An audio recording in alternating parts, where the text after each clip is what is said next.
head spinning when you think about it. The move that he pulls, the whole pride, the whole argument for socialism, of course, is that it is the just and idealistic option. It is the just way to order society. And you have Reagan looking at a situation in Poland where there has to be significant social unrest, even for people to be able to be permitted to start a union. Yeah. Not a notably right wing kind of organization, No, but exactly. it's civil society, isn't it? And civil society, of course, is a threat to authoritarian regimes everywhere. And so Reagan looking at this and saying, this is crazy. We're the good guys. They're the bad guys, despite the broader rhetoric of the global left.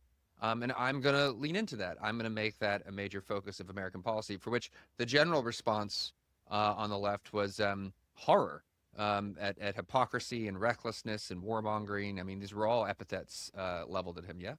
Yeah, very much. And there's a sense when we talk about Cold War 2.0 today, I mean, this was a time of sort of like the second Cold War within the original Cold War, that we'd had this sort of heat. The sense is that Reagan is sort of reheating up the Cold War that had sort of been sort of brought down to sort of manageable proportions by the Dayton operations of the 1970s. So Reagan is, as you say, critiqued as a warmonger, that he's sort of focusing in on these sort of ideological forces, and that is not going to be the basis for coexistence. And also, as you say, there's a sense to which Reagan is seen to be fundamentally just reactionary, sort of almost like bringing back sort of John Foster Dulles style rollback rhetoric of the 1950s, and really sort of putting nuclear brinkmanship back on the table. And this sense is that his focus on what's going on domestically is just irrelevant.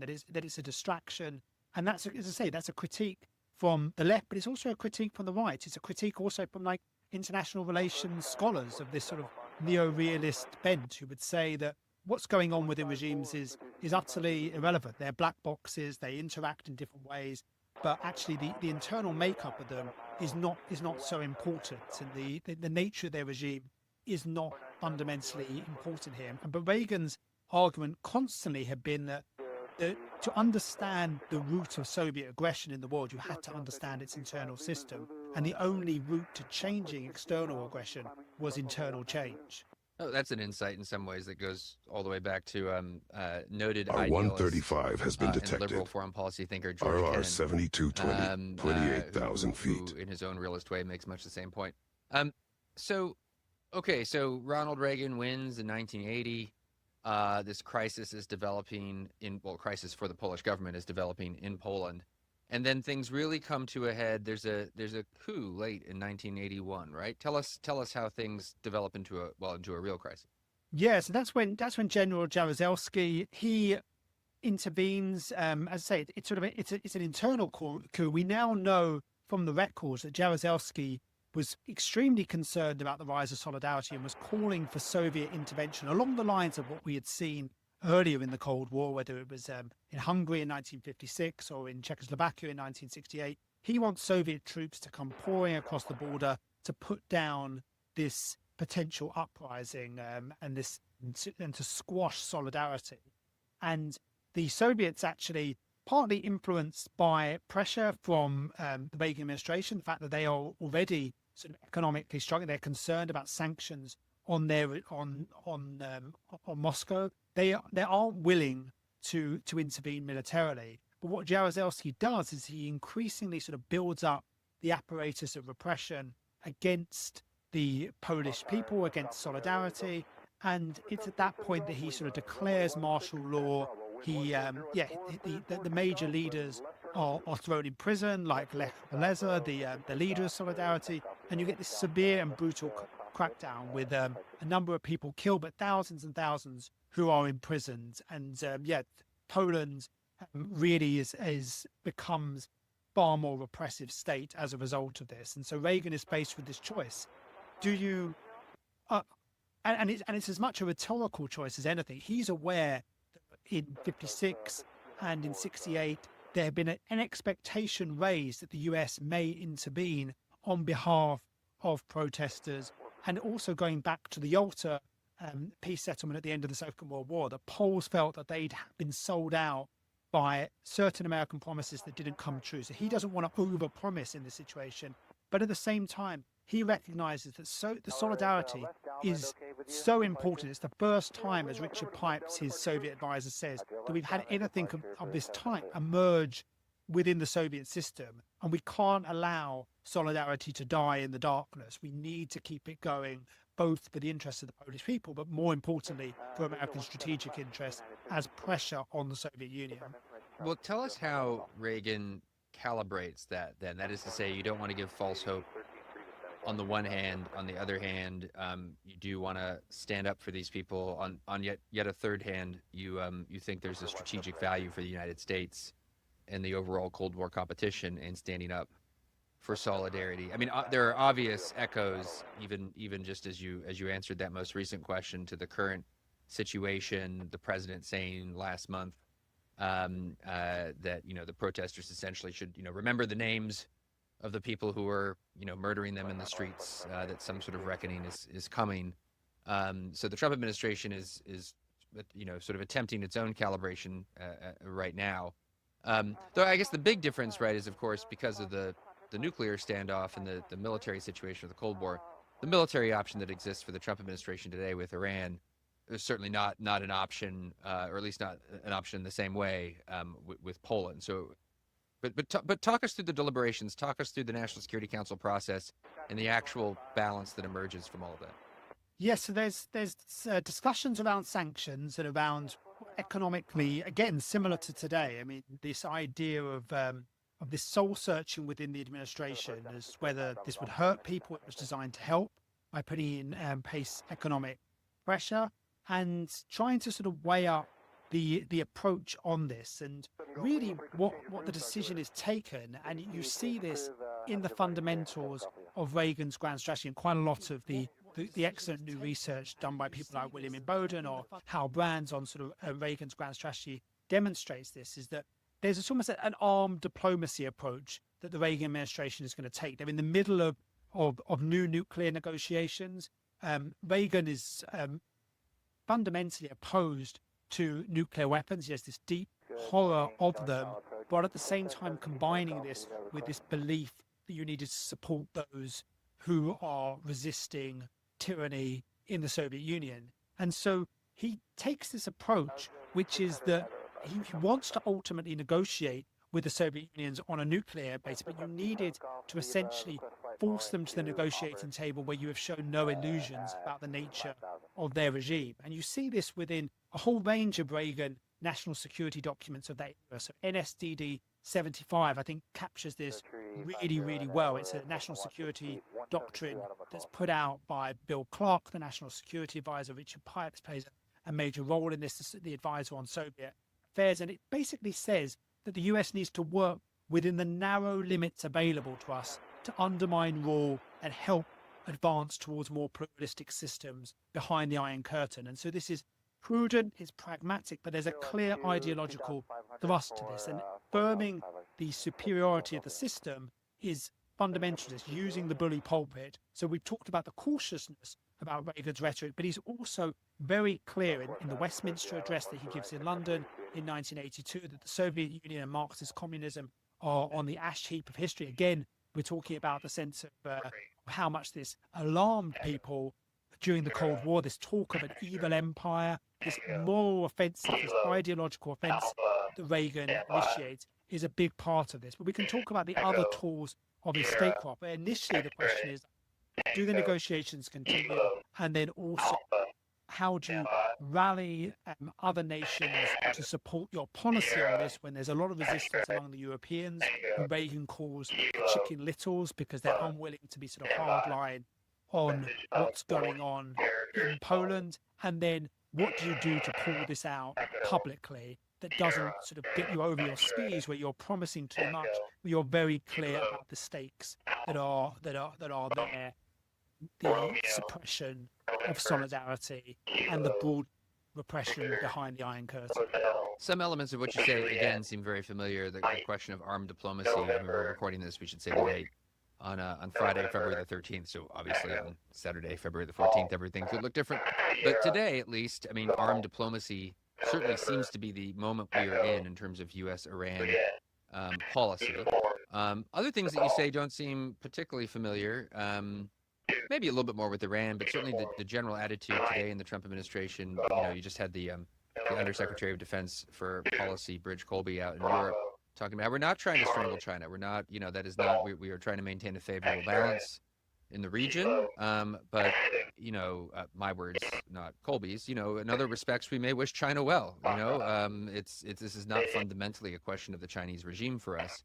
For Reagan, obviously, it is at core, at some fundamental level, a question of the Soviet regime. Assess, if you would, Charlie, the complaint about that it's just reckless. It's reckless and destabilizing. Everyone's got a lot of nuclear weapons. Even the President Reagan, accepts that that's a big problem, is trying to tackle that problem through a diplomatic route. But this constant agitation at the core of Soviet power, that kind of stuff can start wars. No, I think it's interesting. You're bringing out these differences and similarities, because there's a lot that obviously feels familiar. There's a lot of the approach that's different and distinct, and and that's one of those sort of dichotomies that scholars have constantly tried to unpick when it comes to Reagan. How do you get this figure who had been so critical of the détente policies of the Kissinger-Nixon approach, of looking for these negotiations, of trying to engage in these negotiations?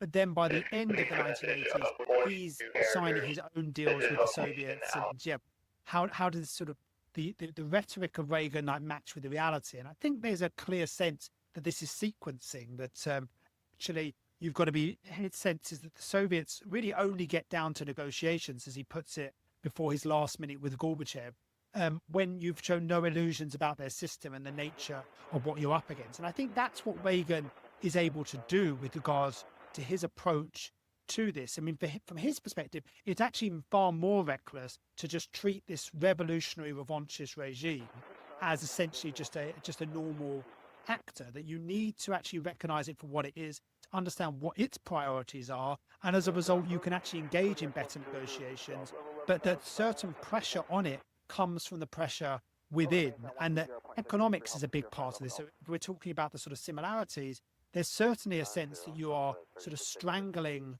There's a recognition. I mean, the Reagan administration talk about the sense that sort of that rat meat is being sold on the black market in the Soviet Union. That there's a real sense of economic crisis in place, and this is also happens with regard to Poland as well. The Poles want to join the International Monetary Fund at this point. The Reagan administration prevents them from joining. B-52 has been detected. No sort of admission no into call the sign, benefits 22,900 feet. System without a change to what it's doing domestically and what the Soviet Union is doing externally. You deprive it of foreign lending. That's a big part of what Reagan did. So there's not necessarily a military ratcheting up.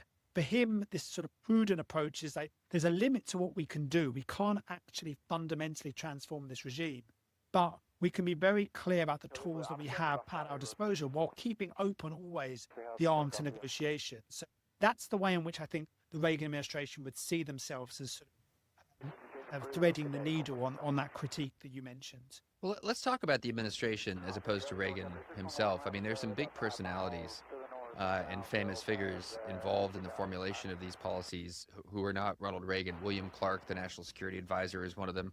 Richard Pipes, the great academic scholar of the Soviet Union in Russia. Talk about these guys. Talk about the national security processes involved here, because a lot of this is ultimately, formally codified in a pretty deliberate process that produces American grand strategy with regard to Eastern Europe and the Soviet Union. Yeah, I mean, there's a lot of messiness to the Reagan administration's National Security Council strategy in those early days. We get a 2 or 3 national security advisors before we get sort of a clear process, and there's definitely competing constituencies within the administration. So there's very much sort of a clash between people like Caspar Weinberg, who are in the sort of Defense Department, and Haig in the Secretary of State position.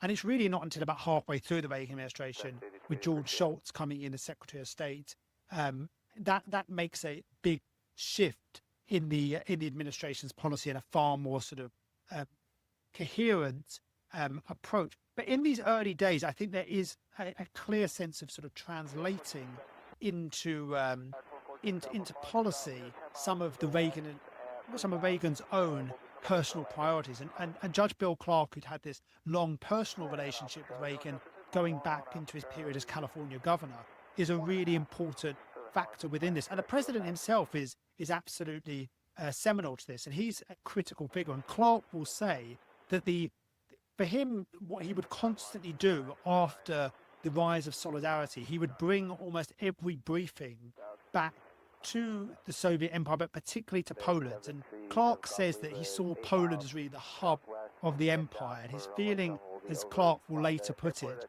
was that if we were able to assist with the unraveling with Poland, then the entirety would come apart. So that's sort of like the approach there. Pipes, who, as you say, has a very sort of historically driven approach to what was going on. He saw Soviet communism as sort of an alien body in the Russian body politic, this sort of transnational ideology that has come in.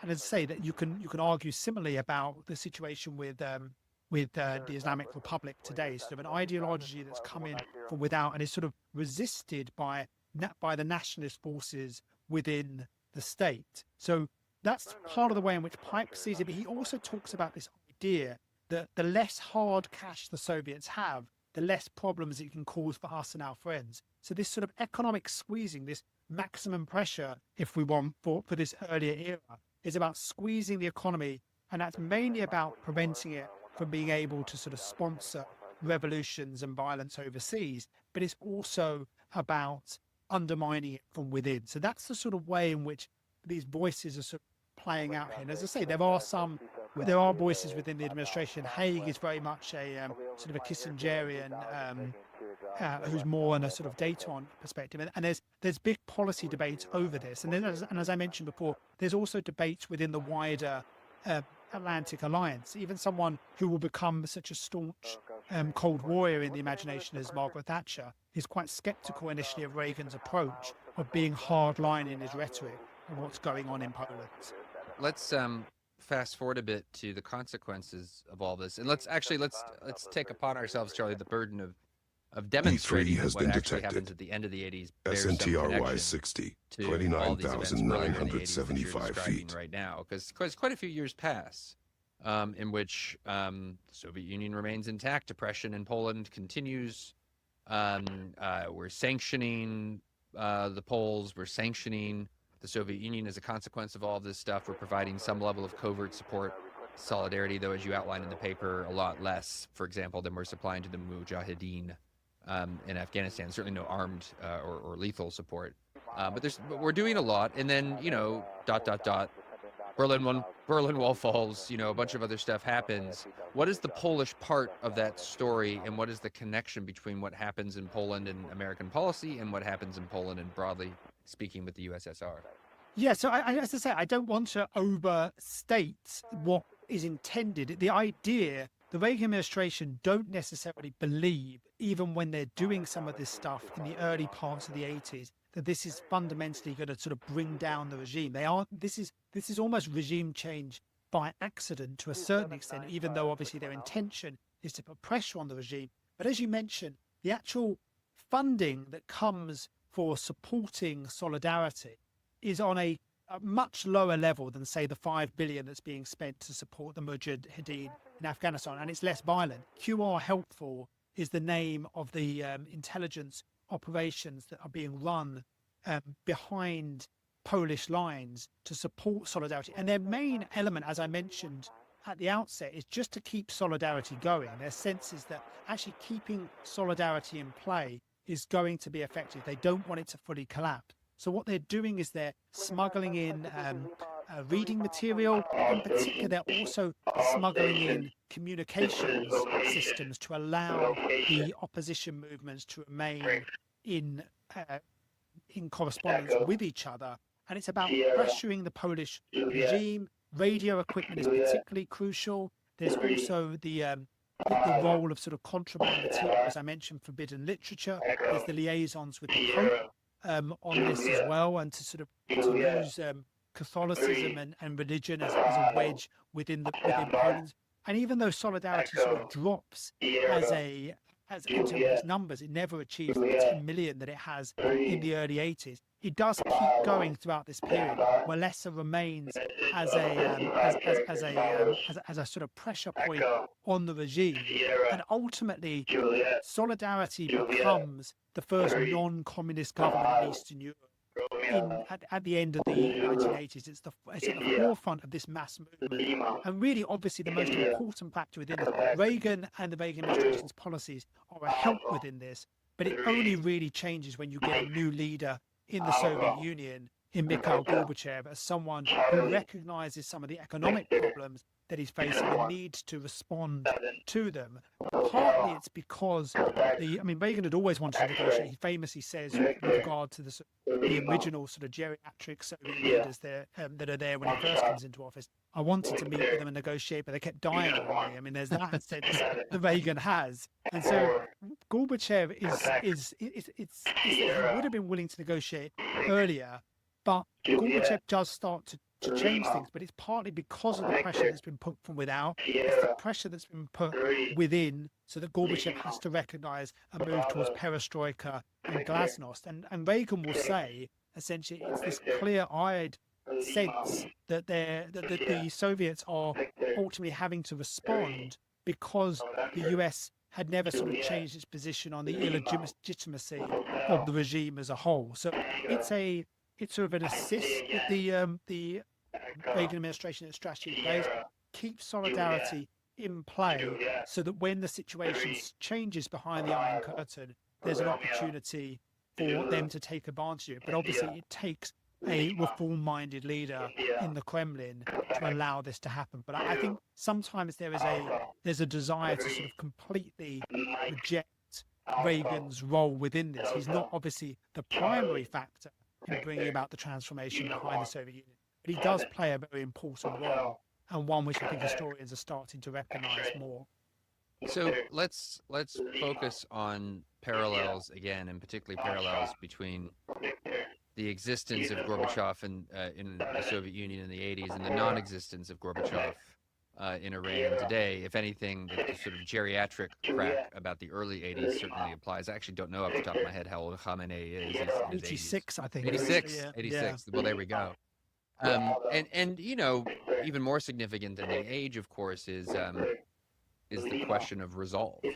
And this was a debate that played out in sort of think tank land and journals in the first Trump term about Iran, in which at FDD, your colleague Mark Dubowitz was sort of promoting this Soviet fall of the Soviet Union analogy, and talking about a lot of the stuff we're talking about today, the role of Reagan, all this kind of stuff. And there was it was a really interesting debate. There's a fascinating response to all of this from a scholar at the American Enterprise Institute, Fred Kagan. All of these people, of course, guests on School of War, by far their most important professional affiliation, saying, the fall of the regime in Iran would be an uncomplicated good for the region and for humanity and for the American interest.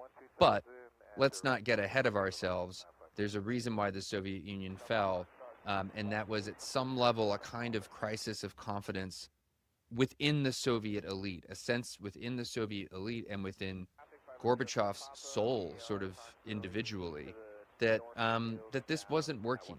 And so when the crisis of the end of the 80s, early 90s finally comes in waves, there's just not the willingness or even the ability at some level to do what, for example, happens in 1989 in Beijing, where the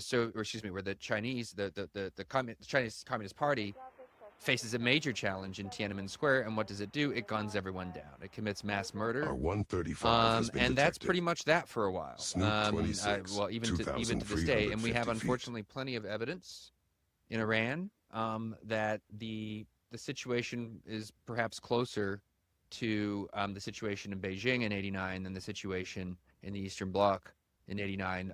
Unfortunate testimony to this effect is offered by the thousands, if not, depending on which report you believe, tens of thousands bodies of people slain just last month in the most recent round of uprising in Iran, because they keep coming in waves. Charlie, help us understand the applicability of all this, of everything you're talking about, for an Iran that, whatever its weaknesses and vulnerabilities, and they seem to be many, in particular economically, in particular in the way in which they've lost a lot of ground strategically against Israel in the last couple of years, does seem to still be ruled by a man, or maybe even a clique of people who are willing to do great violence to keep their heads attached to their shoulders. No, absolutely. And I think as you pointed out, the similarities are there, but also there's very clear differences, and any policymaker has got to weigh those differences just as much, if not more. And I think Greg Kagan's point is absolutely well made. I mean, this is a regime that we're now seeing in Iran, as you say, that is willing to perpetrate mass violence on the sort of scale that you talked about with Tiananmen Square, but also far beyond we see in the latter stages of the Soviet Union. We don't see, even like Ceausescu and what he does in Romania, it's not on quite the same scale as what the Islamic Republic has done in recent days, like the tens of thousands, as you pointed out. So real brutality that they've been willing to engage in. At the same time, as I mentioned in the early 1980s, the Reagan administration didn't think that their aid was going to bring down the Soviet regime, and they might have sort of hoped, and they may have believed that this regime its illegitimacy was ultimately going to undermine it, but it wasn't necessarily clear that it would collapse. So I think one, being prudent, being pragmatic, and not necessarily over thinking that your outside interventions are going to fundamentally sort of transform the regime in terms of bringing it down. Certainly not in the short term. You have to be cautious about what you can and can't do from that sense. But I think the other point is that you don't have to be overly cautious as well. So you made the point here that of like China and the Soviet Union. I mean, these are major states, and also powers on a completely different scale to what Iran is. So China in particular obviously has been able also to provide, post Tiananmen Square, for all its repression, some economic benefits to the population. The Iranian regime is offering next to nothing to their regime. They're far more vulnerable, as you pointed out, in terms of the rolling back. So if we look at the Soviet Union, the rolling back was occurring on the sort of fringes of the Soviet Union in places like Poland in terms of the Eastern Bloc. Whereas Iran, this has sort of reached its borderlands. If we look at what's happened to Hezbollah in Lebanon, the collapse of Assad in Syria, all of these sort of proxy regimes, these sort of buffers that they had, have collapsed. So Iran, in many senses, is far more vulnerable than either of those two other regimes that you pointed out. And I think its economic vulnerability is extreme. Now, that obviously has not prevented the violence that we've seen from the regime against its population, and it's still very much able to massacre its citizens at pace, as we've seen. But that's about all it can do. I mean, the limitations of this regime are also pretty evident to us as well. So talk in terms of parallels as well. You reflect in the paper about structural or other differences between the Polish opposition then and the Iranian opposition today. What are those parallels or lack thereof?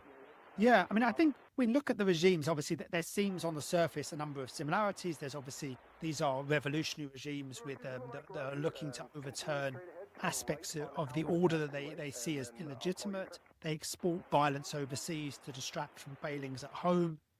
We've seen, as I mentioned just now, imperial defeats abroad, rebounding back at home, whether that's the Soviets in Afghanistan or the Iranian defeats for Assad and Hezbollah today. And they're both sort of these sort of kleptocracies with sclerotic economies that are heavily reliant on energy exports. So that's all these sort of like similarities that we see here. But as you point out, the differences are really important. And Iran has no institutions today comparable to Solidarity. I mean, that's very clear that we don't have an opposition movement that's as united as Solidarity was in the 1980s.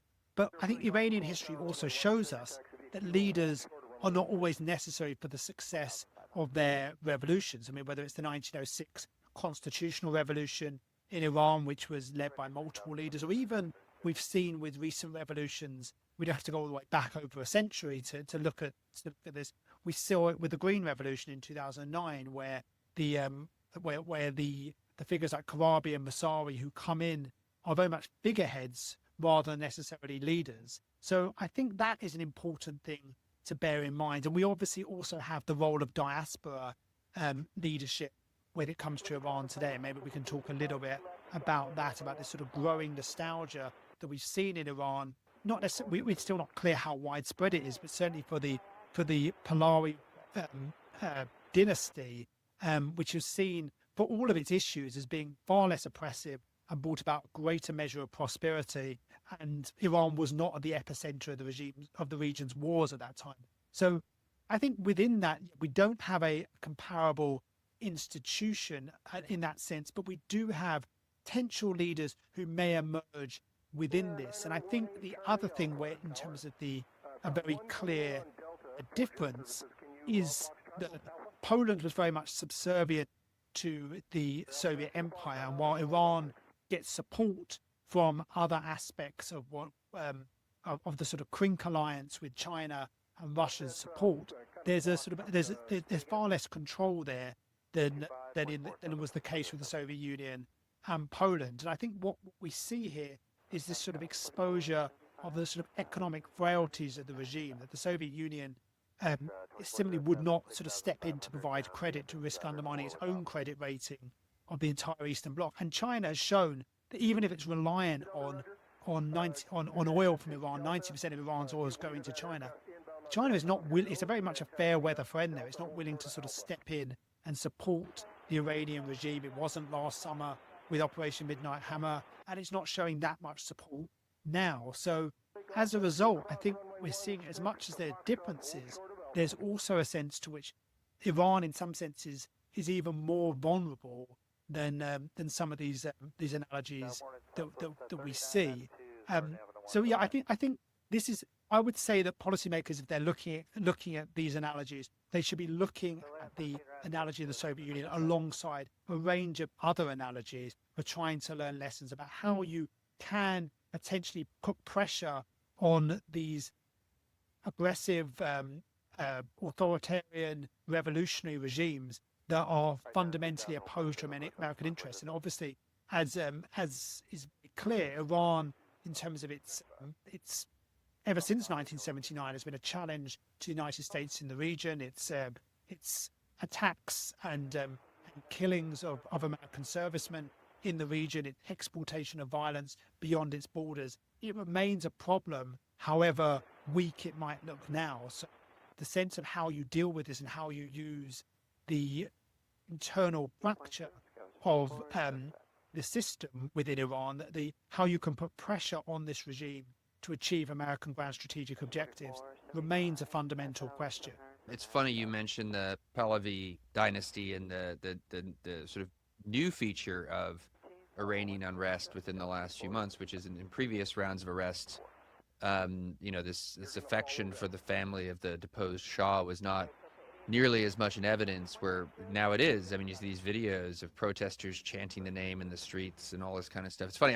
Just before we started recording, I quite innocently retweeted. I saw a video on X of Zelensky, Vladimir Zelensky, sitting down for a meeting with Pahlavi, with the Shah's son, who is now sort of obviously working to consolidate opposition to the regime abroad.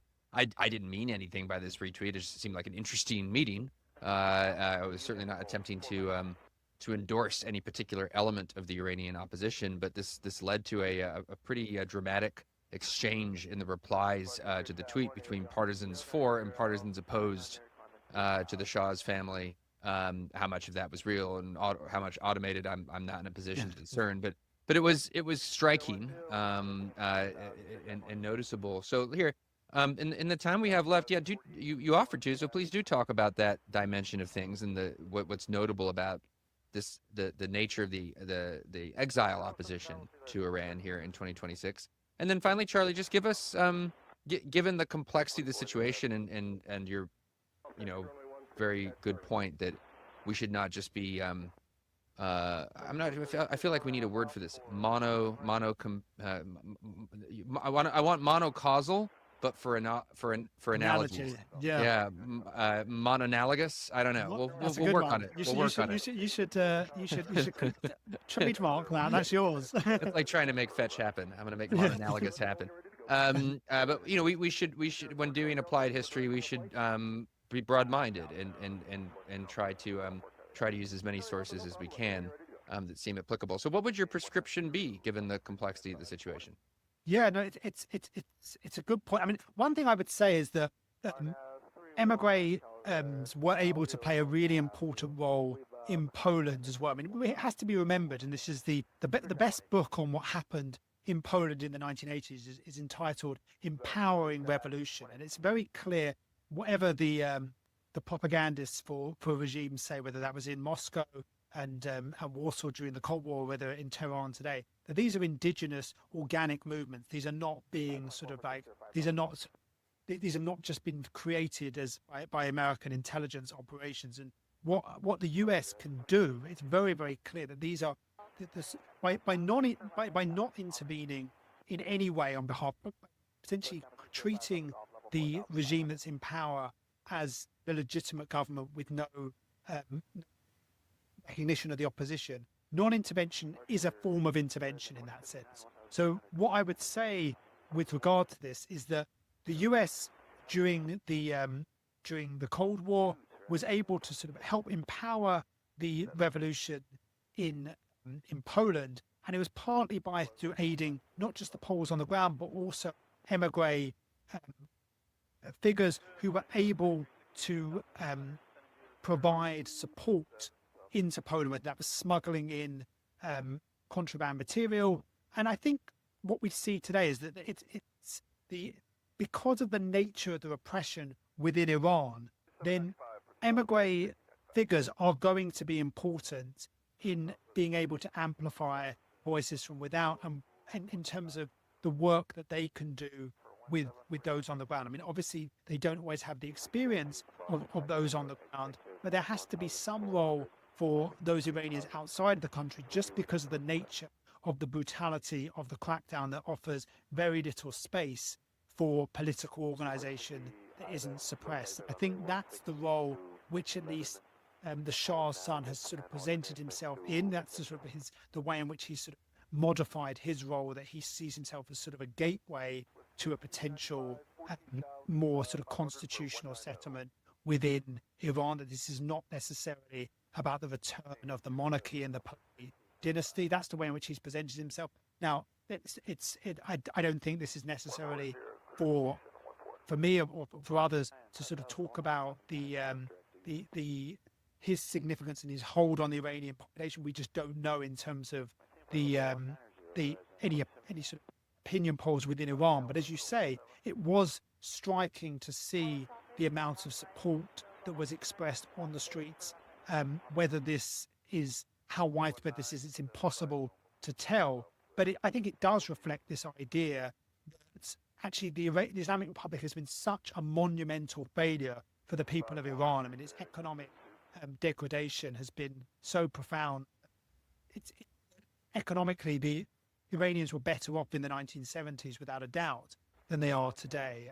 And whatever repression existed at that point, it's not on the same scale as what they're facing today. So in that sense, there's a politics of nostalgia, which is why Pahlavi's son is being held up. It's almost there's an element of trolling about it with when they're trolling the regime. They're saying like, you're so bad that actually even those who came immediately before you were far better than you were. So there's an element of trolling, but there's also an element of actually of a nostalgia looking back to better days. So in terms of like the sort of prescriptions of things that could be helpful, I do think that what we've seen in terms of communications from Starlink is sort of almost like a modern version of what was going on in the 1980s in providing communications equipment to the opposition, allowing them to not only communicate with each other, but also be able to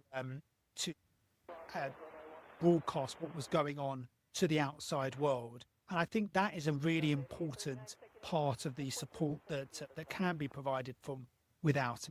Maybe about 70,000 Starlink terminals are in Iran today, and not enough for the population, so more support in that sense, but also the ways in which cell phones that allow you to get onto the internet when these crackdowns are that would allow Iranians to get beyond the crackdown.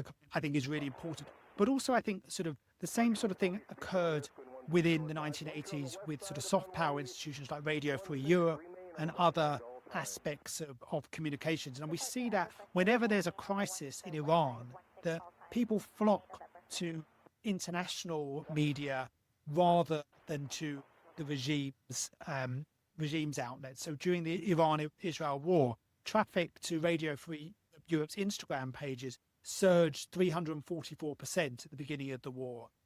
All of these sort of Persian language broadcasts, they provide a trustworthy news outlet working with labor movements as the US did during the solidarity period, strike pay being provided. Those sort of things are certain insights that you can get. But as you point out, the level of brutality, the level of repression means that there's no exact playbook that you can follow from what occurs in the 1980s.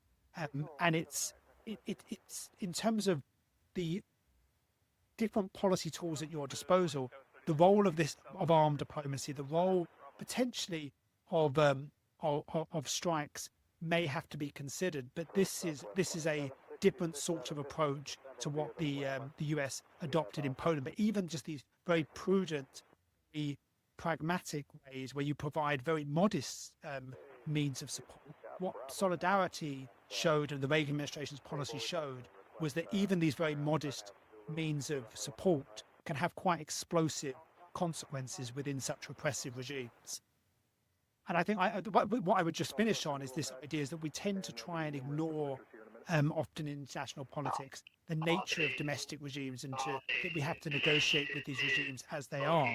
But to sort of paraphrase Leon Trotsky's famous line about war, we may not be interested in the regime is certainly interested in us.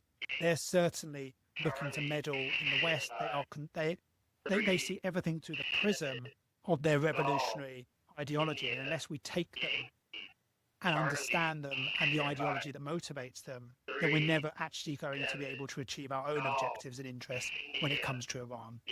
Charlie Laterman, professor at the University of Florida, the Hamilton School for Classical and Civic Education there. As always, it's been a really interesting conversation. I hope you'll come back sometime and we'll continue to try to draw useful analogies from history. Thanks very much. It's been a pleasure to join you, and I look forward to listening to more of your episodes in the near future, and hopefully to joining you as well.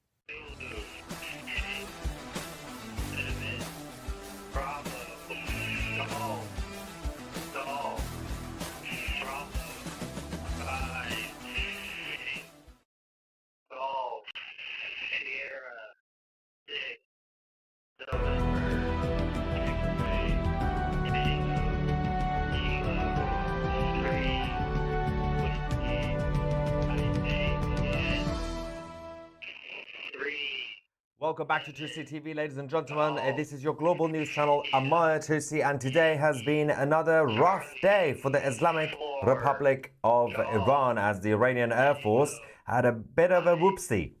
Yes, another fighter jet has been crashed, and now we're getting some information from the authorities. Of course, we're going to give you guys the latest update on this, and President Donald J. Trump, according to the White House, has now approved the plans for the war against the IRGC and Ali Khamenei. But of course, we still don't know exactly the timeline. It could be tonight, it could be tomorrow, it could be in 10 days' time. But we do know that now there is a deadline, but that deadline could break. The reason for that will be explained because the Islamic Republic have already rejected the deal, basically. Let me give you guys the latest update on this. First, we're going to talk about the Islamic Republic's Air Force. Earlier tonight, over the last couple of hours, they reported an aircraft. Then we discovered what it was, by the way. It was an F-4 Phantom, one of the old ones. I'm not really sure how this still was operating, but an aircraft crashed during nighttime training flight near the airbase in Hamadan. Now, the pilot has been killed. There was another person involved as well. Of course, there were a number of others, personnel doing their so-called training, preparing essentially to attack Israel and the United States. The other one is alive, has survived, but injured.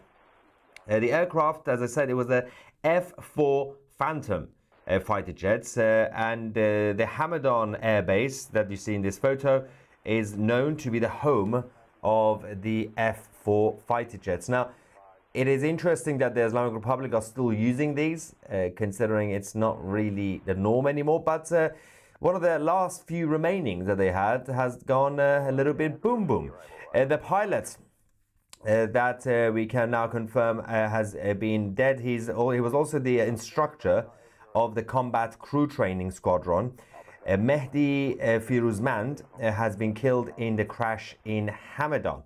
Now, the Air Force over the last few days, they did the Pledge of Allegiance to Khamenei again. It seems to be at least a monthly thing for some reason. I'm not really sure why they have to pledge allegiance every single month, but they were very passionate about their cause, and they were ready well, they are still apparently ready to attack the Americans and the Israelis, but they don't seem to know how to fly.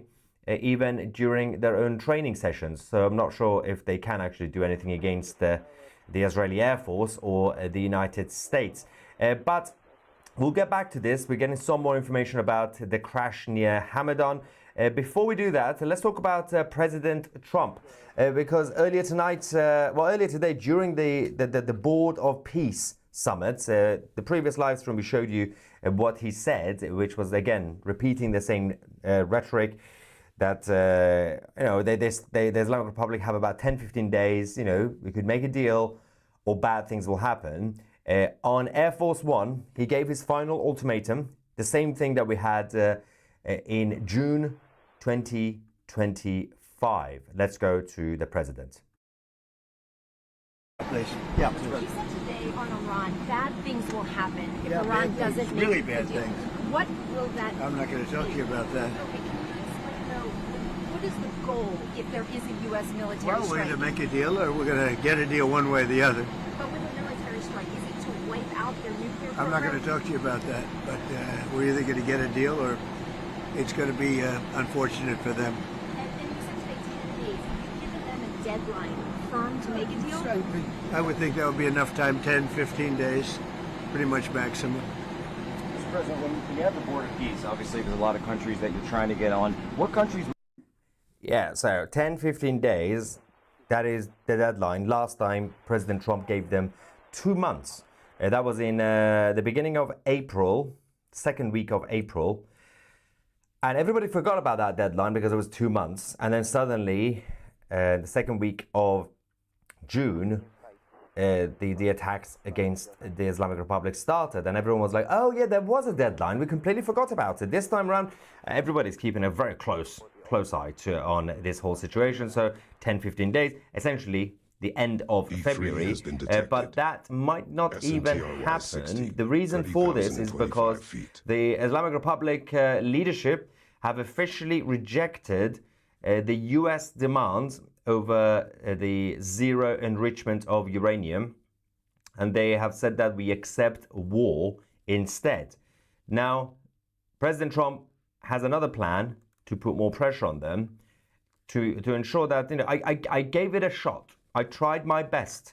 He's essentially doing this for the international community. It's nothing to do with the Islamic Republic itself. This is to create legitimacy for the military action, whether it's the United Nations, whether it's obviously the US Congress and everybody else, essentially the allies. Most of them are already on board, Canada, the European Union. It's just the United Kingdom that's not on board. But having said that, there is going to be more conversations in the next few days. What just happened today, which is the Islamic Republic, I know they've already been rejecting the deal anyway, but the Americans needed Khamenei and his team to loudly and publicly reject it again, so that there is complete evidence that these guys don't want to make a deal. We tried our best. So technically speaking, as of now, it's currently Thursday, depending on when you're watching this. Right now, live, Thursday. Well, in Iran, it's Friday, but right now, the rest of the western side is Thursday, the 19th of February, which means technically speaking, on paper, theoretically, as of this weekend, anything could happen. But we might still have to wait another 10 to 15 days, the official deadline, if President Trump doesn't want to look bad, but he tends not to care about that. In terms of the president himself, after the rejection of the deal, his rhetoric is becoming even more robust. So, the US president has now publicly raised the possibility of going to directly topple Ali Khamenei as supreme leader. He recently started to change his rhetoric over the last few days. We finally started hearing the words regime change. And but now we have a whole different situation. There is some breaking news happening. Hang on, we might have to verify this. What is going on? Okay. Yeah, we'll get to that. Okay. We're not sure yet. We'll get the confirmation. This is about the negotiations. But President Trump now talks about toppling Khamenei directly. And he has also said over the last week that it would be the best thing that could happen. Regime change would be the best thing that could happen. And the Trump administration have also been in talks with the opposition. Of course, that includes the leader of the opposition, the Crown Prince Reza Pahlavi and his team. And there are other things behind the scenes that are also happening, which will not be shared yet, but you guys will find out. In terms of the rest of the leadership in America, they are also becoming more robust. So they are already talking about post-regime. The US ambassador to the United Nations, Mike Waltz, earlier on sent a message to the opposition groups, primarily the non-Pahlavi opposition groups. So all those who are not currently behind the Crown Prince, saying there is a number of groups out there.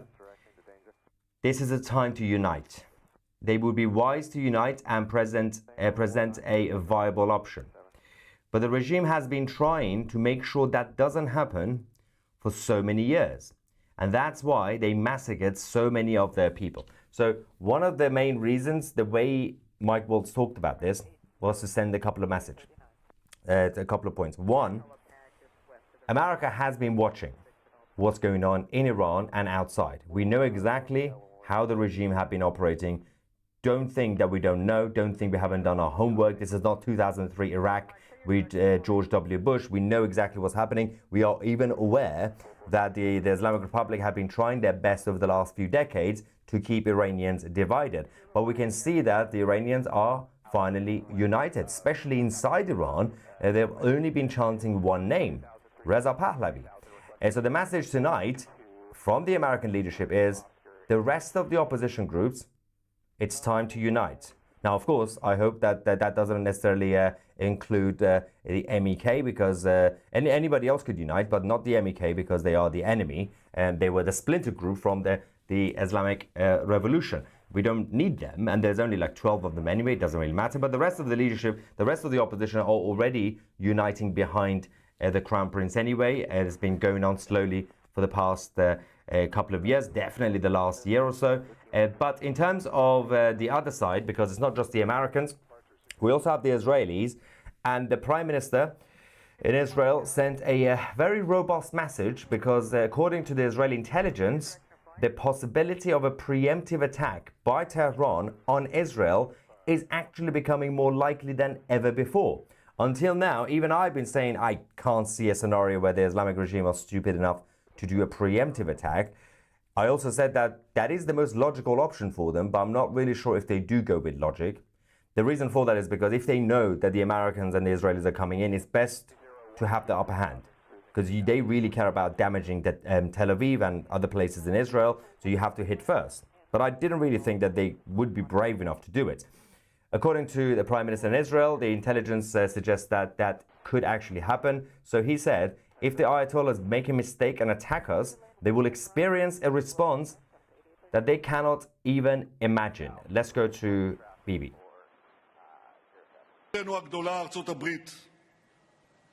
הבהרתי לידידי הנשיא טראמפ את העקרונות שלדעת ישראל צריכים להנחות כל משא ומתן עם איראן. אנחנו ערוכים לכל תרחיש. ודבר אחד בטוח, אם האייתולות יטעו ויתקפו אותנו, הם יחוו תגובה שהם אפילו לא יכולים להעלות בדעתם.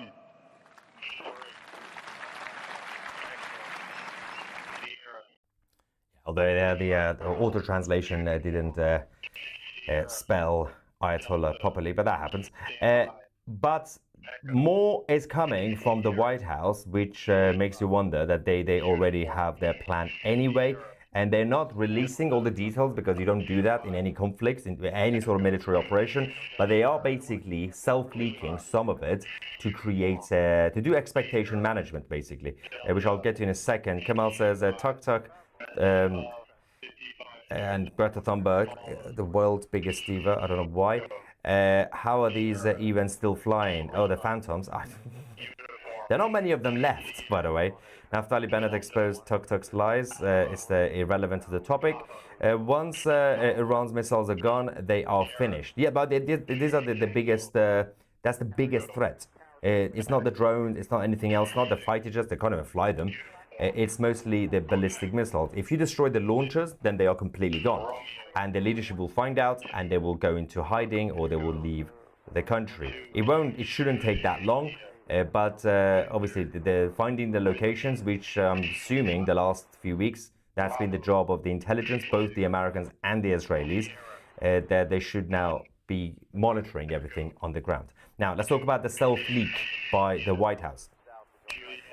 The Trump administration have now told the Wall Street Journal that President Trump is now weighing up an initial limited military strike on Iran to force them.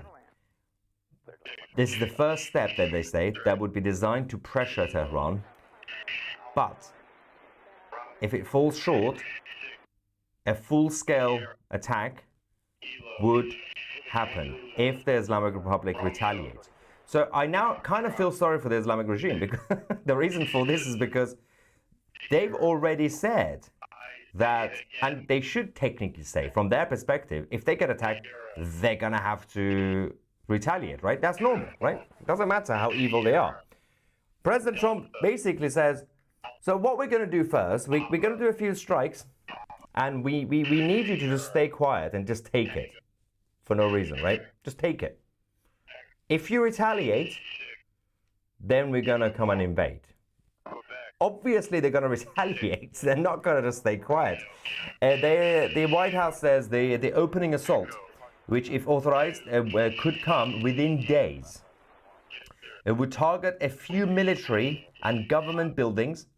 People familiar with the information that's been suggested, they do know exactly what the targets will be. Well, of course, the public would not be told.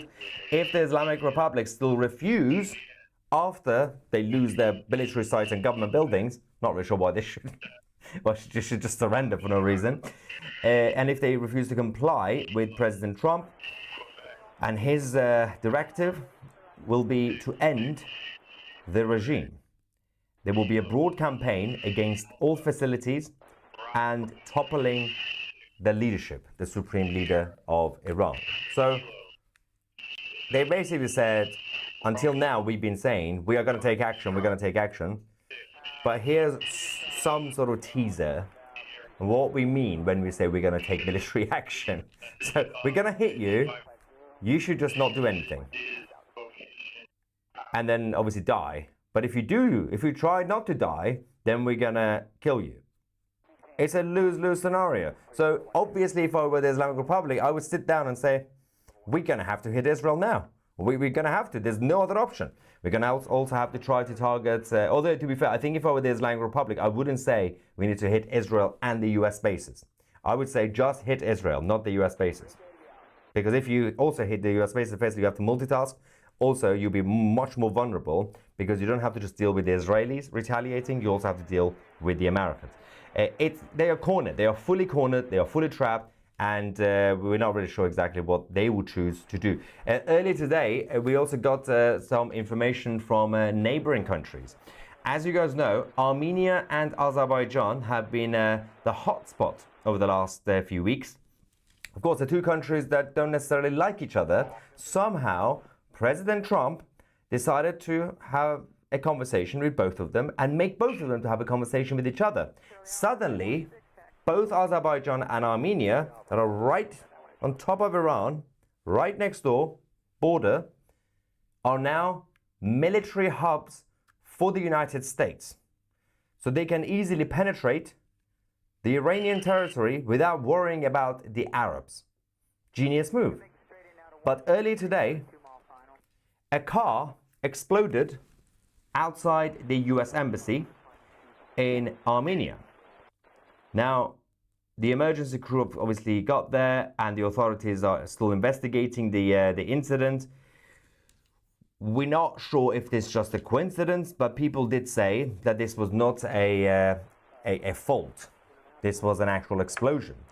There was some sort of explosive device inside, but what we're not sure is why that exploded in the middle of the road, just outside the embassy, but in the middle of the road. If this were deliberate, if it was, then obviously that means that it probably exploded before it was supposed to, because the Islamic Republic don't necessarily do let's send them a message sort of thing. That's usually the tactics done by Israel, for example. Send a message first. The Islamic Republic are not really that clever to do that. If they want to hit you, they will try to hit you. Most of the time they fail, they miss the targets, but they will. That doesn't seem to be some sort of message, because people would try to analyze saying, well, yeah, because Armenia and Azerbaijan have basically surrendered to the American empire, then yeah, the Islamic Republic did that. They didn't want to hit anything. They just wanted to send a message. Yeah, that just looks embarrassing. That looks like something gone wrong. If you want to send a message, you probably get the car to be closer to the gates of the embassy, but still try to make sure not to injure anybody else. I'm assuming if this was on purpose, then the whole thing just exploded on its own before it was supposed to. Now, we have more information about the crash of the Phantom. Oh my God, I still can't believe they're using the F-4 Phantom jets. It's 2026 for the record, but apparently not in Iran anymore. It's still the 1970s. We have a video now from the site of the crash, which we can show you from Hamadan in Iran.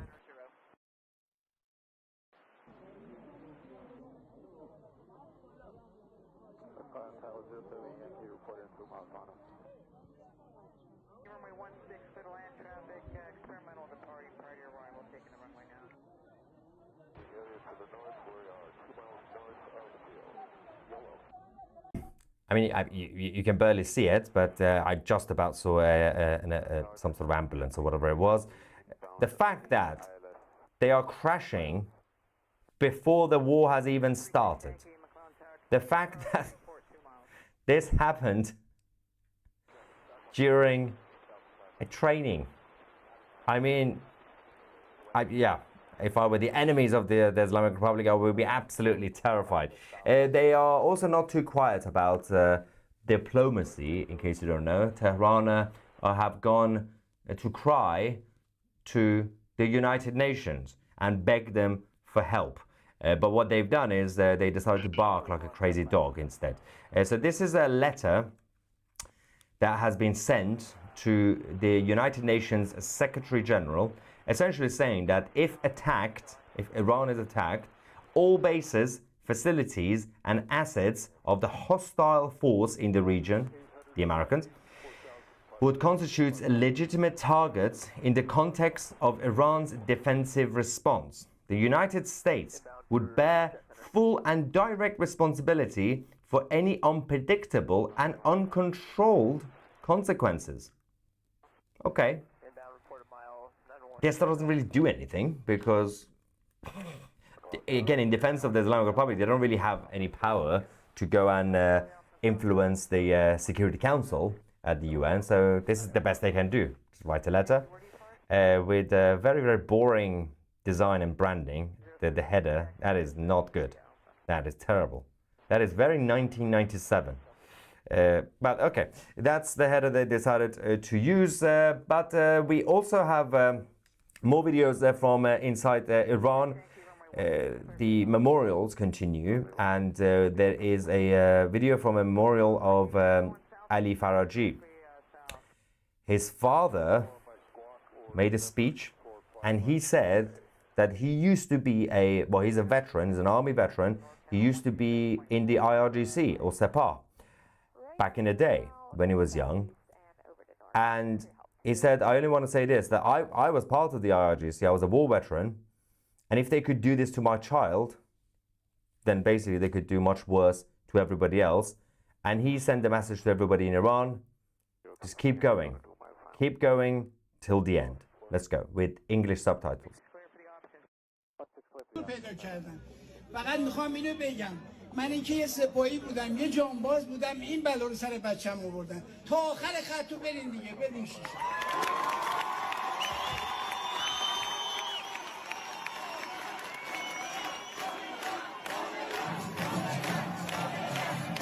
ممنونم از جناب آقای فرجی عزیز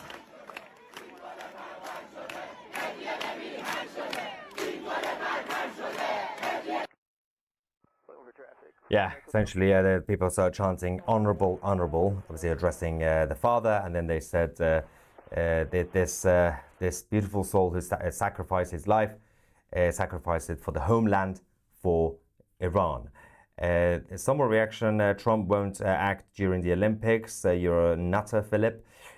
Happy Ramadan holidays. Yes, happy Ramadan to everybody as well. During Ramadan for the month, you have to eat a lot of bacon and drink a lot of beer. Did you hear Trump makes what? Freedom.gov to allow the UK to bypass any internet blocks. Another kick to Keir. Yes, that was an embarrassing moment for Keir Starmer's government. The Americans are basically helping people in Britain to have freedom online. It's like when Elon Musk sent Starlink to Iranians in Iran to fight against online censorship. President Trump is also creating a new platform online for people in Britain to fight against censorship. Yeah, so Iran, the UK, it's almost in the same boat.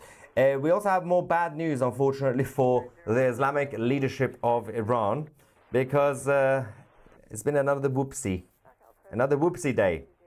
Yes, the currency, the Iranian rial, has now completely collapsed. Now, the initial fall was obviously the trigger for the uprising. Initially started with the protest in Tehran downtown with the merchants and business people, but we can now confirm that $735 is now worth 1 billion in Iran. 1 billion. Now, I can't even imagine. But that also means that everything will have to start from scratch. The moment the leadership collapses, Iran will be a blank canvas and they can rebuild it, and they won't have to have any ties or any connections with the past, which is the current regime right now. Let's quickly also go to the flight radar and the live map from the region. I'm going to get some reaction. What is this? There's a fat old rat living under my garden shed. I've named him Ali, as in Khamenei. Thanks for all you do, Josh. Well, have you checked? Might still be Ali. Total air dominance will be implemented. Game over. Yeah, the Americans have so many refueling tankers in the region right now, then they can control the skies of Iran for the next year if they want to. The Israeli Air Force managed to do it for 12 days straight, and that was with the Israeli capacity. Now, Israel is a small country.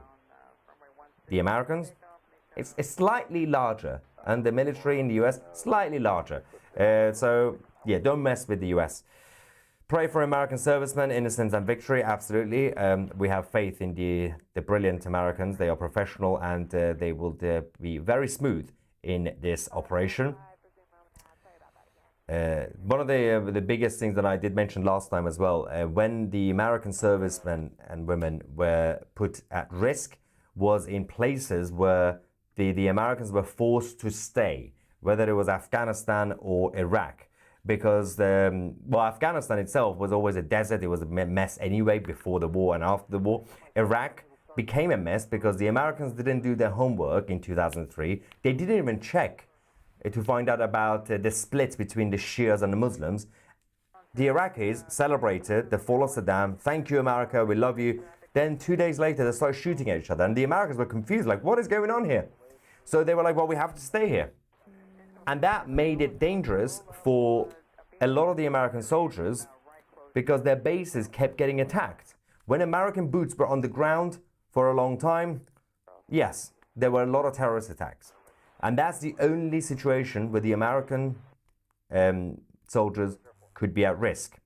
Because the rest of it, during the actual operation against weak regimes, whether it's Iraq or the Taliban or the Islamic Republic, they are very smooth. They are very good. They did the same thing in Venezuela. They know. Go in, take care of it, get out, go back home, have lunch. But if you're forcing them to stay, then of course bad things happen. And many have lost their lives in Iraq and Afghanistan that way. But the good news is you don't have to do that in Iran. There's no need for the Americans to have boots on the ground and stay around to put themselves at risk. You don't have to do that. Just take care of the regime and people will take care of their own country. Sorry, I just missed that. They are still flying because my dad worked on them. Oh, the Phantoms. When they were at Hill Air Force Base in Utah. The F Force. What is done to protect the civilians during the attack? Are they able to leave the cities? Yeah, I mean, they have enough time now. People in Iran, and I've been speaking to some people in Iran, they're all preparing their backup plan. So obviously at the moment they know things are about to happen, they should be evacuating, and they have enough time to obviously get their plans sorted. It's not an immediate sort of thing. The 12-day war, it seemed like a bit of a surprise for people in Iran. They were like, oh no, what's going on? But the Israelis were also good at obviously doing targeted attacks. The difference is this time round, obviously both the Americans and the Israelis will still try to do targeted attacks, hit the government buildings and the military bases. But because these bases are still in cities, there will still be nearby buildings, residential buildings. So if you're there, you simply move away. That's all what you have to do. The Americans are not going to drop bombs on a random street. That's not really how the Americans operate. So everything's going to be targeted. As long as you're not near the bases or the government buildings, you should be fine. But it's always safer to just go to the countryside. Again, not too close to nuclear sites. Stay away from that. But it's war. Tommy Robinson landed in the US. You come too. Yes, I did hear Tommy got to DC. God bless you, Maya, and your beloved wife and family. Thank you very much for all you do, and hello from northern Utah. Wait, are you the same person? Why is everybody watching from Utah? Actually, well, no, the other one, I think his dad was working in Utah. Brilliant. Well, thank you very much. Free the Iranian people, and God bless the US. Rah, cries Khamenei, if Trump attacks us and we retaliate, my regime will be destroyed. What am I to do? Surrender. He's not going to surrender. I'm haunted by the IRGC putting chemicals in schools to make children sick. Iran was a free society, and now this is what they are dealing with. Horrifying. It's time to free Iran. Javid Shah. Also, all these kids who are getting kidnapped at universities. It's been haunting, of course. It's been disgusting, but it's been going on for decades. Uncontrolled consequences equals missiles we send that may or may not work. Let's not forget, by the way, the missiles that they launched towards Israel. What was it? 85%? Something like that. They were intercepted anyway. Something like that, right? 80 to 90% were intercepted, right? And the ones that hit, aside, the few that hit, it did hit Tel Aviv, residential area. It hit good. From the perspective of the IRGC, that was surprisingly not bad. But they had to waste so many because not only the majority were intercepted by the Arab system, but there were also some of them that were intercepted by the Arabs, Saudi Arabia and Jordan. The rest of them hit other countries. You had missiles hitting Iraq and Syria, and everybody was confused. People in Iraq were like, are we under attack? No, it's just the IRGC can't aim. And these are the guys who've been training the Houthis in Yemen. And that's why every time the Houthis try to hit Israel, they hit Egypt for some reason. Unless this is the secret agenda. We don't actually hate the Jews, we hate Egypt. That caused a battery exploding and still venting, in my opinion. But yeah, the authorities didn't say that in Armenia. The negotiations are for domestic politics. When Trump was about to strike, polling showed 70% of the US were against it. He needs a reason to sell it. Yeah, he needs to create legitimacy. That we have no other option because there is an imminent threat from Tehran. That's why he's doing it. He's doing a different approach to what George W. Bush and Tony Blair did in Iraq. The problem with those two idiots was that, again, it's hindsight. They took a whole different method. They decided to say from day one, before they even invaded Iraq, they said, we want regime change, right? They already decided we want regime change. And then they said they sent Blair around to basically sell the idea of the war to the Brits, to the Americans and the rest of the world. Now, Blair did his best, but they had to use some dirty tactics, which was a little bit immoral and not good. You don't do that. And eventually, he basically got the international coalition and the United Nations because they lied. President Trump is not doing that. President Trump didn't start with regime change. Now, I'm going to have to beg and sell my idea to the world. He's already leading the narrative, and he's basically forcing the Islamic Republic to be seen as the imminent threat. Saddam was just sitting at home. He wasn't responding. And obviously the Americans and the Brits were going around saying, he's going to attack us with nuke. That was a whole different approach. And of course, President Trump has learned from that. He was very much against that. But this is a threat against the Americans directly. The Islamic Republic has been killing Americans, has been kidnapping Americans for the past 47 years. And the threat continues because Khamenei keeps saying every single day, we want to destroy America. Now, they can't destroy America. This is a direct war between America and the Islamic Republic, but they can still damage the Americans. And they can obviously sponsor terror around the world to harm Americans. President Trump knows that, so he just needs to get the Islamic Republic to admit to the rest of the world. And Khamenei has been stupid over the last few days. He keeps saying it. He keeps confirming that, yes, I'm going to kill Trump. Like, yeah, you're just making it easy now. So as opposed to when Blair had to convince the world that, trust me, Saddam is about to hit us with nuke, and everyone was like, are you sure? This time round, you don't need to do that because the threat is already there. Thank you for the constant coverage of the news on Iran, Maya. Long live a free Iran. Javid Shah sending love from Israel. Thank you. When the Shah starts the new Royal Iranian Republic government, why on earth would he start a Royal Republic? That is an oxymoron. It's like saying, I'm a socialist capitalist. Will they use the US dollar as currency, replacing the worthless old IRGC? No, that's not how it works with currencies. Each country have their own currency, apart from the European Union, because they are slaves.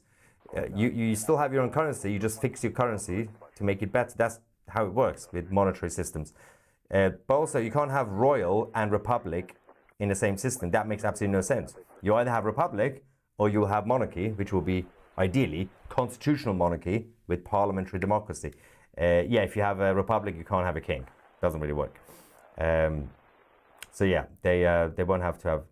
You can't have dollar. E3 has been detected. That would just mean Iran is now America. SNTRY-60, That is a terrible idea. feet. And 200 F-4s were shot down in Vietnam. What old tech? It's old tech. This is more like Kuwait. Well, but that was a whole different thing. The operation also looked different.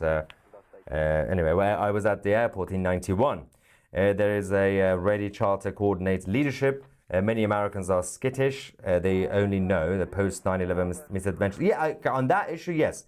In terms of the liberation and pushing out Saddam, yes. And in terms of what comes next, you also had Liberia in 2003. You had a number of other countries where there was already the alternative or the old system or the opposition in place to take over. Some nutter says, of course you can have dollar system, what the F? You do a dollar system is very different to changing the currency to the dollar.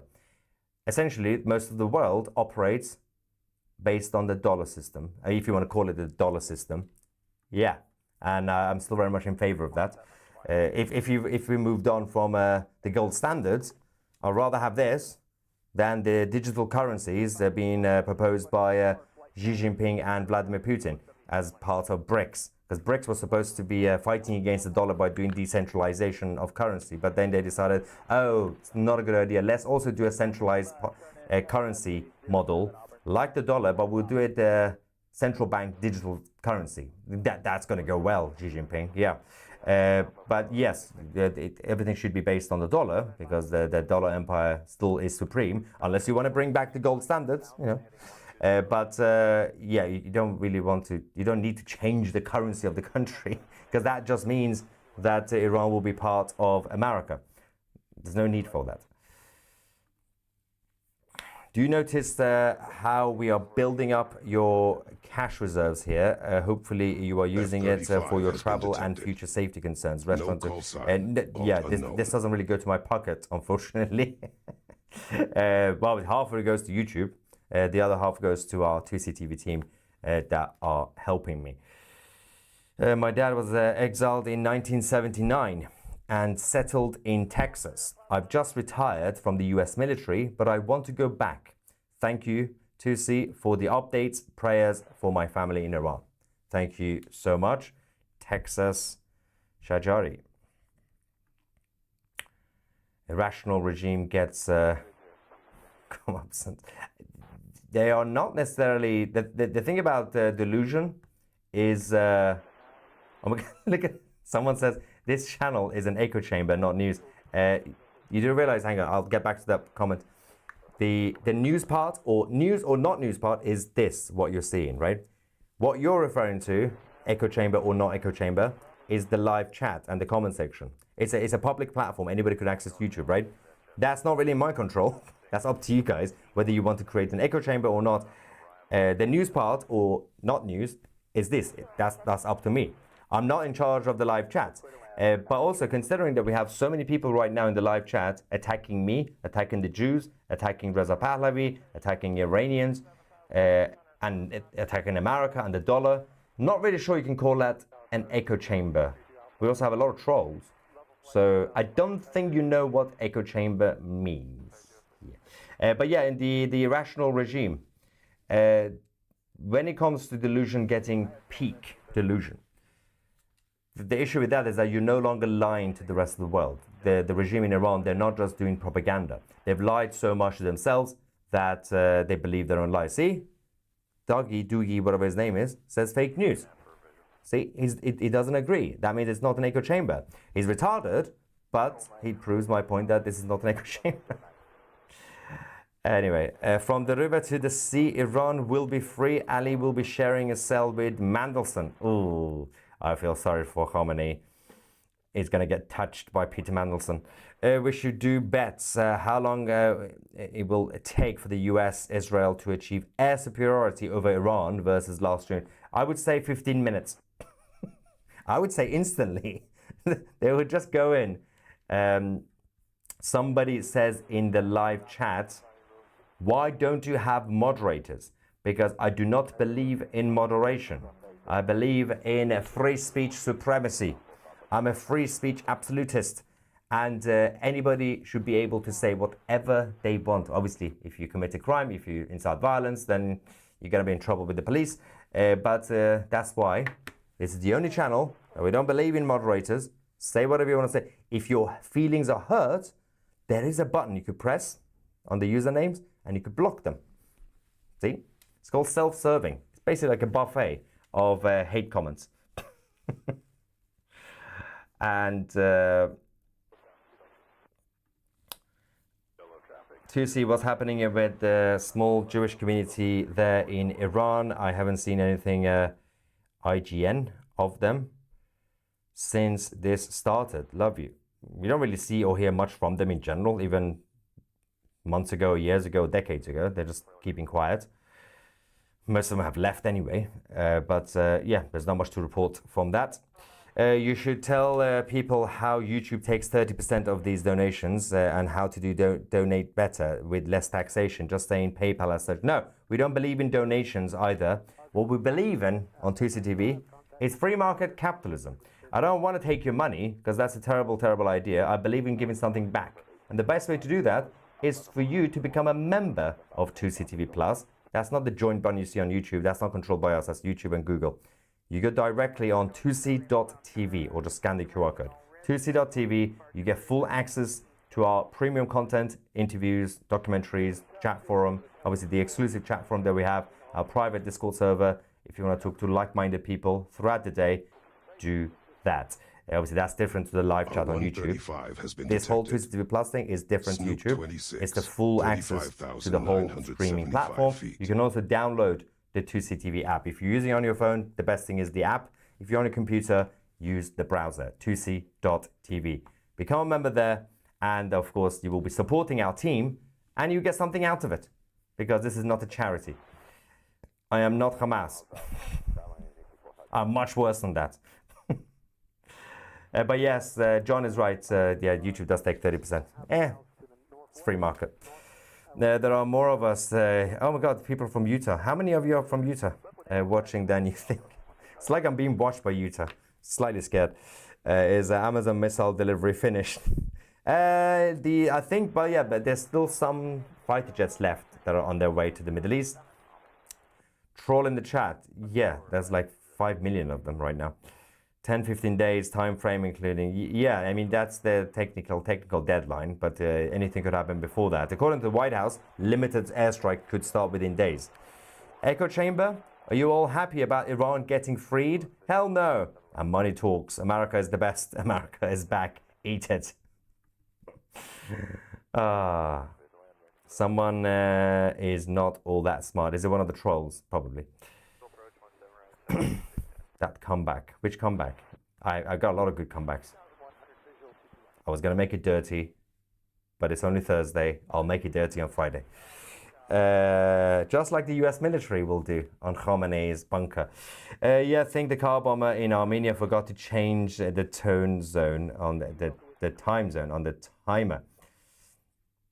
6 Emirati planes to US over Iran on a flight radar. Yeah, we got the live feed for you guys on the screen.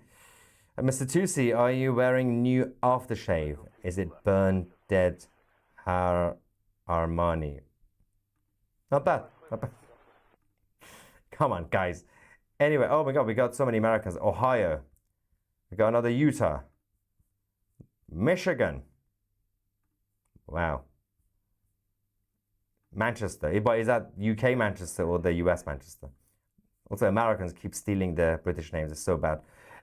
Anyway, let's find out what is going to happen in the next few days and if Khamenei will continue to F around to find out. So as I said, don't forget, if you want to support the channel, become a member of 2CTV Plus today. If you join as an annual member, you will get 1 month free.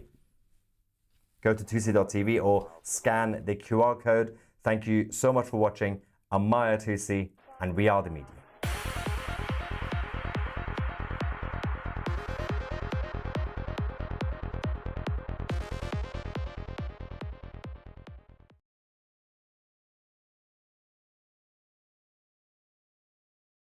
President Trump today said we could be within 10 to 15 days of a kinetic action in Iran, assuming that the negotiations don't go according to plan.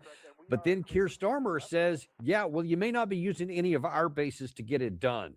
We're going to see what in the world is going on here. What is up with all of this disagreement between the two of the closest allies maybe in the world? And what does this tell us about what may be coming in Iran? And try to help make sense out of some of this, we reached out to the smartest man in London, Ian Puddock, who's going to have all the answers for us today. So I'm really glad to have you on. Ian, welcome back to the show. That's not true, by the way. You only say that because we're friends. You But say thank it you. every time, and it's still always true. But I accept your non-exception. Let's jump right into this. First of all, I mean, we're going to get into some of the details about what Keir Starmer may have been, what's on his mind, and what his decision. But I mean, let's look at the fundamental of this first. For Keir Starmer to have made this statement, especially on today, when, despite whatever President Trump said just hours ago, and we're going to show that in a minute, that this could be another 10 to 15 days. Most of the military experts are saying that all the pieces will be in place where something could come as early as Saturday. Yes. So this close to where something's coming here, what does it tell you that the Keir Starmer is willing to tell President Trump no on possibly the eve of this? Yeah, well, I think the secret is what you're not told and what's not being said, rather than what's actually being said in the headlines. So the headlines are very frank, very bold, very straight. We're not getting involved. You can't use our. We won't allow you to do what you want to do with using our spaces. The big thing is, though, as you will probably know, politics is all about negotiation and positions. So that's the public position. You know, we've got clean hands, white hands. We're not involved in this war at all. But that's not true. As I've posted several times in the last couple of weeks, there are British special forces on the ground in Iran, just,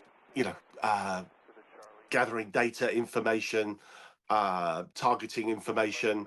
I've had 3 different figures from 4 different people, including a very, very senior officer, anything between 15 and 24 British soldiers there. Obviously, you'll never hear that. You'll never see that. So the public position is clean hands. We're not involved, but there will be negotiations where we say, well, we can't do that, but what we can do, and we'll facilitate and support the Americans in other ways, if that makes sense. So we are very much involved. And do you know, I mean, without, I guess, divulging any secrets or violating any sources, what are these special forces? Number one, what are they doing there? And number 2, are they the only ones there? The answer is the second part to that, are they the only ones? I just don't know. Intelligence gathering. And that covers, as you will probably know better than me, being a military person, a multitude of sins. So you've got some people in a space that they shouldn't be, can't be, legally cannot be there, gathering intelligence. So it's going to be nefarious activities. So nothing good will come from it, is what I would suggest. And what is the British intent in this? Why would they risk British lives for something that is, at least on paper, primarily between the United States and Iran, or at the worst, U.S. and Israel and Iran? Well, we support our friends, we support our allies. There's obviously been a lot of tension with Trump and the Starmer government and David Lammy and all these people over the last six plus months. So when it really matters, an MOD friend said to me in Whitehall, gosh, in 2022, about the rivalry. And I am answering your question, by the way, but I've just explained. Perfect. He said there was real rivalry between the Royal Air Force, the Army, the Royal Navy. Obviously, the Royal Navy being the senior service, are always seen as very elitist, but the Royal Air Force were very, very much up there, and then the Army were just the Army. But he said to me, within all this internal rivalry, when it really matters, we come together. And then he gave me lots of examples of things that operations that we've done abroad, usually in Afghanistan and in Iraq. And it's the same with our relationship with the Americans, just to answer your question directly. Whatever tensions, arguments, squabbles, disagreements have been there over the last 6+ months, we are now going to war. And do we support our biggest ally and friend or not? And the answer is going to be yes. That's the point. But you know what? It's interesting because, Gary, if you could pull that headline back up here you had a second ago, one of the interesting things, I think that's the one in the, if I'm not mistaken, it's the one in the Telegraph. Where'd I go here? Yeah, if you could roll down there a little bit, just keep scrolling down. There's one place where it says that one of the reasons why, given for the UK statements is here, is he said that it would potentially be violating international law. If you can roll down a little bit further than that, Gary, I think it's right underneath that. Yeah, I can't find it on your screen right there. I'm sorry, but that's one of the things that they said. It could be violating international law. Well, as it turns out, if you look and see what was cited on there as the international law, it might be breaking up. It's from this Articles of Responsibility for State and International Wrongful Acts agreed to after the 9/11 attacks, actually. And the key part of that is that the rationale underlying these provisions is that the state not directly committing the wrong is nonetheless held responsible if it has knowledge of the circumstances of the act, and if the act would be, if committed by such state, an intentionally wrongful act, which of course attacking Iran without any kind of provocation, without any UN Security Council resolution, etc., would be a wrongful act. So according to the British government here, they say, we need to keep our hands clean. We can't be doing this. So you can't use our RAF air bases to launch some of this. Well, first of all, before I even tell people what that tangibly means, that seems to be contradicted by the fact that there may be British troops on the ground there. Well, everything is a contradiction. There's what we see, there's what we're told, and then there's really what happens behind the scenes, and then there's the truth in amongst all this magic. And that's just how it works, I'm afraid. I don't want to digress too much, but if I can say, the British, we're really concerned about international law. It's nonsense. I mean, that's just nonsense. Some of the things that we've done in this country, and I'm not just going back into the past, some of the things that we are currently doing, it's just been revealed, for example, in Gaza, that over 2,000 British citizens have been involved in the IDF army and could be investigated for war crimes.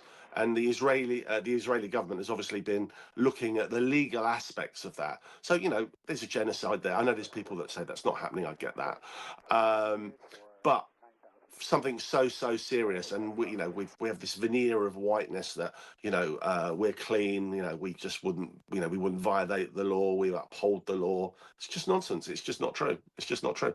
As this war of aggression against Iran, I don't support Iran. I don't think they've got a particularly great government, to be honest with you, but it's not our place to be starting wars and killing lots of innocent people, which is invariably what will happen in this war. Yeah, and then lots of other people are going to be killed as a consequence of that and their retaliation. More on that in a minute. Let's take a look at how we got here. There were 2 days ago, because this is really a strange situation. If all this was going on behind the scenes and it was nice and smooth, then you could maybe roll your eyes and say, well, this is really bad because they're being unfaithful and untrue in public. But it's even worse than that. Let's look, first of all, here. A couple of days ago on the BBC, they reported that actually everything was fine. It was good to go, that there was an agreement between the United States on these Chagos Islands. I'm going to ask you about that in a second. But this is according to the BBC. The U.S. government has given its official backing for the UK's plan to hand over the Chagos Islands to the Mauritius in a lease back, an important military base. In a statement, the U.S. Department of State said, quote, it supports the decision of the United Kingdom to proceed with this agreement concerning the Chagos. Now, first of all, just for those who may not know, can you explain what is going on with Chagos Island? What is it the UK is going to do, and how does this lease factor in?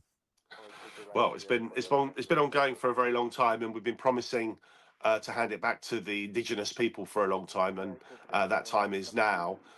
Trump was initially against it, and I believe he ridiculed it a couple of times about why are we doing that. But we are, and it's happening. And obviously, again, we're back to politics. It's gone from a position of ridiculing the British government for handing it back to the indigenous people to now supporting it. So, politics, politics, where it's like slime. It just moves and morphs into whatever the feeling of the day is. Is it just, though, on paper that it's going to be, quote, handed back over to the indigenous people? Because apparently there's a 99-year lease that's going to go along with it, which, correct me if I'm wrong, doesn't really change the practical application on the ground. Is that right? That's correct. And we will still have our military there, and we will still have a big say in what goes on in terms of the local politics. So we are stepping away over 100 years, and obviously that's a long time in politics, so a lot can happen. But I I do think it will happen. I mean, I do. Sorry, I believe. So I'll rephrase that. I don't know what's going to happen in 100 years, so I can't say that. I do believe there is a genuine intent to hand that back. I do actually believe that. But again, as you say, that we'll all long be dead before that ever comes up. So no one can say exactly. But the bottom line is that right now it won't have any practical operational impact at all. It's just something that's on paper and some promise to somebody else who is not probably even born yet. That was 2 days ago. Yesterday, Deutsche Welle reported, however, that the U.S. has changed its mind. Trump flips on his position. Prime Minister Starmer, according to Trump, should not lose control for any reason of Diego Garcia, which is part of the Chagos Islands, by entering a tenuous, at best, 100-year lease, Trump asked it, saying that it would be a blight on our great allies. So if this is a public policy dance, why in the world would the United States, I might be asking you a question you can answer here, but why would the U.S. say yes, the State Department officially that it supports the U.K. government position on one day, and then the next day, Trump turn around and say, yeah, that's a dumb thing?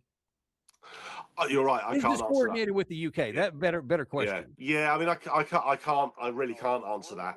Other than they are negotiating positions, and normally when people have negotiating positions, the negotiating positions are in if you and I are negotiating over something, whatever that something might be, you and I will negotiate in private. We don't make public statements until we get closer to the negotiation, if it was going to be a public thing.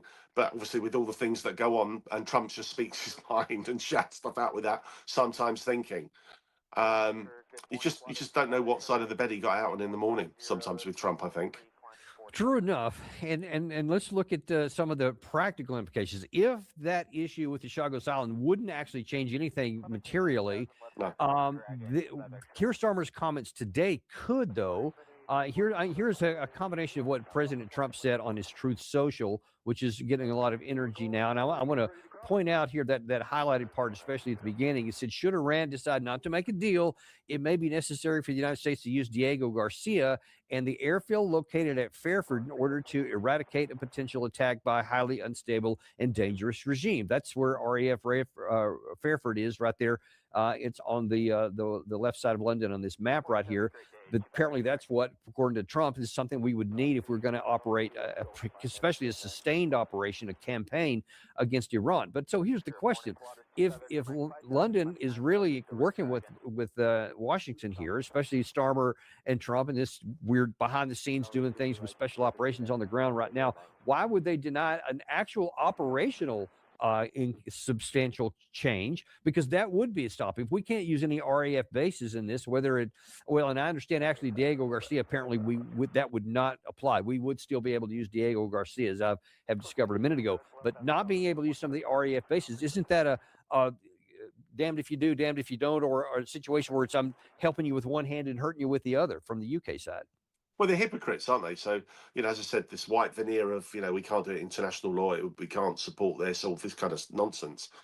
The reality is we are very much going to be part of this, helping the Americans any way that we can, but we create the veneer of whiter than white that you can't go and bomb from our bases. And we will be doing everything other than have those bases to support the Americans in whatever they're going to do. And the decision, I've heard this from a major general, the decision has absolutely been made. And no one has told me this. No one has told me this. But it's been alluded to in a conversation, but no one has said these specific words, that they will use a nuke on a military establishment, a military base, or something like that, and just say there's more coming unless you do what we say, unless you negotiate with us. And I just believe these people are crazy enough to actually do that. To believe. When you say these people, which these people are you talking about? Who would? I'm talking about the Americans. I'm talking about the Americans and the Israelis.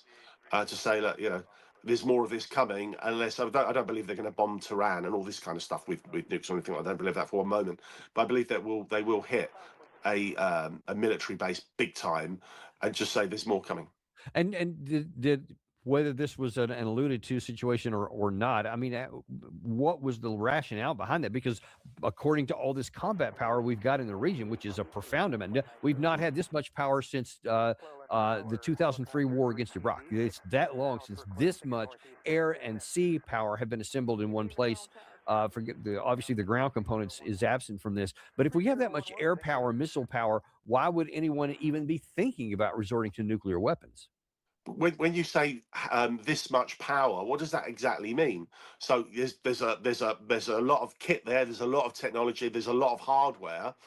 But how long can America sustain an attack? It's actually not that long. Iran doesn't have to beat America. It doesn't have to blow up all the ships or sink the ships or hit the ships. All Iran has to do is outlast the Americans, which it's very, very capable of doing with its, hypersonic missiles. And I don't know if this is true or not. I don't know if they're getting any help from the Chinese or the Russians. You read about that, you see things, but if that's true, the American military will absolutely know that for sure, if that is true. But I just think that Iran can fight back, and they can fight back or hit back hard.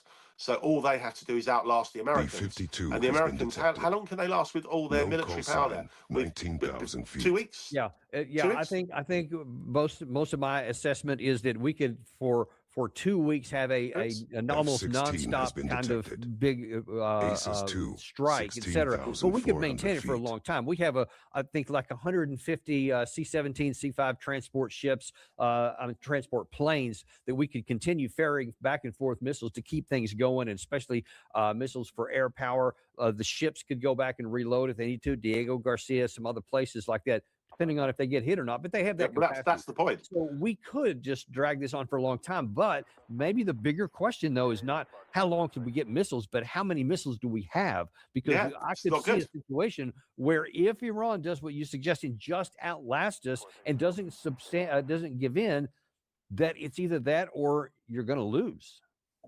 Or use nukes. That would whoever's saying that is nuke. one thing, but I got to say that the political decision in Washington for us to use one would just be off the charts, and I can't imagine Russia and China being okay with that. I think of course not. No, of course let's not. hope that wouldn't be the case. But then again, I would have hoped that just 2-3 months ago that we would never just outright attack to destroy another country with no justification either, and yet here we are on the brink of it. So how can I eliminate that as a possibility? Is it radical and crazy as it sounds? I can't eliminate it. No, you can't. Obviously, don't agree with it by raising. I'm not supporting that, agreeing with that at all under any circumstances. But Ian, let me share with you one other thing here, because I know we're running a little bit short on time. But in the category of doing things that don't make any sense at all, there was, and I don't have this soundbite in front of me here at the moment, but about 10 or so days ago, Secretary of State Marco Rubio was giving some testimony before the Senate, ostensibly on the Venezuela operation, etc. And one of the senators there said, okay, about this Iran thing, though, if we have a regime change operation and we succeed and we get rid of the regime, what is the plan afterwards? And Marco Rubio, in front of God and country, said, I don't know. We don't have one. We don't really know. I mean, that's just not something we're thinking about. Okay. That was the Secretary of State. It got a little more outrageous yesterday when Lindsey Graham said this. Does the U.S. have a favored candidate? Are we talking about Reza Pahlavi? Because he's around quite a bit. Yeah, I like him fine, but it's up to the Iranian people. Don't get ahead of yourself. The day after the regime falls will be complicated. We don't do day after well in the U.S. That's what you got to quit saying. We. It's not we. It's them. It's not my job to construct a new Iran. It's my job to give them the opportunity to construct a new Iran. That is just absolute. You said it was outrageous what the Secretary of State said. But for Lindsey Graham, a sitting U.S. senator, to be saying on camera, I don't care, man. That's their deal. All we're going to do is kill everybody. It's up to you, whatever happens next, which sounds to me like all they really want to do. And I've heard this from other folks too. And I wonder if you have heard any of this from your side of the pond there, that the actual objective is not regime change per se, but it's just regime destruction. Yeah, create a mess. Create a mess. Absolutely. Create a mess. A divided people are always easier to manage. or to organise. And if you can create confusion and mess and destruction, and no one knows who's in charge and who's responsible for making things happen, and things aren't working and things are broken, you know, everyone's going to be concentrating on that, and that gives the people, these masters of the universe who make all these crazy decisions, an opportunity to do whatever they want. It's just, it is insanity. But these people exist. I mean, it is insane. It is insane.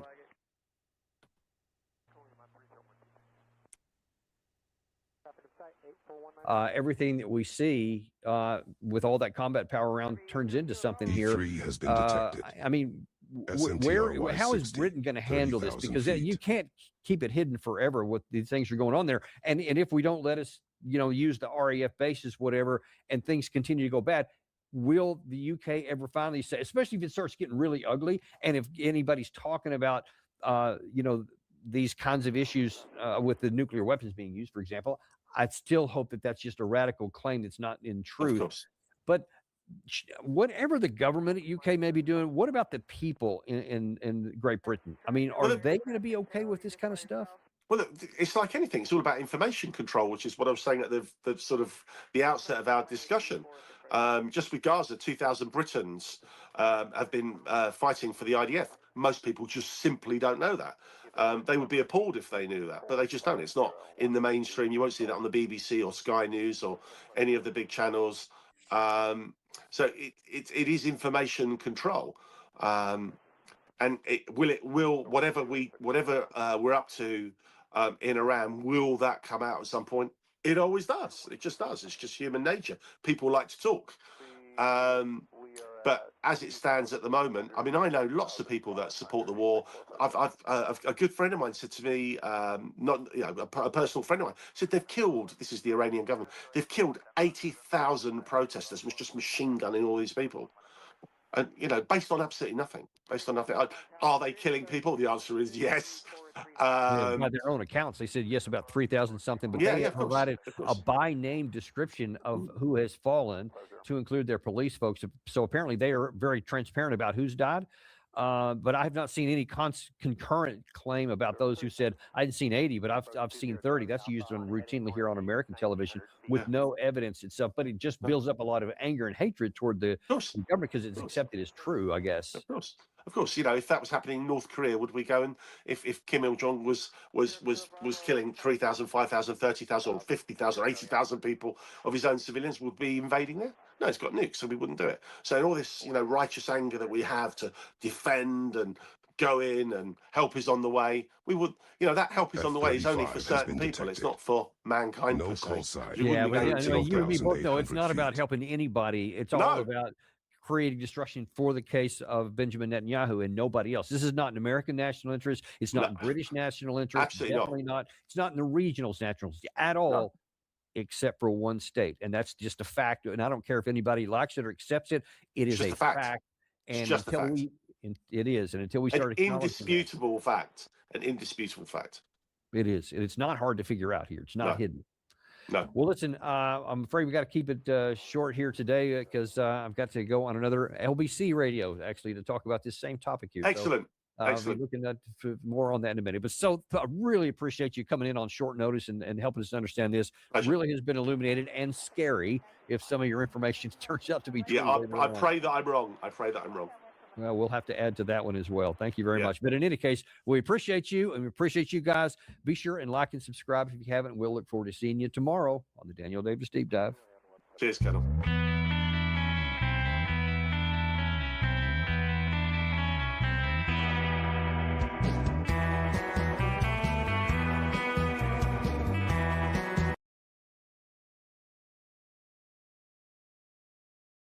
Carrier groups maintain a heavy presence nearby. Tehran says that a helicopter carrier belonging to the Navy of the Russian Federation has entered Iran's southern waters. The backdrop is unmistakable.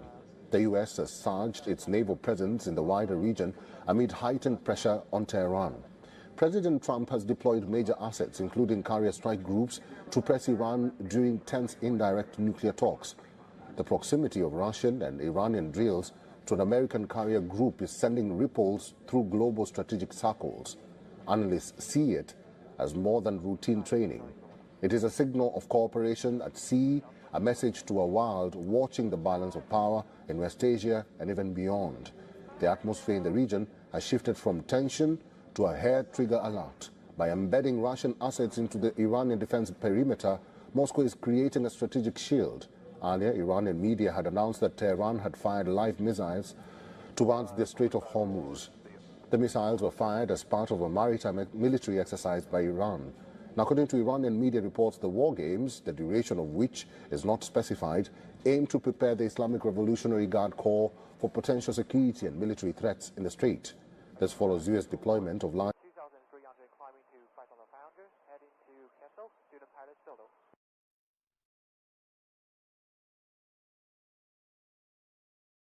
Zero 13, Sierra 801. Affirmative, 50 high, 5,500, Sierra 801.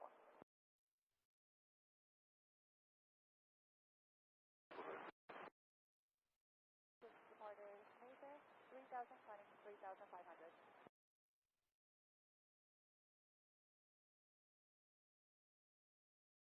Zero 13, manage 03 Alpha Alpha. Great, 6450, climbing 4,500.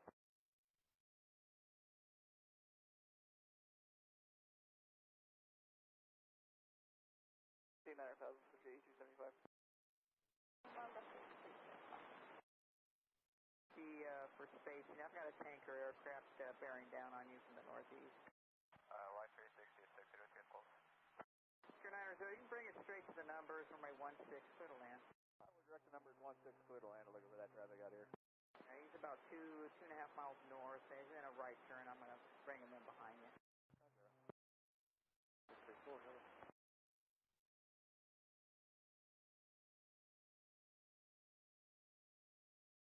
Just 28 Golf, just continue the right turn and just track northbound until advised.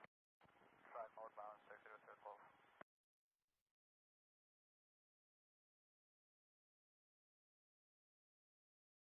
$237, I was going to 275.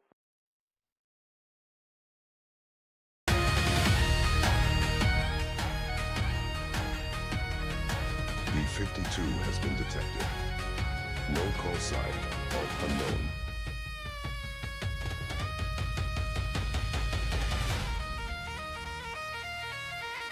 R-135 has been detected. Snoop 26, 35,975 feet.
been detected.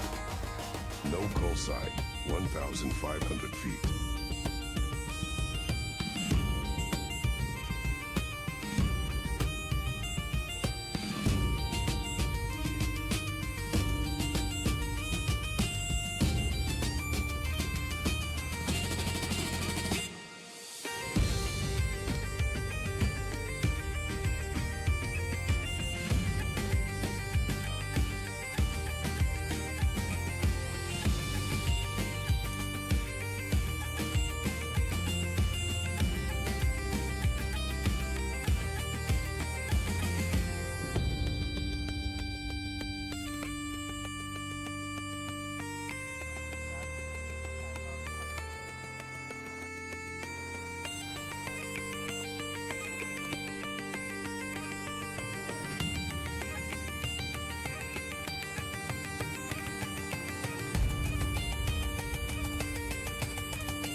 F-16 has been detected.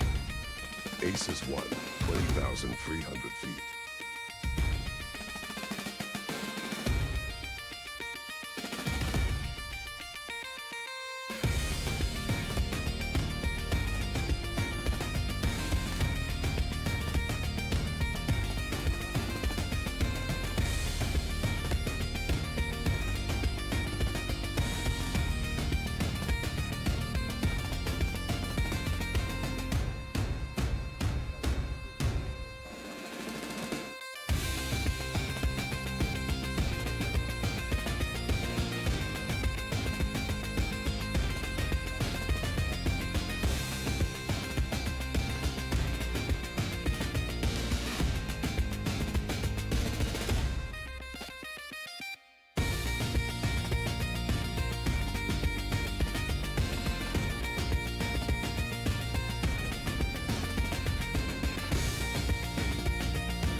it refuses even to parley with DC.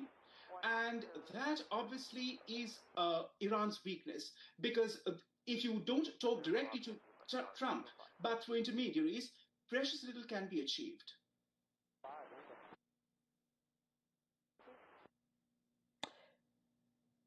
And now, at this point, Russia says that there's still room for negotiations. Turkey, on the other hand, has offered to mediate. I mean, is there any room for back-channel negotiations? I know you alluded to the fact that they're not speaking directly, but what about these mediators? I know Oman always played a role, or are we just too far off at this point? I'm afraid we are too far off. Muscat particularly has played a fruitful role in the past with hostages and the like as such, and with nuclear talks. With Ankara, of course, Foreign Minister Arabchi arrives tomorrow for talks. But you can be sure what will be on the agenda will be what has just been revealed, namely an Iranian plot in advanced stages to attack US troops at the Incirlik NATO base in Turkey. One Iranian and 5 Turks have been apprehended in nationwide swoops conducted over 5 Turkish provinces. And the Iranians have not been in a position to deny that. It is an embarrassing moment for Tehran as Turkish intelligence picked them up. So that obviously will be on talks with Arabchi, among a host of other matters. The usual blandishments about, dialing down tension in the region and the like. But if this is a development which has been confirmed by Ankara, then you can be sure that Iran was more than saber-rattling. And obviously, if an attack had gone through, for instance, you can be sure Trump's response would have been very severe already. And Berzine, just very quickly before I let you go, so you think there's more of a possibility that Iran would attack U.S. bases before there would be some kind of kinetic attack on the part of the United States against Iran? Iran would risk something like that? They could, because the regime is determined this time out of sheer desperation in order to do something spectacular, particularly pitted against, as I mentioned, the 11 days of February, which come up with the 40th anniversary of the revolution, to show that business as usual and that we are very much here to stay and not going anywhere. But that is just pretty much bravado, because their military capabilities have been considerably degraded since the 12-day June war from last year, despite the front that Iran puts of this brave face. Thank you so much for all of that, Berzine Wagmar. I look forward to speaking to you again very soon. Of course, we're following this story very closely. West Asia is on a knife's edge. Iran's powerful Revolutionary Guard Corps is issuing its sharpest warning yet as the American warships B-52 has been detected. Towards the region. No call sign, 3,100 feet. On the table, Tehran has said that its finger is on the trigger. Now, the language of force is growing louder. F-16 has been detected. Tells you more. ACES-2, 13,700 feet.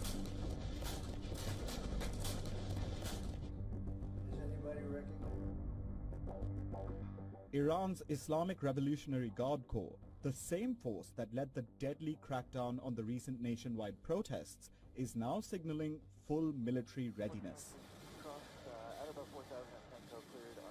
The IRGC says that Iran is more ready than ever, finger on the trigger, and has warned the United States and Israel to avoid what it called any miscalculation.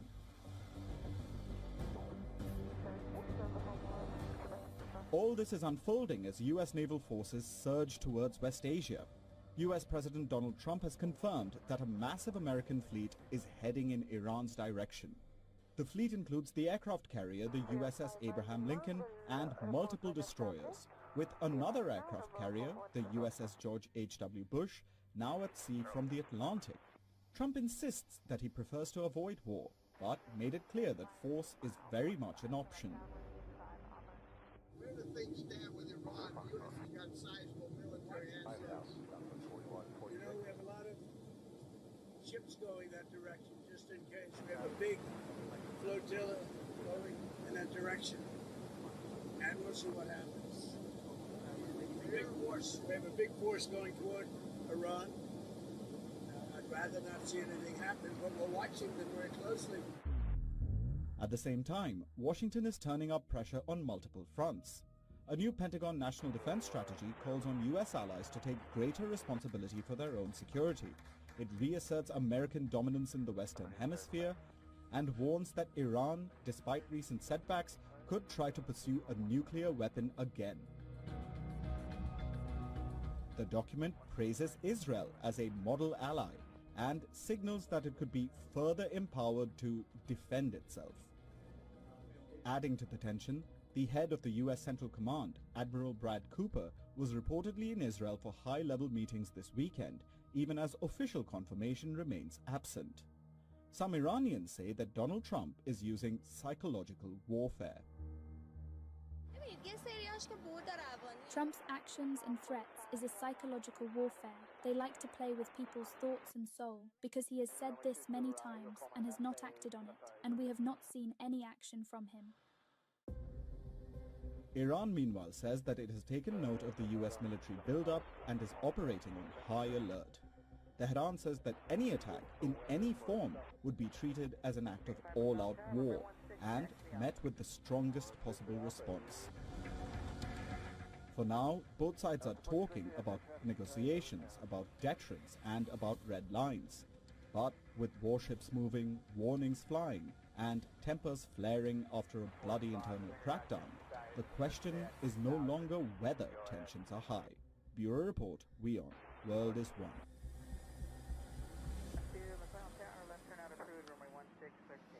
All right, now joining us from Washington, D.C., we have Professor Giorgio Cafiero, who is a professor at Georgetown University and also CEO of the Gulf State Analytics. Professor Cafiero, thank you very much indeed for joining us here on WION. Now, there are threats that are coming in from Donald Trump thick and fast in terms of what he intends to do in the case of Iran, and also the fact that there's this armada of American warships that is headed towards the region. In your assessment, what do you think is Donald Trump planning here?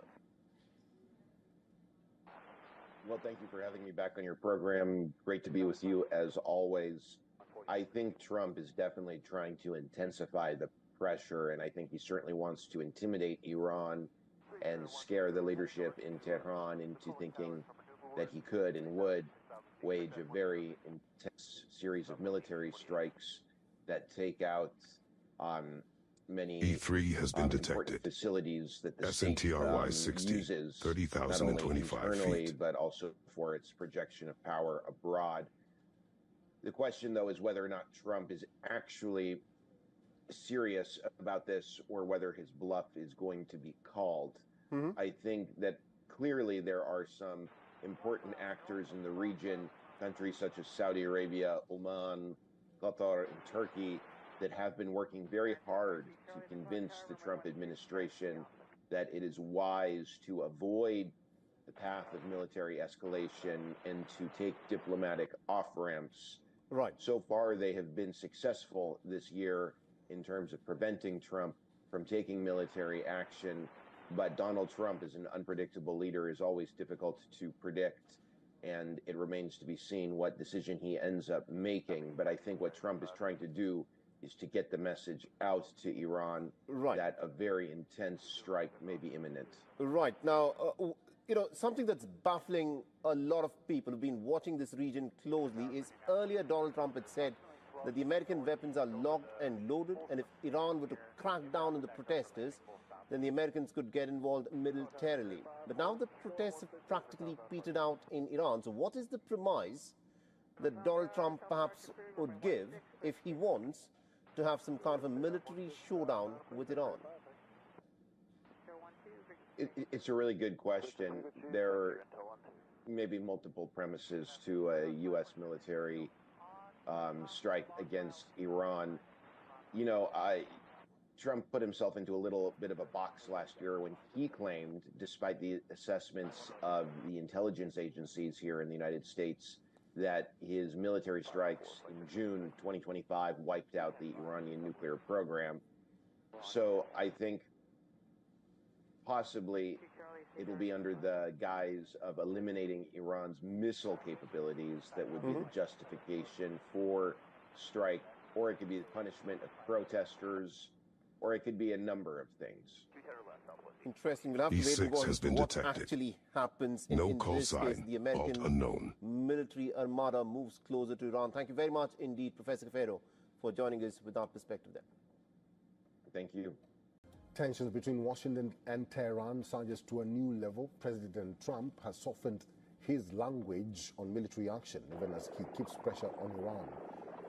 Tehran is firing back with a stark warning. Any attack will be treated as an all-out war with significant consequences for West Asia and beyond.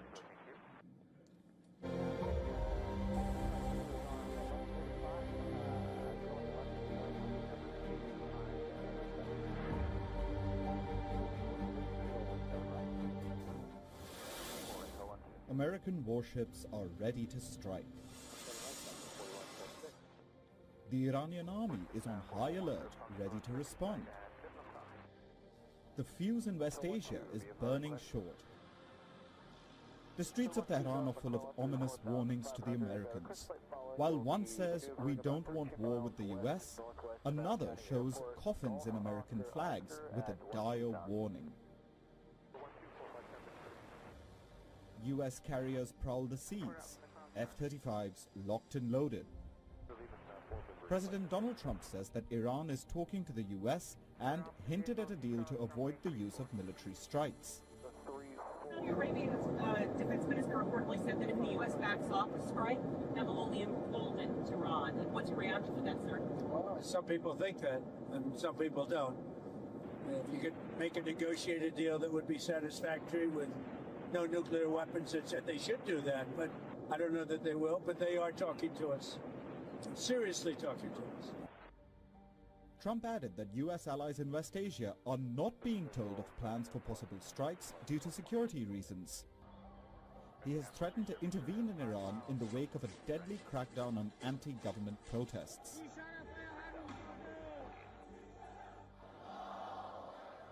But Tehran is not recalibrating its stance.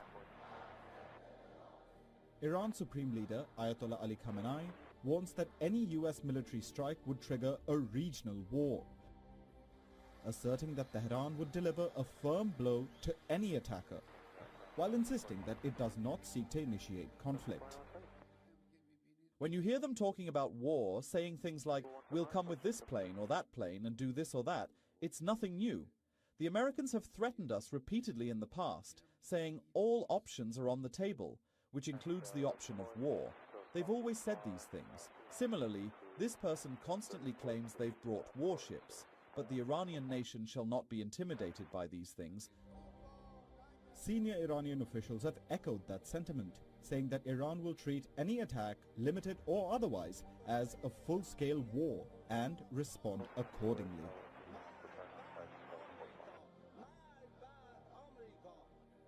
Trump can launch an attack and then immediately 2 hours later post a tweet and say that I finished the work. No, this will definitely lead to an all-out war. It will harm the interests of many countries. It will actually involve itself.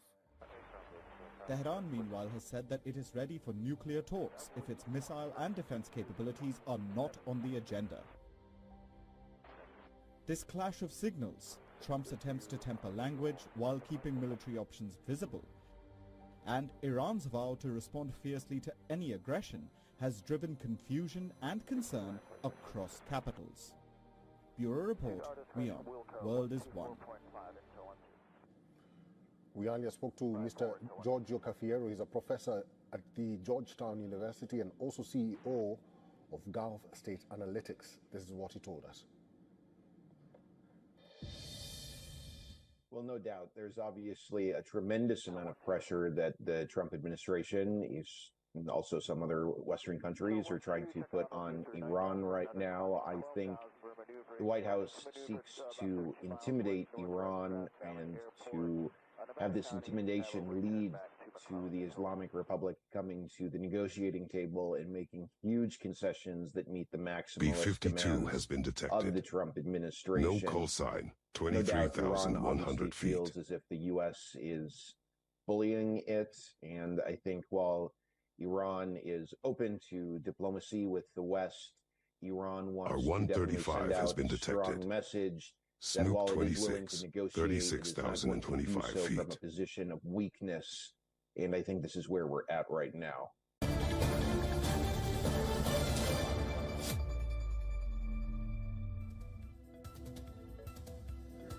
Breaking news coming in. Tehran has issued a strong warning to Washington. Iran's Supreme Leader Ayatollah Ali Khamenei warns of a regional war if US attacks Iran. Khamenei says, I quote him here, the Americans should know that if they start a war, this time it will be a regional war, quote unquote. Supreme Leader Ayatollah Ali Khamenei calls the recent anti-government protests in Iran that saw the killings and vandalism akin to a coup. The Iranian Army's commander-in-chief, Amir Hatami, says that the armed forces were ready to defend the Islamic Republic until the end.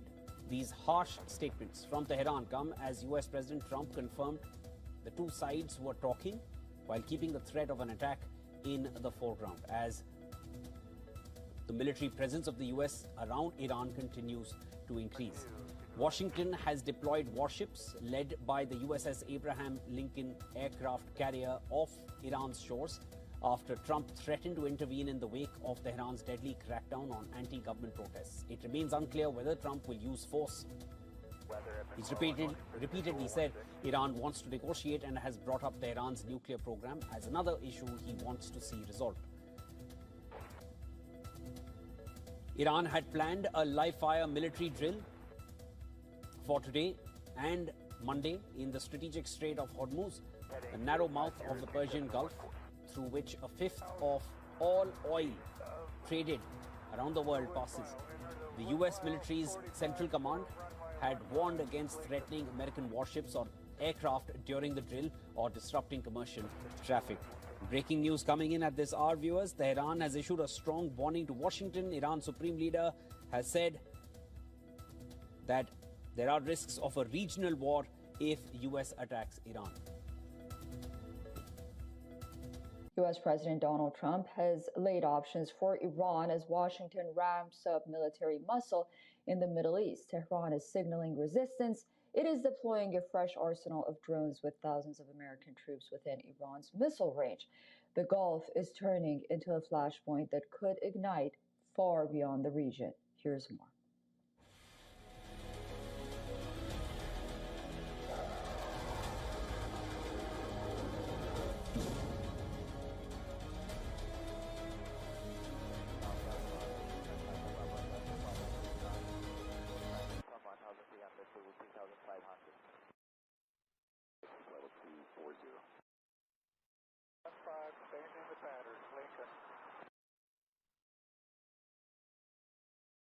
Going to and south, San Diego, slammer arrival, 3022. So let's continue to talk about the market reaction, about what this means going forward, and so much more here on Live Now from Fox. So let me bring in our next guest, the economist, Dr. Rebecca Hamkus. Great to have you on, Rebecca, because this comes as a day where we knew eventually there would be a decision from the Supreme Court. We just didn't know when, and then today was the day we get it.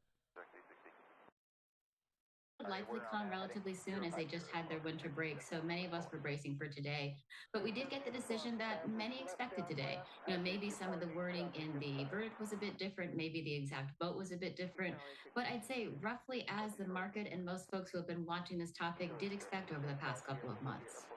Yeah, absolutely. And when we heard when the arguments were happening and we just could hear the audio, it seemed like the justices were favoring this decision here. Ultimately, in this 6-3 ruling, what does this mean ultimately for the Trump administration going forward, really for the next couple of years? Well, it's certainly a very explicit verdict. So, as you mentioned, most who were part of the oral arguments or who heard them did anticipate the ruling that we got today. The court did not address the wider issue of whether or not the legislative branch or Congress can give this authority to the executive branch. What they explicitly ruled on was that the IEPA Act that the Trump administration was using did not grant the administration power to issue tariffs in this way. So it was in some ways a more narrow ruling than we might have expected, but it was very explicit and left very little room for interpretation that the tariffs that we have enacted under this were not something that the administration had the authority to do. That doesn't mean they don't have other recourses. We already heard from the president this morning, as we are anticipating. We've been knowing from the administration for months. They did have other statutes ready to go. But IEPA was certainly the most broad, the most sweeping, and the fastest. And that's likely why the administration started with this one. Yeah, absolutely. And I mean, what a wide range. If you think about it, we're almost a year, well, not a couple of months away from April. And April 2025 was a roller coaster when President Trump really announced this. And we saw what IEPA was starting out from the moment there where everything just dropped in the market because there was so much uncertainty going forward. But now that we look at tariffs in general, even as the president was speaking today in this 45-minute news conference, it didn't seem like the market was backing down now from tariffs. We're seeing a relatively muted response from the market, and that is to be anticipated because the ruling wasn't a surprise. Again, this was very much already factored in, and any other statute or executive order that the administration chooses to use is much slower, often involves an investigation or a ruling, or is time limited. You know, the market reaction previous April was very much due to the chaotic nature of the news and the uncertainty. You know, markets hate bad news, but they really hate uncertainty more. And a little bit of what we're seeing is the feeling that we'll have a little bit more pace and a little bit more expectation. Certainty, no executive is thinking this afternoon they have more certainty going forward, but one big area of uncertainty that you can wake up in the morning and have another set of tariffs issued against you, some of that has abated. And we're seeing a little bit of that come in the market reaction. I thought it was so interesting, too, when the president was speaking, and really he just described what I think a lot of people were thinking when he said, you know, it's probably going to be caught up in the court system for the next 5 years. It will be years, and there's a couple different aspects. Again, I would see this ruling as, again, I'm an economist, not a legal issue, but from what I'm speaking to my colleagues, this was relatively explicit that the IEPA Act does not grant this authority, but there are other statutes, about 5 main ones they will look to, so we should expect it to be in the courts. Also, we didn't have any explanation of if rebates need to be issued or how they would be issued. So that aspect alone, we're talking billions of dollars, that will also get caught up in the courts for the next couple of years. There is nothing straightforward about how these could possibly be issued. Yeah, the perfect segue here, Doctor, because I just brought up this post here from Fox News colleague Aisha Hasni, and really talking about these refunds that could be up to $175 billion. Penn Warden budget model projects that, saying that we project that reversing the IEPA tariffs will generate up to $175 billion in refunds unless replaced by another source. Future tariff revenue collections will fall by half. So, I mean, how do they even work out refunds that have already been collected on and probably spent somewhere else? We are in uncharted territory. So it's also important to note that refunds, if they do happen, how they happen, are only on the tariffs related to IEPA. So all other tariffs are still in place and no refunds are in question there. So it is a segment of the tariff revenue collected next year. Now, when you pay a tariff at customs, it is reported. It's not like this is happening cash piles at the border. Like, we do have a record of who paid these. Now, a lot of companies have already issued essentially warrants. So there is actually a secondary market for those who said, hey, I'll give you $500,000 now. You might have $3 million in rebates coming to you, but you won't have to deal with it. I'll just take it. So we do have a healthy secondary market as well. Now, again, the Supreme Court decided not to weigh in on how rebates should happen, which was expected. That will now happen in the International Trade Court, which already has thousands of petitions to it. This is nothing that we'll have clarity on in the next couple of weeks, probably not the next couple of months. So expect this to draw up for months, if not years. It'll be well past the current Trump administration before we have clarity of how these refunds have actually been fully issued. So no company should expect a check to come in the next couple of months. No consumer should expect all their prices to drop in the next couple of weeks. This will be a very long, drawn-out process. And lastly, does this now decision that it's finally out there by the Supreme Court, does it ease the markets? I feel like this was always hanging over, when's it going to happen? When's it going to drop? Now, can the market just fluctuate, given, let's just hope that nothing happens E6 over has the been weekend, detected. With Middle East No tensions, call but, sign, given away from 7,300 that, feet. Does this ease maybe the uncertainty in the market right now? Well, it does nothing, as you mentioned, Mike, to touch the geopolitical uncertainty, which we are also speaking about today.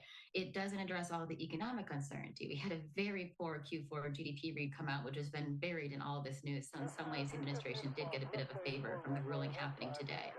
It does ease the very specific economic uncertainty of not being able to plan supply chains, negotiate with trading partners, and anticipate your pricing a bit more.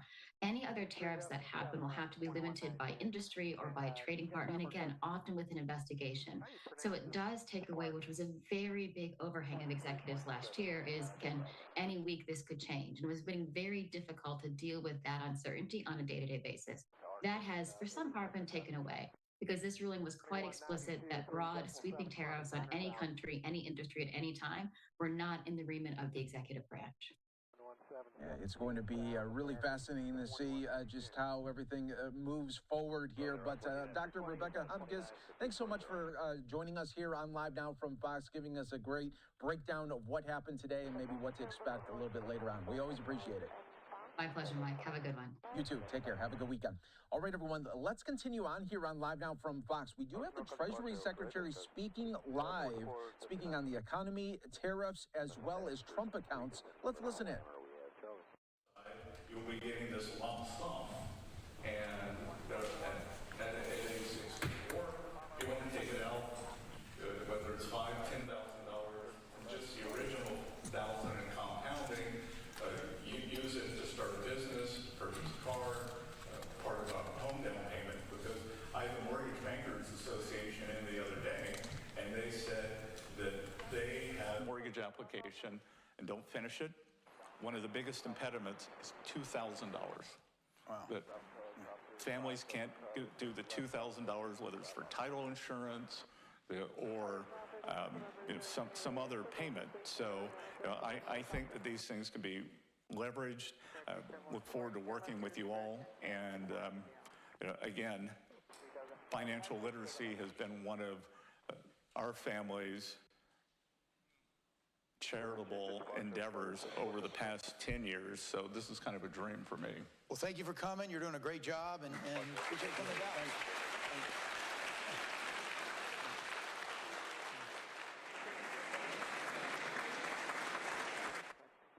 All right, we just got the tail end there. We'll rework that video here so you can see it a little bit later in full. We'll get the full section there coming up a little bit later on Live Now from Fox. All right, Friday edition continues to roll on. Right now, I want to show you the markets here. 137 points, still up in the green. A little more than an hour to go in the trading day. So we'll definitely continue to keep an eye on all of this here for you on Live Now from Fox. All right, in the meantime, we do have some other top stories, headlines, and of course feeds that were coming in as the news was breaking with the Supreme Court. F-16 has been detected. Today we want to Aces 1, 3,800 feet. Where Minnesota Democratic lawmakers coming together right outside of the Whipple Federal Building to talk about ICE operations as well as ICE arrests that have happened in the past couple of weeks. Let's listen in right now on Live Now. This was an attempt at us doing our congressional duty and performing oversight at the Whipple Federal Building. We were finally, this was the third time try for Congresswoman Craig. My second attempt, we were finally let in. We were given a full and complete tour of the facility. And, you know, the objective of this oversight was always to be able to come in at any moment to see what is taking place at these detention facilities and how people are being treated. When they instituted the 1 week notice, we knew that things were going to be different. And we weren't surprised at what we saw today. We went into the facility and there was not a single detainee that we could see or talk to. Every cell, every inch of it was completely empty. And when we'd asked, why isn't there anyone here? Because we obviously know they've been detaining people. They said the last people left at 11:30. It seems a little too convenient, knowing that our scheduled visit was going to be at 12 p.m., that the last detainees would be transported out of the facility at 11:30. We know that our colleague, Senator Tina Smith, also had a scheduled meeting today, where she also was told that the detainees left a little before she got there, and there was a possibility some might come in after she leaves. We've been told that on average, as the search has been drawn down, they are getting about 20 a day detainees that they are picking up. They have not picked up any observers in the last couple of days and held them in this facility. The facilities seem to be clean and orderly. And again, you know, I wouldn't be surprised with having the level of notification that we were supposed to give about our arrival, that things were arranged in that way. There's more we want to say, but I will give my colleague Angie Craig to give a few of the other updates that we've heard. So thank you so much. And yes, it was the first time that I've been allowed into the facility. It seems very convenient that they removed anyone who had been arrested today from the facility 30 minutes before we arrived at the facility. And this is why members of Congress, under our congressional duty, and why we are challenging the new policy on the part of this administration, that it is illegal to require us to give 7 days notice. What we saw today was an incredibly clean facility. It was a facility without a single individual being held in it. And this is precisely why in the appropriations law in this country, we have written, and Donald Trump has signed, that members of Congress can ask to be allowed into these facilities with absolutely no notice. So I'm glad we got in today to be able to see the facility itself. But at the end of the day, this is not the intent of the law. And once again, Donald Trump's Department of Homeland Security is violating the law. Now, what we were also told is that there are under 500 ICE agents remaining in Minnesota. That's off of the 3,000 surge that we saw here. There are HSI agents in addition to that. We were told that they are averaging now only 20 arrests per day, and that they are moving those individuals to the 4 essentially county jails in order to hold them. What we saw today was very, very different than what the state has experienced under Operation Metro Surge. We were also told today, and constitutional observers should hear this, that if you ask an ICE agent to identify themselves, they should tell you their badge number. Their badge number. We were told that absolutely racial profiling should not occur in the state of Minnesota. We know racial profiling has occurred and is occurring. My own brother-in-law was racially profiled just a few weeks ago. So I would say they are supposed to tell you their badge numbers. So certainly we observe the drawdown is occurring. They are back to, on average, only 2 deportation flights per week from Minnesota, supposedly. But as we've been saying from the start, we will take everything we're told with a grain of salt, and we will only believe things when we see them here as this operation winds down. We'll take any questions if you have. Chairman of the media here, just a quick question. If what you found out today proves to not be accurate, what are the next steps forward? I know some people have been out here the last few mornings and counted hundreds of vehicles pulling in every morning. So I'm just curious your thoughts on how you proceed from there. Yeah, I believe I speak for both of us when I say we are committed to continuing to hold ICE and DHS in general accountable. As the Congresswoman said, I believe it when I see it. We have always asked for proof. We are going to continue to challenge the idea that we need notice in order for us to do our oversight duties. We want to be able to be back to the regular process that we are constitutionally allowed to carry out, which is to just show up and be allowed access, because the idea is that nothing should happen in the darkness in America to subvert people's civil liberties. And we know, I've been doing oversight quite a lot. And we know oftentimes when some of these facilities know that you are coming, there is a cleanup. We know that they are going to work really hard to make sure that there is nothing for us to see and there is nothing for us to report. But what we want in this country is truth and honesty. There is already a loss of trust in federal law enforcement, and we want to make sure that people have trust in those that are supposed to carry out the laws of this land. And we can't do that if we are not given the kind of access we are allowed under the Constitution.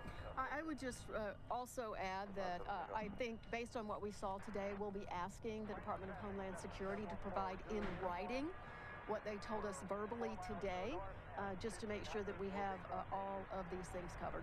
Your Representative, when you say that you were told this information today, that you said 500 ICE agents left from the surge, who are you attributing that to? Is the field office commander in there? Is Tom Homan in there? Who actually told you this information? Yeah, Tom Homan is back in Washington, so we were told.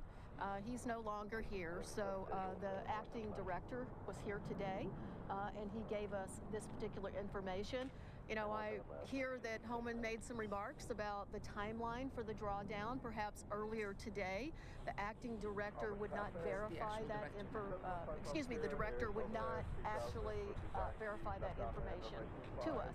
But look, what we saw in there today is clearly from the height of Operation Metro Surge, there has been a drawdown. I don't know how we marry that with specific information we're getting from our districts, where just this week we have heard that there are agents staging near Spanish immersion schools in Minnesota. We were told specifically that ICE agents have been directed, do not stage near a hospital, a school, or a place of worship. So if citizens see this happening, we made sure that we have a line of communication today. Ask those badge numbers, get them to your member of Congress or our 2 U.S. senators, and we will do everything in our power to hold those agents accountable. Their leadership is telling us they have to tell you their badge number. They're telling us they should not be staging in these sensitive locations. They're telling us that they should not be racially profiling Minnesotans. If that is happening in Minnesota, you better bet we are going to take it on all the way and make sure that people are held accountable. Question. Do you plan to visit another time after this one as well? Yes, we will continuously make attempts. We're also interested at looking at some other detention centers where some of our constituents might be detained. I'd also talk to them about possibly visiting some of these county jails where people are detained. They promise that they'll give me a list. They'll give us a list of the people that are detained in those 4 county jails, so that we can see if any of our constituents are in there, and then make the proper request to have a visit with them. I have a question. As I'm activist _Derek, I'm an independent person, activist also. I'm a legal observer. for me to come to my community. So what should I to go back out to my community and let them know we are safe to legal observe them without any obstruction from them or any violence? Because I personally have been violated by these agents. Yeah, well, thank you for the question. Obviously, we asked about that. I think B-52 has been detected. For people to No call continue sign, to exercise their 2,200 constitutional feet. rights.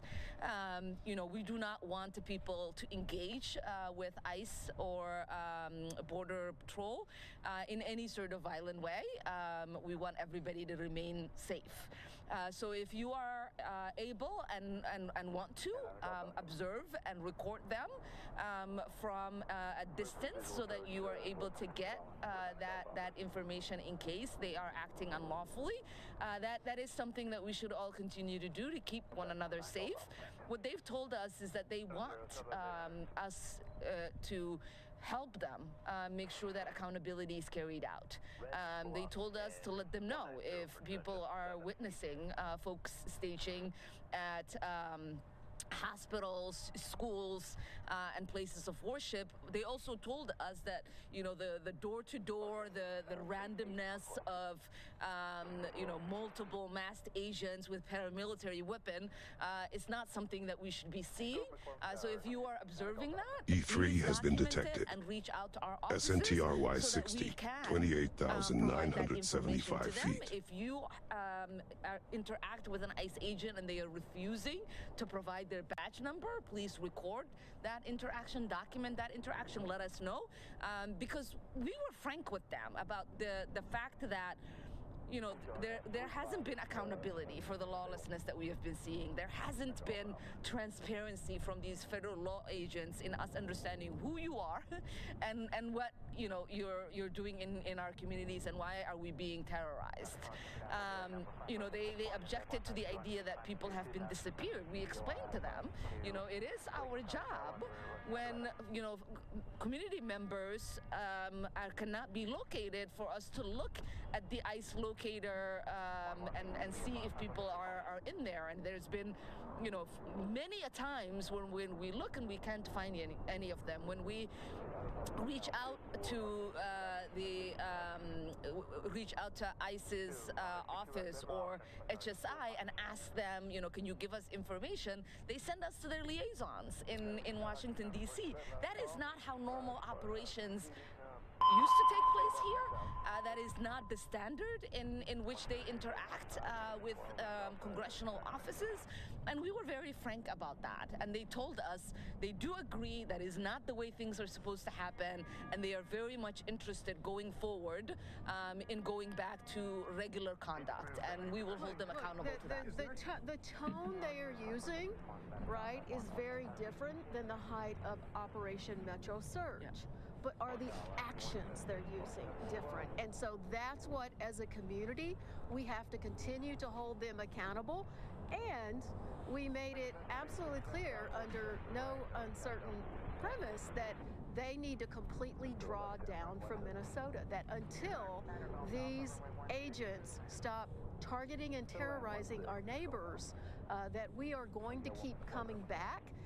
And frankly, what we saw today, we are going to make sure it will take court action, that our authority to show up and observe what's happening without 7 days of notice for them to get ready and move everybody out before we walk through the door.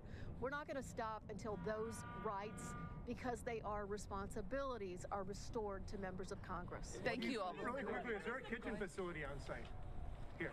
How do they feed these? There is a room where food prep is on the wall. We were not able to go into that part of the building, but we were told now that the numbers have declined so that they are moving people out of this facility on average within 6 hours, and that 12 hours is maximum. To a different holding facility. So we know that was not the case at the height of Operation Metro Surge. Again, this felt more like normal activity in Minnesota than what we have been experiencing. But again, we're not going to believe it until we fully can see it and feel it, not just us, but our constituents reporting back to We us. witnessed children being released in T-shirts. What's your view on Go that? ahead. I'm sorry, something you said earlier about, your district. Is it your sense that some of these operations are busier outside the metro than they were before, that it's shifted? Yeah, I think we certainly have reports in my congressional district, in the suburbs, in the exurbs, that instead of traveling in caravans through the cities, that they are doing more targeted actions in the suburbs, as well as simply sitting in the suburbs, waiting to find someone who happens to be a person of color. Those reports actually have increased since the drawdown. So that is my sense. Again, it's anecdotal from my constituents, but we certainly have not seen the cessation of these activities, and in fact it very much feels like some have just moved out into the suburbs. Yeah. And for me, what I communicated to them, B-52 has been detected. How no call sign, vault unknown. Challenging it's been for cities like Columbia Heights, for Fridley, where they are staged at essentially every single Our school. 135 has been detected. And the Snoop 26, 35,975 feet. And so I look forward to providing some of that information to him directly as we see it carried out in real time. But I also told them that in Minneapolis, a lot of our schools are operating at 30% attendance because so many families are mortified. Our churches, especially Catholic churches, have seen a reduction of 80% of their parishioners. This is not a way for people to carry out their normal lives. And the disruption is not just to our businesses, but it's just like daily activity, and it is not something that we want to continue to see, and it is not something that we're gonna just take their word when they say that we shouldn't be seeing that anymore. Well, and I would just add, before I came here today, I held a forum with members of the AAPI community. So just remember, we have a broad, diverse set of neighbors in Minnesota, from Somali Minnesotans to Hispanic Minnesotans to members of the AAPI community. And in every single community, we are hearing business reduction of 80% plus, and schools 50% absences or going online. And we know the level of lost learning that is occurring in these communities. Teachers across the entire state are doing their level best to make sure that these students have access to learning. But I think we are just beginning to start to understand as a state the widespread implications of Operation Metro Surge, not just at the human level, but at the state level as well. So thank you so much. Can you comment on the last one? When did you give, thank you. When did you give notice? And I just want to make sure you did not see any detainees. No, we gave notice 8 days ago. We got confirmation yesterday that we were going to be allowed in, and the last detainee was taken out at 11:30 a.m., 30 minutes before we were set to arrive. What about the children who were released in T-shirts on Wednesday? And we also did ask, how many people came through today, which is why it felt convenient that no one was there. They said 10 when we first got there, and 10 were gone, and then they said there were another 5. And so I circled back and I said, can we go and see the 5 that are here, because we have privacy release forms? And they said, no, we cannot permit you to go into the cell to see the detainees. And I said, well, we don't need to go into the cell. We can, put the forms, slide them in, and then we can look through the glass and see what their conditions look like. And then they oohed and ahed for a little bit. And then conveniently, as they were taking us towards the cell, someone said, there's not a single person left. And they took us into an empty cell. Yes. So it's just the timeline and the stories seem very convenient for what they really were working very hard for us not to see and witness. But thank you. Right, Minnesota Democrats speaking on ICE arrest as well as touring the federal ICE facility in Minneapolis. All right, everyone, we'll take a 2-minute break. Be back with more on Live Now from Fox in just moments.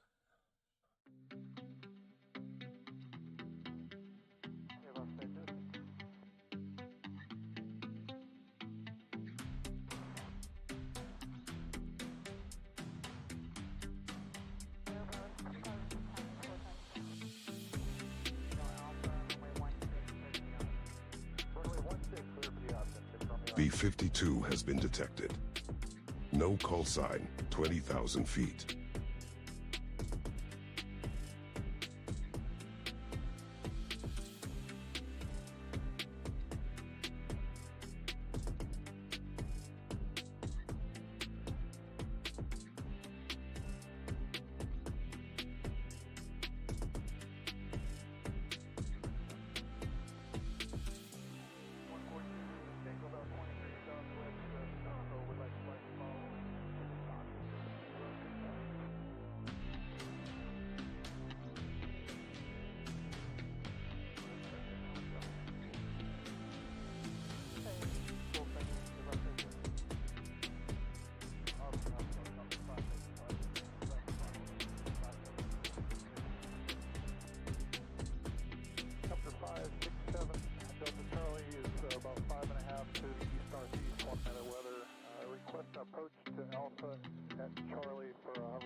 Welcome back, everyone, to Live Now from Fox. I'm your host, Mike Page. Thanks again for joining us, continuing to bring you some of the day's biggest top stories, headlines, all in the mix on Live Now. Next up, we want to take you out to NASA, where they were talking about the big Artemis mission, and we now know that March is going to be indeed the month there for this big mission. Let's listen in right now on Live Now.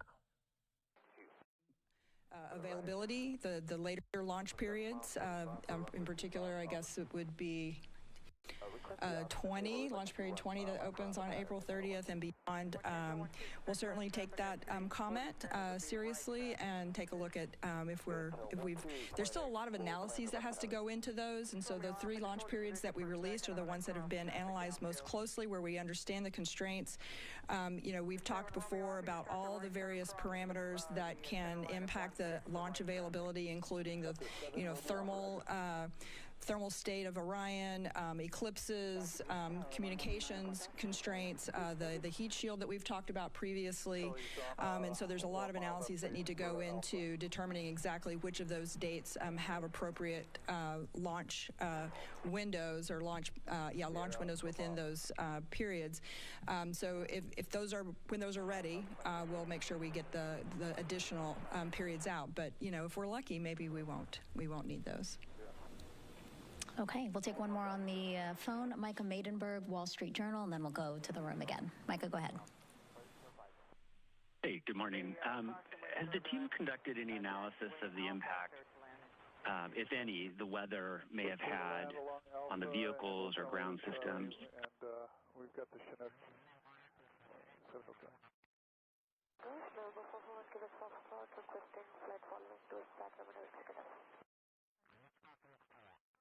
Calling Tower, Malibu 615 Whiskey is crossing dash on the approach for 16. 615 Whiskey, Roger, make straight and approach runway 16, 345 miles. Trading 16, report 5 miles, 615 please. Here is 5,500.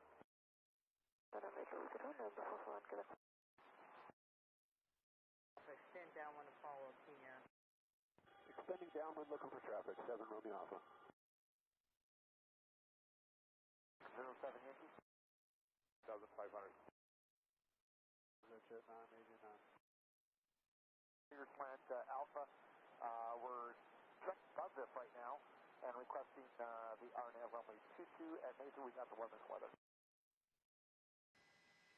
Now, just extend downwind, you can follow the King Air. F-15 has been detected. No call sign. Alt unknown. Got it.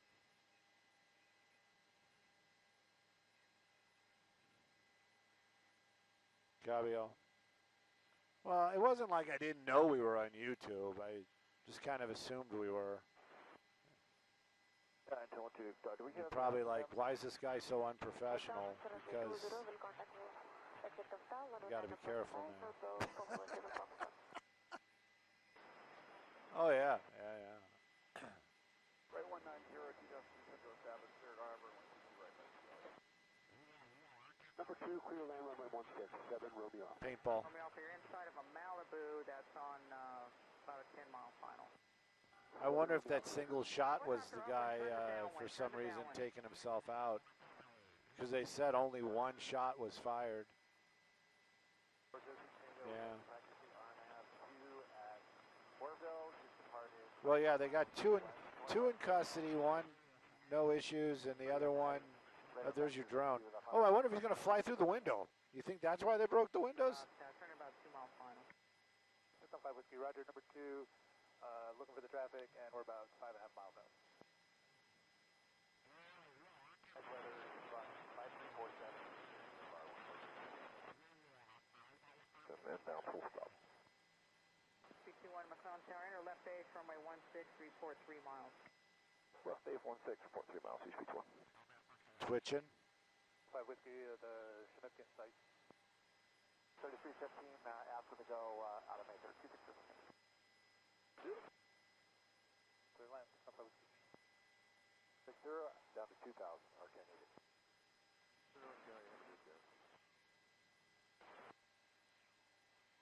Chinook in 7 Romeo Alpha, can you make, you said you want to make a full stop and go to parking?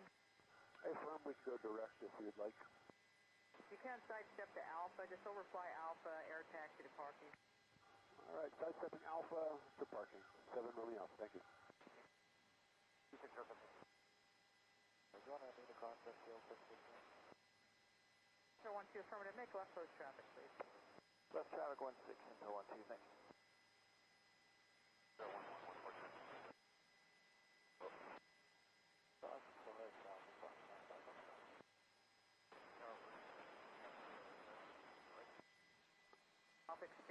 Dylan, if you were the one flying, they would have been an approved situation. 360 precision.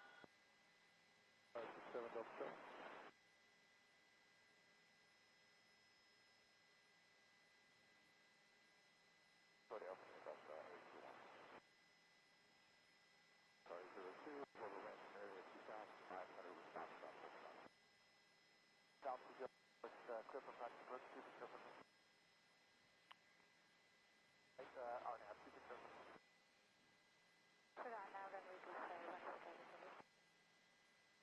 Well, it was on fire. It's still smoldering. There's plenty of smoke in there. Charlie, Hangar request steady top off positive on the start. What's this all about? What's this? Can we take a look? Come around. 20 and 65, we'll see you later. 2607. That was like body language, like come here. Who's over there? This guy's walking around. What is he, like 21? Got to be 21. CHP-21, make a right 360 for station. Right 360 for station, CHP-21. Oh, okay. Romeo Alpha, make another left 360, please. Left 360, 6 Romeo Alpha. Sir, 12, you want a full stop or a touch and go? They must have had firefighters in the building at some time because the hoses are going in the building. If you can't See what I'm saying? So they must have been in there. I'm just trying to put the story together. So was there a fire and then these guys showed up? Or did they show up because of a fire, and while they were fighting the fire, there were shots fired? F-16 has been detected. Well, FR-01, 3,300 feet. Firefighters that did this or what? But this looks kind of recent. Yeah, the door in the back is open as well.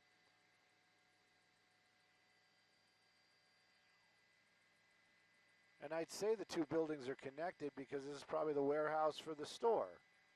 So 1-2, if you can't make short approach, runway 16. That's what I'm saying. He probably could. 16 clear to land, intel 1-2. Copy 6 Romeo Alpha. Your number, correction, 6 Romeo Alpha. You're going to follow the King Air that's about to turn left base. 6 Romeo And we don't know how long it's been. You know what I mean? It's like we weren't here to see the timeline and the timeline of events. Do a touch and go followed by an eastbound departure. 6 Romeo Alpha.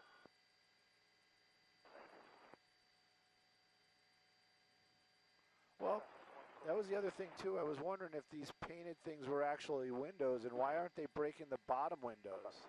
Why are they only breaking those top ones? I have more questions than the viewers. I'm telling you.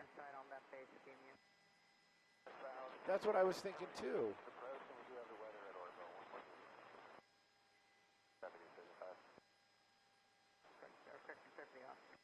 Option number 2. But it's definitely. I was trying to see if we could see in there. Tower, Arcane 88 with you on the ILS 1516 practice approach. 321, make another left 3. Make a left 360 for me. I've got traffic just northwest you on the localizer. 2-3-2-1 inside and make another left 360. Yeah, those are just rows of boxes. He wasn't going to push anything over. I got what he was thinking, but it wasn't going to happen. Let's see what's going on up here real quick. 1088, Roger. Continue approach, report 2 miles. Okay, continue, call 2 miles. No, that's the reflection. Yeah, that was the same thing I had earlier. I was like, oh, movement. And that Gatorade bottle hasn't moved either, so I don't know.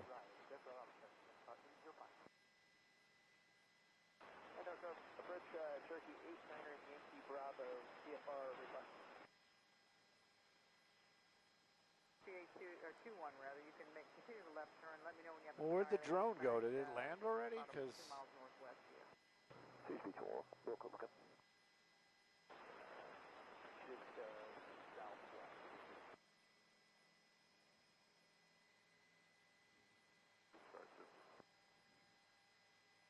Papa Duke 8, also flank off.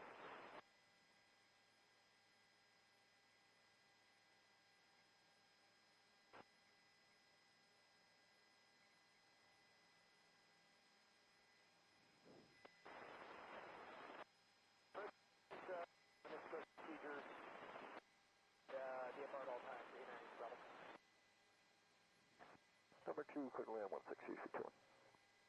McClellan Arcane 8, 2 miles on runway 16. products tested and built, and they have pallets available. Option. Affirmative. Oh, there he is. Just make low approach only, runway 16, cleared low approach. Cleared low approach only, Arcane 88.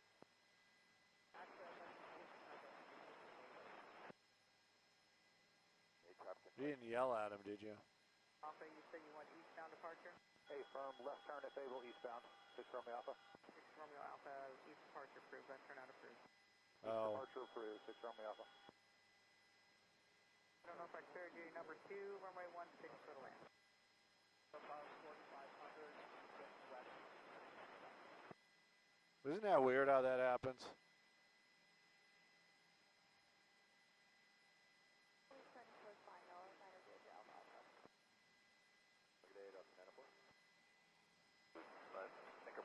Whoop.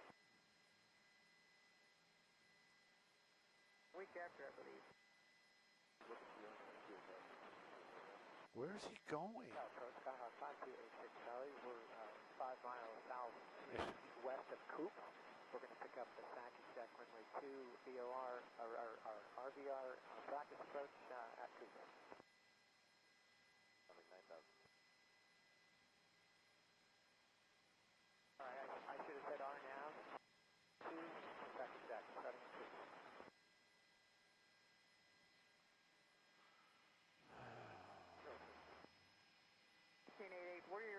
departure instructions? To go back to the approach. Gate, execute final instructions, contact NorCal departure. Switching to NorCal, thanks for the help today. Word was mentioned, so I think Charlie 1000 here, climb 3000 request. Departing, back to check, Charlie. Clear to land, Charlie, leg vectors for ILS runway 16, future curve back as well, full stop. NorCal approach, Bonanza 334, Sierra Echo, 1300, climbing 9500. That was 2109, 13.5. So my next question, because I have plenty of them, more so than probably the viewers, where's all that water going? I haven't seen it like pouring out anywhere. Is it? Q2 left, clear to land.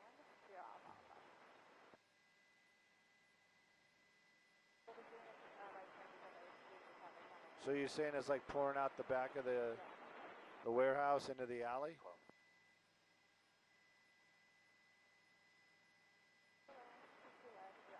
I know somebody that could use that car for parts. Are you up on L? Practice, handling. Push right, clear for the ocean, number 2, line up for Romeo.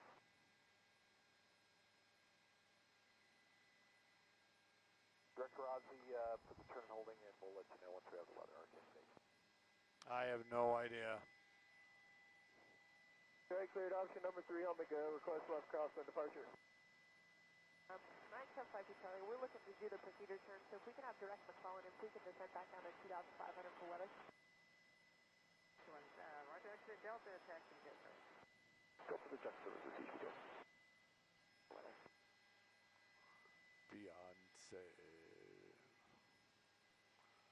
Final warning, cleared on the rudder information, Delta.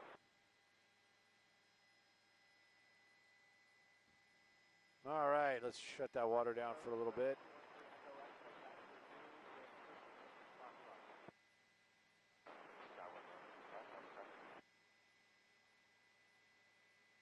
Are you up on L?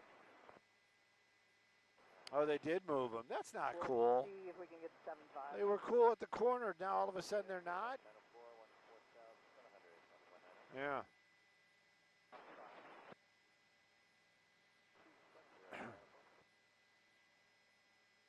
Look at that, Dylan. Yeah.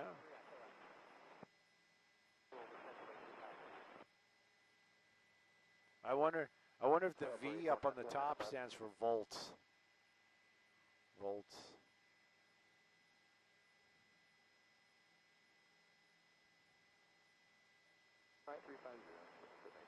We need to get a V car out here.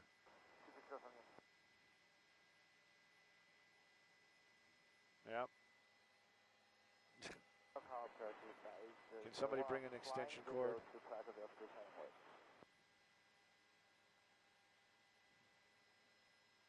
Cessna 172, we're going west of the Butte for maneuvers, so April and about. Great, thank you. 34140, level 5,500.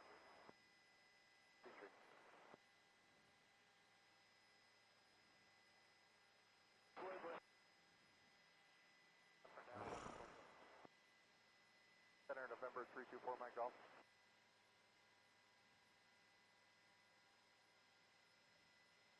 F-16 has been detected. FR-02, 22,200 feet. Yesterday, about this whole, business and personal, you know what I mean? It's like, okay, so personally I don't like you, but I have a company that needs widgets, and you make the best widgets at the best price, so I'm not going to buy the widgets from you because I don't like you? No, that's not how business works. The drone came back. Yeah, mobile. They can put that anywhere. That's not permanent. Here's 2145 on the ILS 17 left.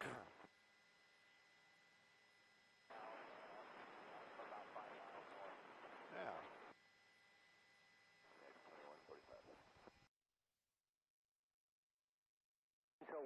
Tower, you still on the frequency? Yeah, we got that traffic in sight.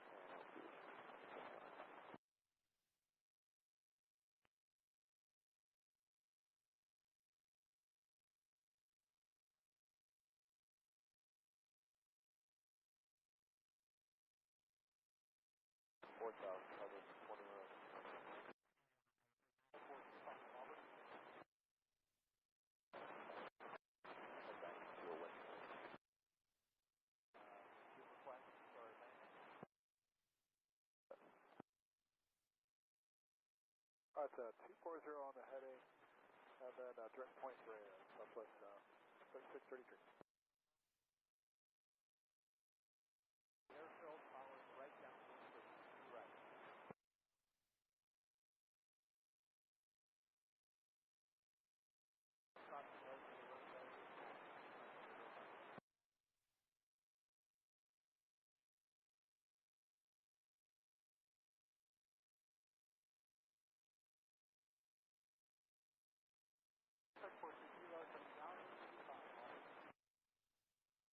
Kilo 5,500.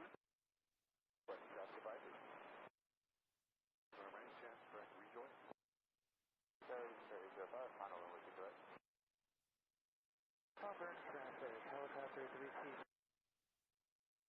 Oh, I would like to change the last location for traffic. County traffic, Columbia 1 Mike is 5 miles to the southeast, getting up a straight in runway 34, Yellow County. Or the Serbia, so we're southwest 3230. A little bit. Good.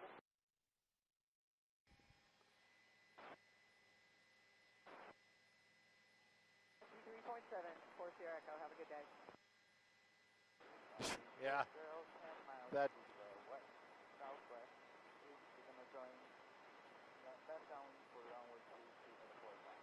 Let's go follow these guys, see where they're walking to. They don't seem too worried all of a sudden. Everybody seems to be, you know, except for the guy in the turn. Oh, he's gone too. Something changed, man. Something changed. Something changed. Yep, something changed. We can accept runway heading for Coast Guard 2714. Inbound on the fast approach, RNAV 25 for straight approach. Fly runway heading. Expect radar vectors. I don't know. That's correct. Climb and maintain. Did you want to go to Oroville and delay there? Yeah, we'd like Oroville. We're going to do the VOR Alpha and then continue on to Coast Guard 2714. 2714, Roger. You're cleared from McClellan Airport to the Crescent City. Just keep an eye on it, see if they come walking out with somebody. And that's the thing too. I don't know if they're going to come out the back through the warehouse or if they're going to come out through this door. But where did everybody go? Where all those cops go? 7.4, squawk 6347. Release. 2, we have that traffic at sight. Miles 2,000 and 4,000. I don't know. 27.4, squawking 6347, holding for Alpha, release Coast Guard 2714. Coast Guard 2714, readback is correct. Contact the tower. Looks like they're open today, and they'll get you a release. But then we're not covering the back. You're right, there's a lot of water coming out here. That's probably where all the water went. But there isn't really anybody back here except for that, like you said, that one unit. So I think they all went inside. I don't know. They all split. 46570. And these guys, look, nobody's like hiding anymore. Nobody's taking cover. They're just kind of. Well, these guys are still behind the truck. I'm sure they're waiting for the official code for. Enter the pattern for 15 Lincoln. 3001. It's just when, you know, I didn't hear the call, but if it's just one single shot being fired and then no communication, no nothing afterwards, it just.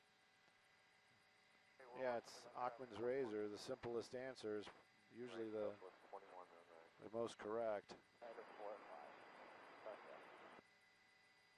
Who's Achman? Why does he got a razor? What's this? Yeah. I see the traffic downwind.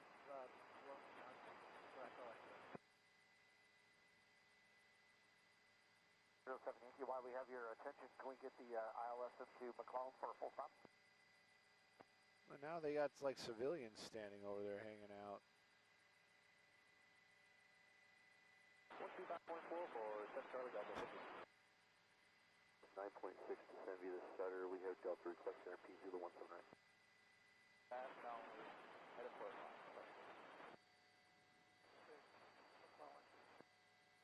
a lot of high-fiving, a lot of fist bumping going on. 3.15. Oh, he's putting on gear. This guy's just putting on some gear. I don't know if he's actually going in or he just doesn't like how his buddy smells. Gonna make this one a full stop, please. Yep, they're suiting up. Here we go. We're going back in. Turns out there were only two of them. 377 Papa Sierra is overflying the field at 1,700. Gonna enter the teardrop entry for 180. It's, you know, somebody's got to approve it, then the city council's got to sign off on it. And dropping a little bit for you. 45 kilo, right?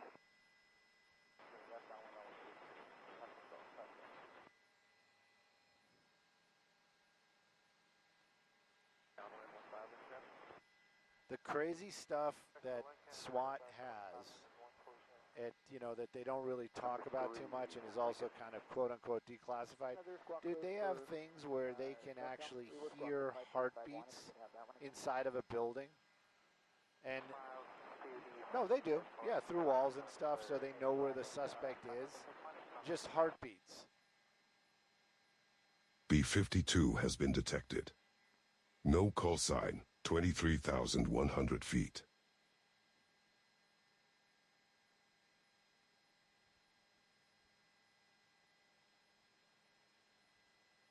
R-135 has been detected. Snook 26, 5,975 feet.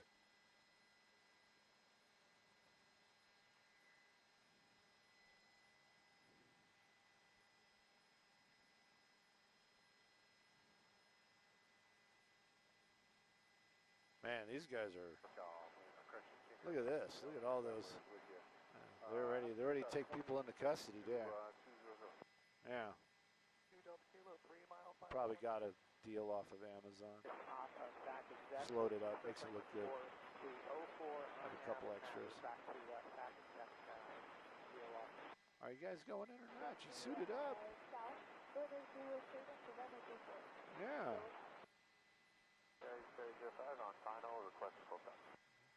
It's like, can you walk over here? Yeah, don't worry about it. I'm gonna get my saw. Teardrop entry into left downwind for 180. Watch with it. Well, it's like they still have some caution. You can read it in their body language. But I don't know if it's, I'm being serious, I don't know if it's like caution or respect for the PD. Like they know something, but the cops haven't said, yeah, you guys can, go in. What is that thing? Oh, it's just, yeah, it's just unusual crap.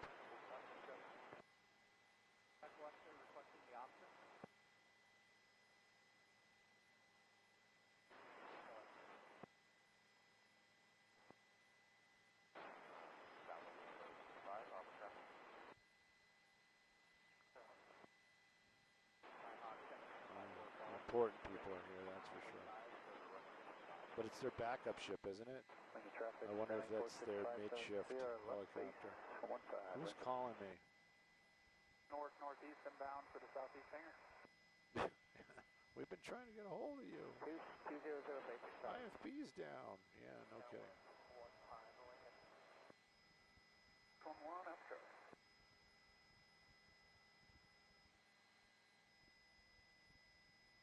For the Archer Station Air at 081, 4,400 to 5,000. Boom. First up at 3980, we've got the RNAV for 175. Dude, they need those. They need those lines to go in there. Yeah, see, it's whatever it is isn't really over. All the way down to Delta, turn left on Delta and take that into Don't you think you should bring a hose with you? That's heat.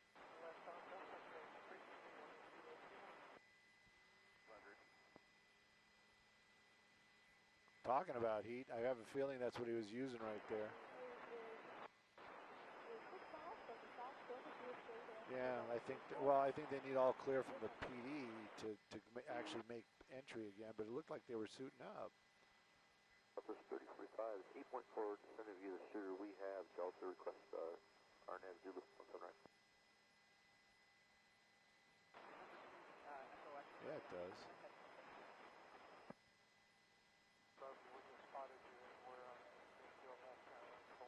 I think that's the you think that's the suitcases for the drone? You think that's the drone operator? 7.9 descent view the shooter. We have Delta request ERP Zulu right.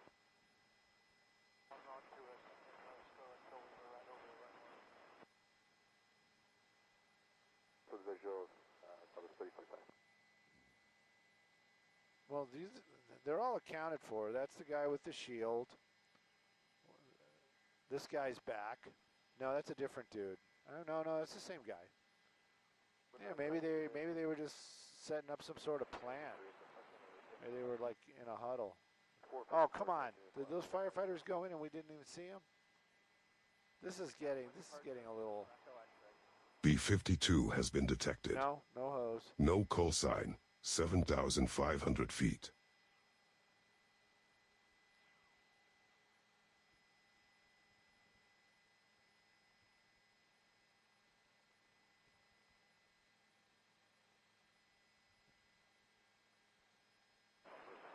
How long that building's gonna smell musty.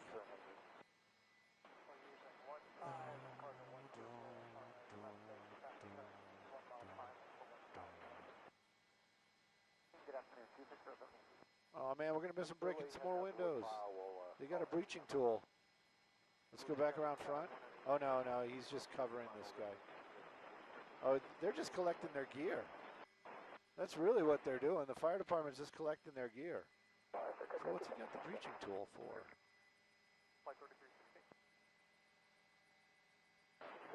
All these questions still. Just stop with the questions. Let the universe unfold in front of you. Just be in awe of its wonder.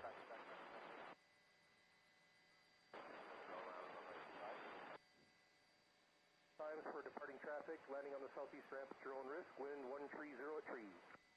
This is runway all time, we're landing on the rest for 611 off trust.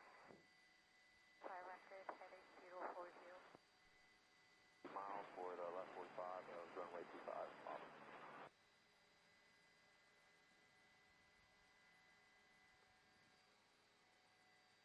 3,600 climbing 9,000 for flight 3360.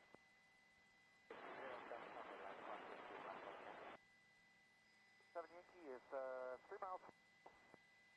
Just Yankee Tower report Voodoo. The we're full stop 2607. Oh, that's one of the reasons why I can't get a hold of anybody. 600 climbing 9,000.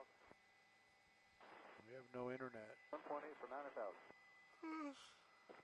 We'll do it. 260. Skyfox, TOC. We lost the IFB. Actually, we lost it a while ago. We lost the IFB. Thank you. Oh, yes, thank you. Starting out of 5,000. Yes, sir.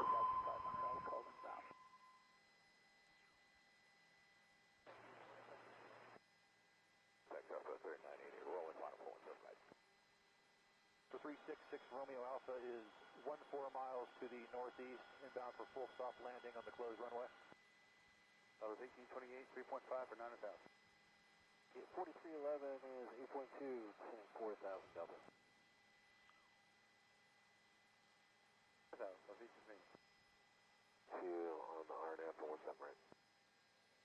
2714, hold short of runway 16. There's going to be a couple minute delay for a release, waiting for it from departure. Sure. Downwind, runway 15. Ramp, is that correct? Hey, firm, sir, if you can see the other Chinook from your position, we're parking just in front of them. The green and white one?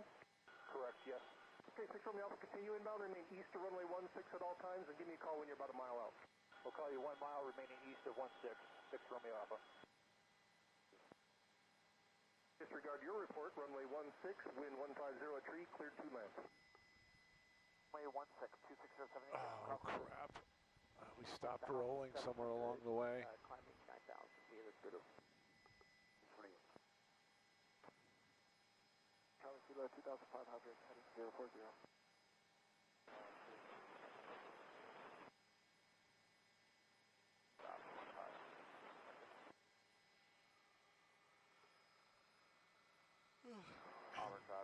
Do you get key parts off of the one that they wrecked? To the west on the left-hand wind for runway 25. Auburn. Sorry, Delta 10,500. 500, 25, up. 00, that's not only always used to post that 10 seconds. Charlie Tower, report Voodoo. Report Voodoo, 5 Charlie. 07 Yankee, do I have time to get that Spartan out ahead of you? Absolutely, we'll slow down, sure, absolutely. Coast Guard 2714, traffic say Cherokee on about a 3.5 mile final, runway 16, wind calm, cleared for takeoff. Runway 16, cleared for takeoff, we'll take your traffic, Coast Guard 2714. Cherokee 07 Yankee, thanks for your help, caution wake turbulence from the Spartan taking the runway. Just get helicopter gap insurance, man, you got this. East of Sackett Deck, we're going to practice the approach, the GNAV approach into Lincoln, starting at Rogers. Crossing, I've got 1 on final, 1 departing. Report a mile before crossing the extended center line, 2 TP. High purchase flight, 3260.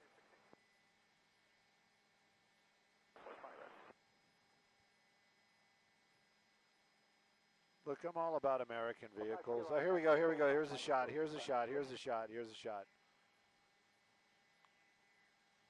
Somebody is somewhere, I'm sure.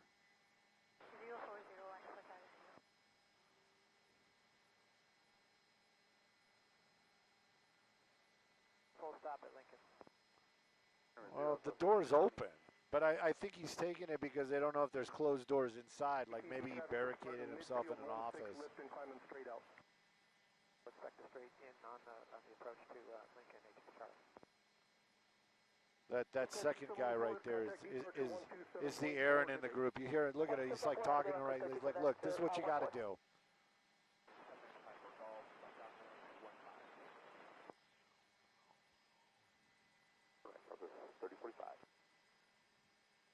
K010, Hotel Bravo.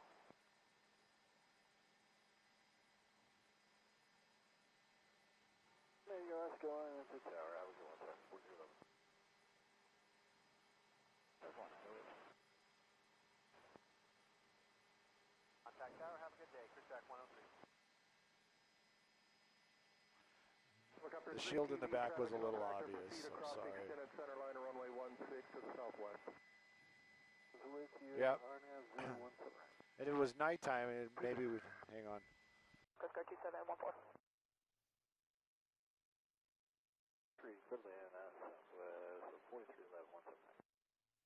1975, we'll see you at 420. 620, that's downwind number 215. Alpha, turn left on Delta and taxi to park in this frequency. 2714. Left base for runway 25, Auburn.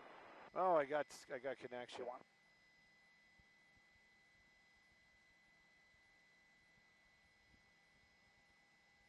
Cal Epic 34 Golf Bravo is going to ask for the VFR approach at 16, the ILS, if you're not too busy.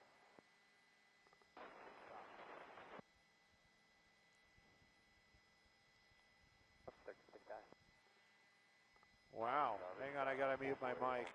Turning final for runway 25, Auburn. That's a 3655, too.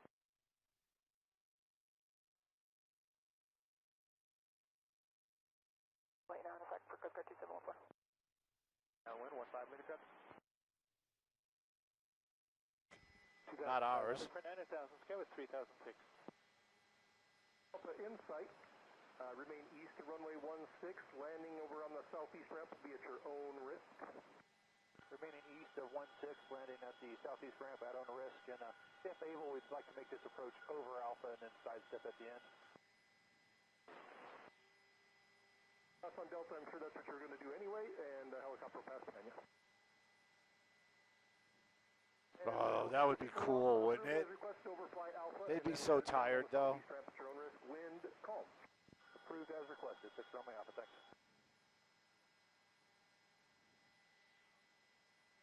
C497, probably 34 CM. 4,200 for 9,000. Maintain flight level 190, Skyway 3006. 16, wind calm, clear to land. Clear to land, 16, Party Charlie. So Bonanza 7945 kilo, I can turn inbound in 8. F-16 has been detected.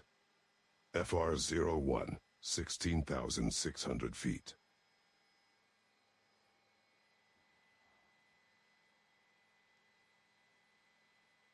Elon likes them. I mean, just... Oh, that was, yeah, I was just going to say, basically you just got a big bomb strapped to your back. Grab 3755 Lima, left base 15, building 7. Full published mess.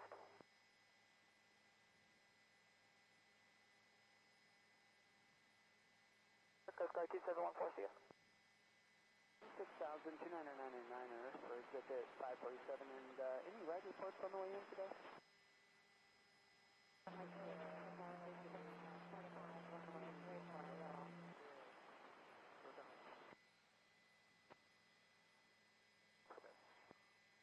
M51, 14.5, descending via Mexico. And break out to the 3755, Lima, final 15, building 7.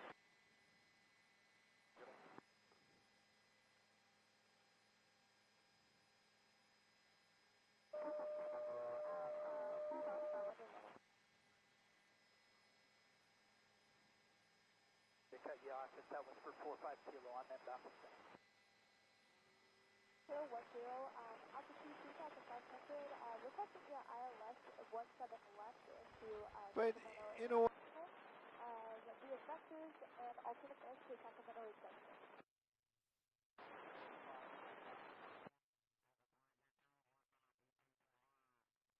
Regulation Echo, maintain VFR, 396 in the air. 6 East coming up on the left file at 1,800, and left downwind, 15 link. Thank you. 1,000 Gulf Bravo.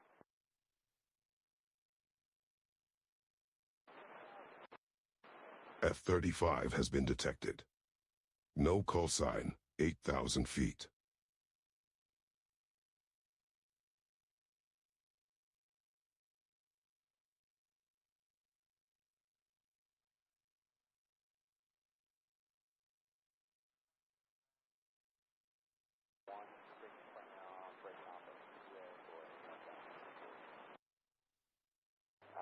At above 3,000, cleared Bureau Alpha, Coast Guard 2714. Charlie, approved the request left on Delta, taxi to park in this frequency. Delta, park. We're just past Stinger, inbound on the RNAV PT left approach. 615 Whiskey, NorCal clearance. Are you able to accept runway heading? 19.75, Skywest 3006, good day. To accept runway heading for departure. Malibu 615 Whiskey, clear from the McClellan Airport to the Santa Barbara Airport via on departure, fly runway heading. Expect radar vectors Gaviota, then direct. Climb and maintain 2,000. Expect 15,000, 5 minutes after departure. Departure frequency 127.4, squawk 1751. Hold for release. 5, we're going to extend upwind for traffic coming into the left downwind.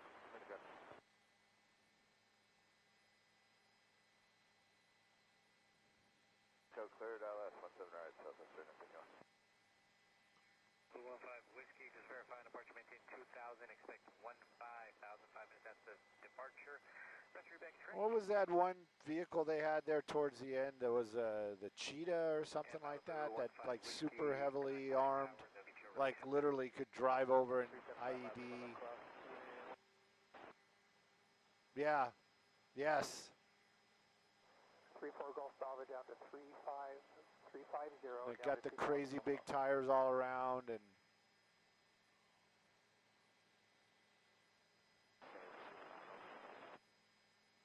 Out of about 2,500, we're clear for the approach. I remember those. South, setting up for the 45 traffic for runway 25.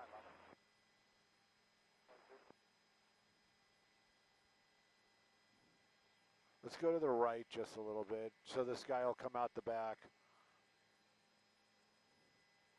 Thank you. Depart Southwest 3620.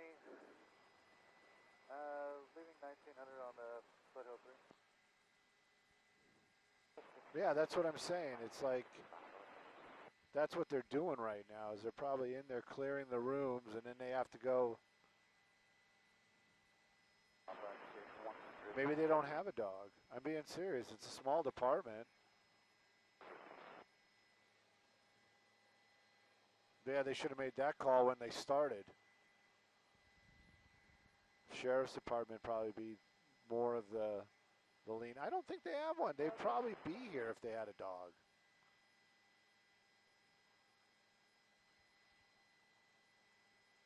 Collins Tower, I was on the phone with approach. Say again. 3620. Oh, thanks. What was the Apache? 3.7, that was, Roger. And I've got one that's coming in on Delta just about to McClellan Jet Services, so just use caution taxiing out of there. Not sure if you're taking Delta or Foxtrot, but if you're going Foxtrot, taxi via Foxtrot and Alpha. If you're going Delta, wait for that Cherokee on Delta now inbound.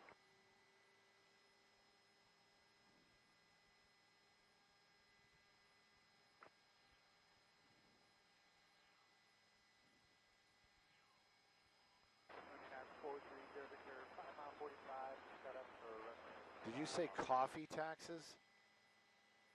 Oh, property. Okay, I was going to say.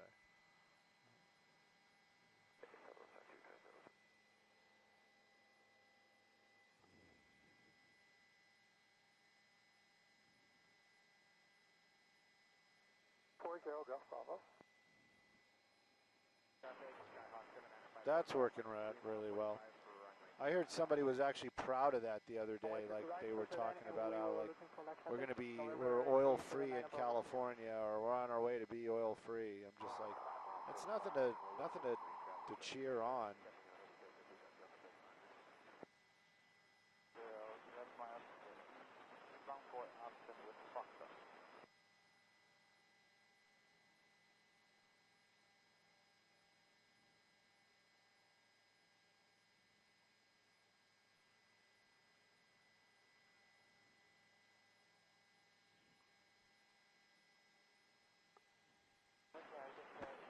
Nugent's argument. Now we're about a 5 mile 45. We have that reset.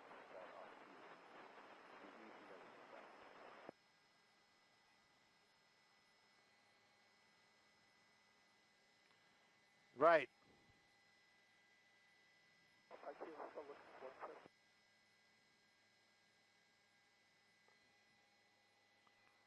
We're switching to advisory at 6 Towers. But the other part of the argument was the whole, you're destroying the ecosystem. It's like this. Even if we stop growing in that field, it's how long is it going to take for it to come back? Departure Southwest 22, 27, 5,000, Omni 9,000. 366 Romeo Alpha, you can hover there and let me know when you're ready to depart. Center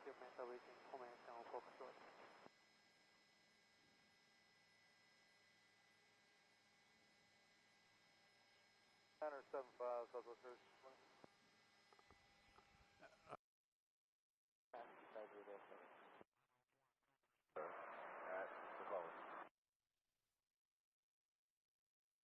Romeo Alpha, ready for departure northeast now. Maintain 6,000, momentarily 5,000.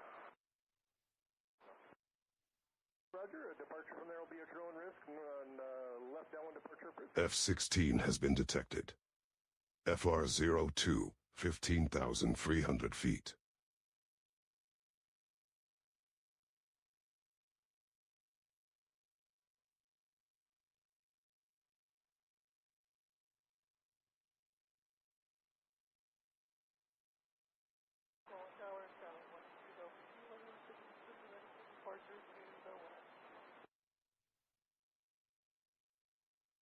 Boeing 182 Delta Kilo, McClellan Tower. I believe there's an airband behind you that's going to taxi out. Give way to them and taxi to runway 16.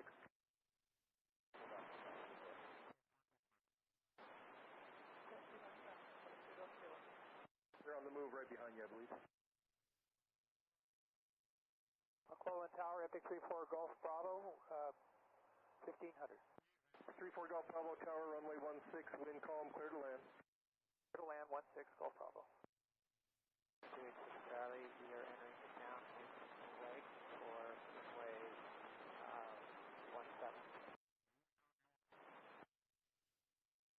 Within 4,000, come to what's up? Quick Romeo Alpha, we'll be back in about 10 minutes, sir, thank you. Yeah. And that's how you solve, you know, all the world's problems right there. It's like, I don't know, how many times I got to explain it to you? We solved this so many times.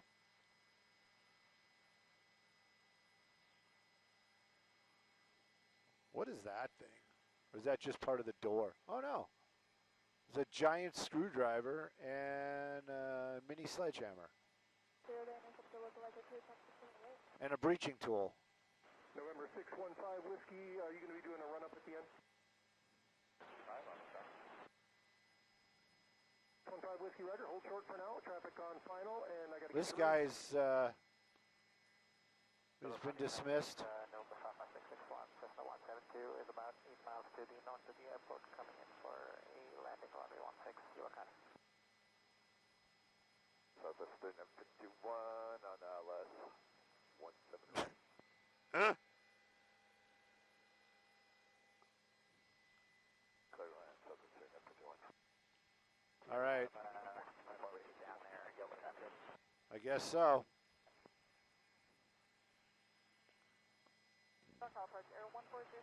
I doubt it. If that was the case, they literally would just leave it. They have to go and do an investigation and.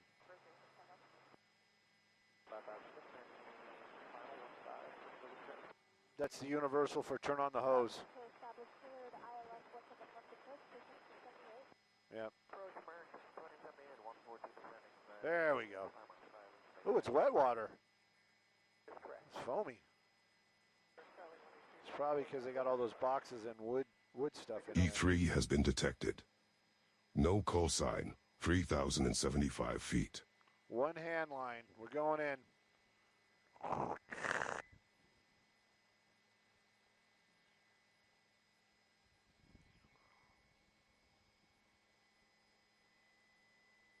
Pretty much. Let me see if I can find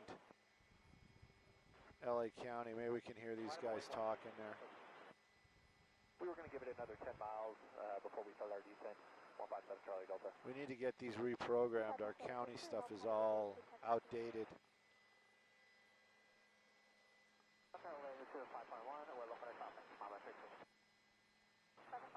That's the stew of the firefighters.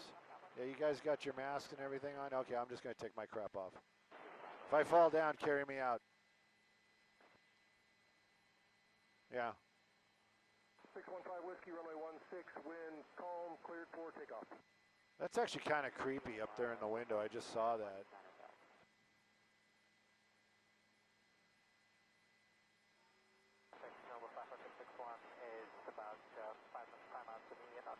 I didn't even try to listen in Huntington Park. I think we have it. Huntington Park on the scanner? Where who? The other helicopters? Or the LA, the officers?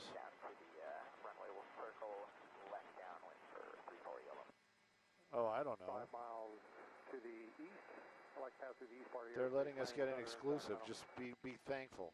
Miles south with Foxtrot inbound course option.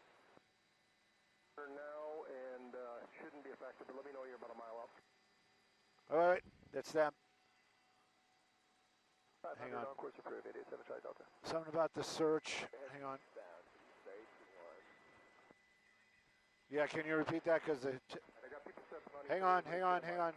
Dave. Law enforcement's cleared the office space, and they are moving on to the warehouse.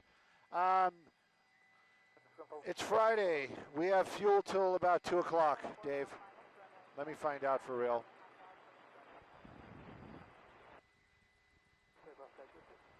Really? Which one? Yeah, I'm talking to you. Oh my. Can we get to Palmdale? Yes, let's go. Let's go to Palmdale. Good afternoon, Vision 887 Charlie Delta, passing through 5500 for 6500. Correction, runway 24. That'd be awesome.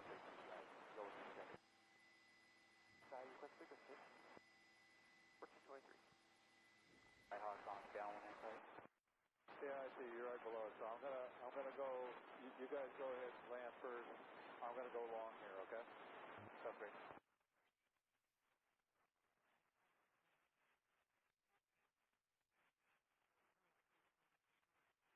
Now for touch. We will give it. I'm not hearing it yet. Is it on Palmdale or Lancaster?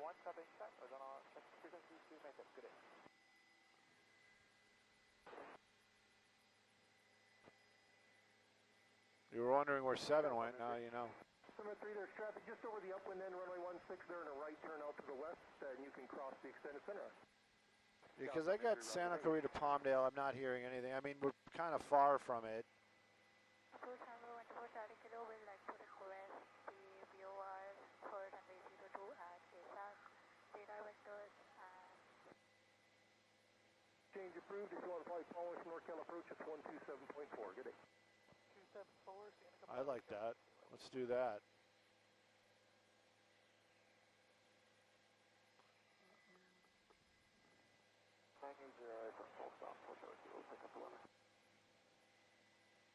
That is one attractive building.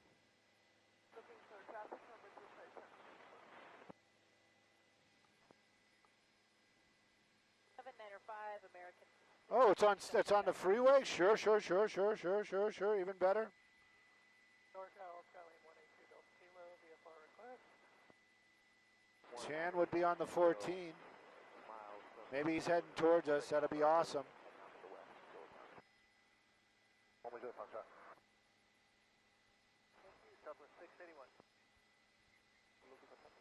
That's Baldwin Park. That's not what we need. Left turn, 310. Second back down, 134.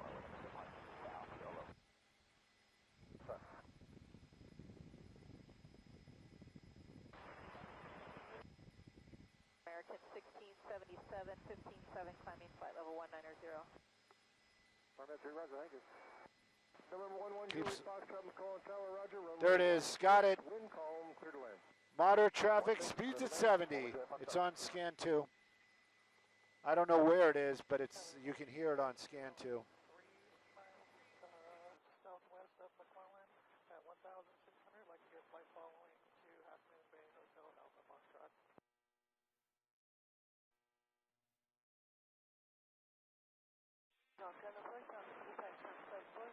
for altitude descent to 1,500 feet.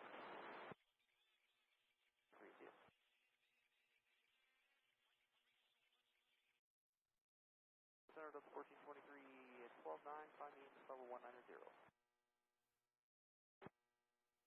Flight 00, can we do stop and go this time?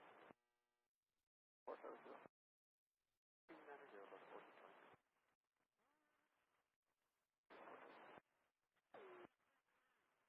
Thank you. Full localizer, full 5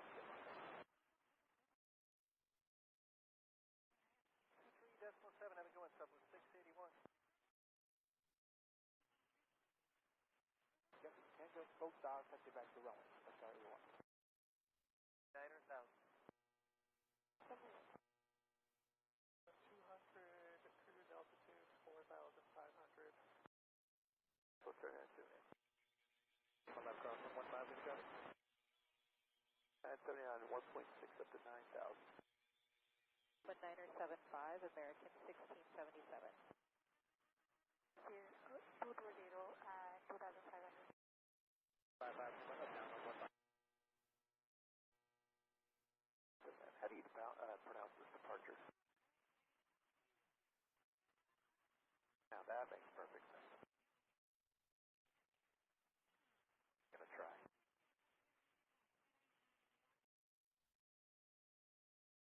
Approach Cessna 3948, go back to the VFR request.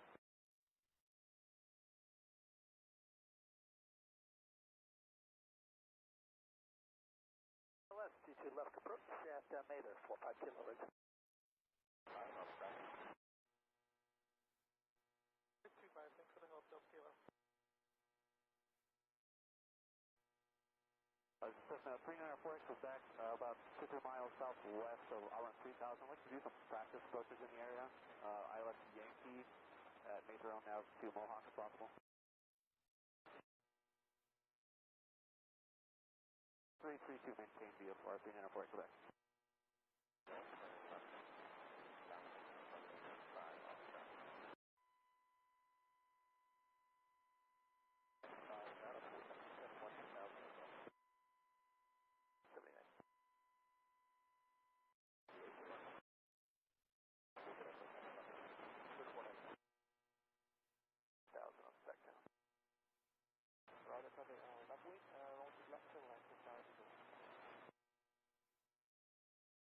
Flight level 190 Southwest 3979.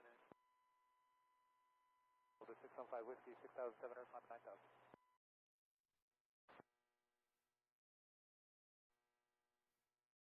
$5,000, 615 Whiskey.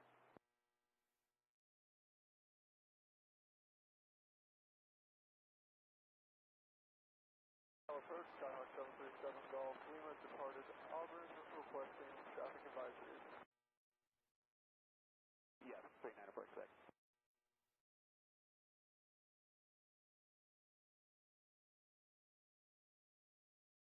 That's how you'll want coverage. 737 Golf Lima.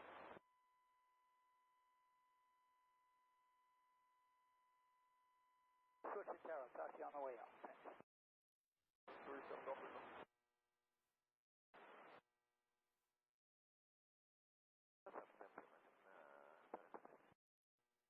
I'll sit down for the option.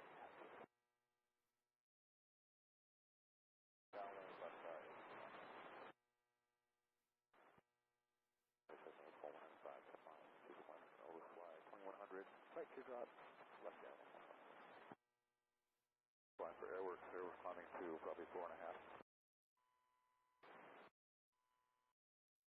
2,500. On tower, runway 16, line up and wait. 16, line up, wait, Each one. Juliet Foxtrot, where are you parking? Jet 7 just fueling up. Juliet Foxtrot. Juliet Foxtrot, roger, and continue down to Delta taxiway, turn left on Delta and taxi to parking. All right, continue down to Delta and parking. Thanks, hold Juliet Foxtrot.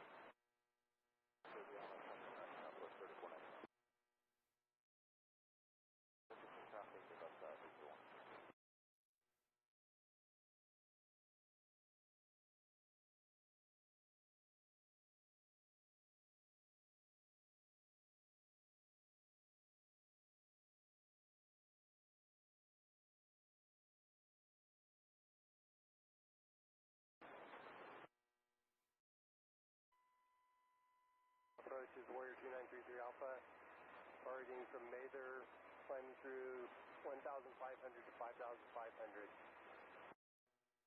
Out to one of our SPRs. 221, runway 16, wind calm, cleared for takeoff. Runway 16, clear for takeoff, Each one.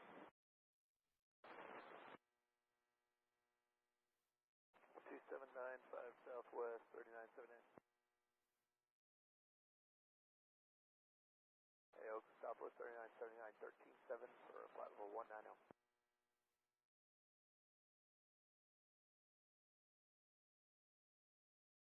Level 230, Southwest 3979. 5 kilos a full stop, is that correct?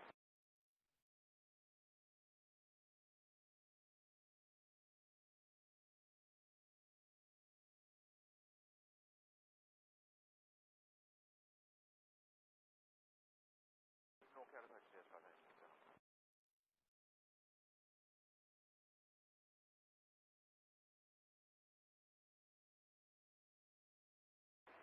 33 Alpha, MISAC, can you please repeat? CHP 21, frequency change approved at your discretion. Talk to you later. All right, over to NorCal. We'll talk to you in a bit. CHP 1. 500. 33 Alpha.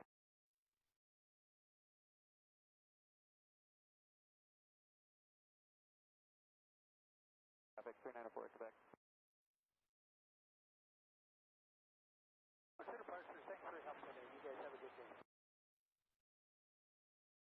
Jazz 590, that's not coming on racing 0103 2500, correction 2400 to 9000. And we'll make this fun at post office. 45 kilo, I'm back with you in my turn now, climbing to 3000, go direct cactus.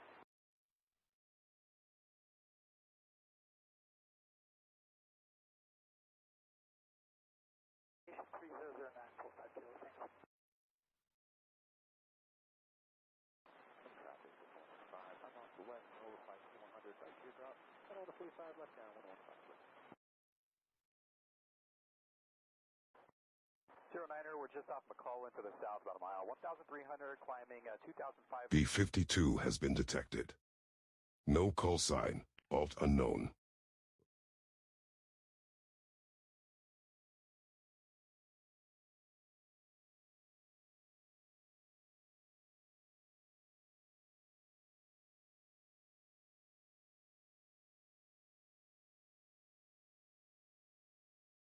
$941, 2,000, 9,000.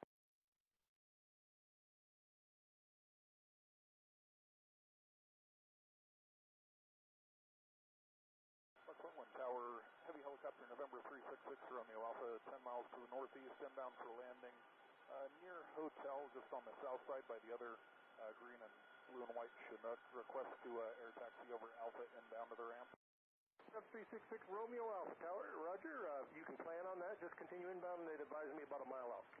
6 Romeo Alpha, we'll call you a mile out.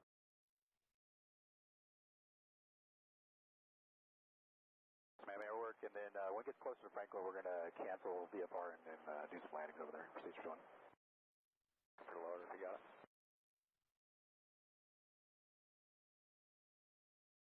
12,000, my airplane.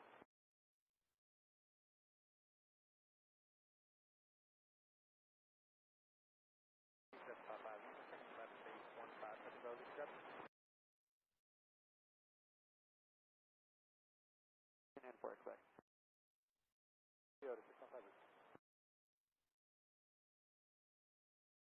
Israel's end game for the Levant, and indeed also, how does it fit into its strategy with Syria? This is a very important question, actually.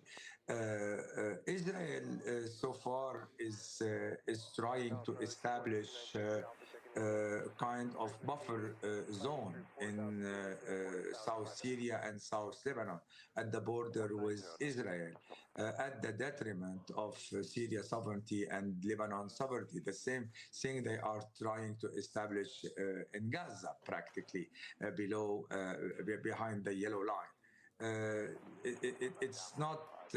It's not sure that Israel is committed to peace, despite the fact that Syria is said that they have no problem with Israel and they are ready to normalize their relation with Syria with Israel, provided they the Israeli withdraw to the border defined in 1974 agreement.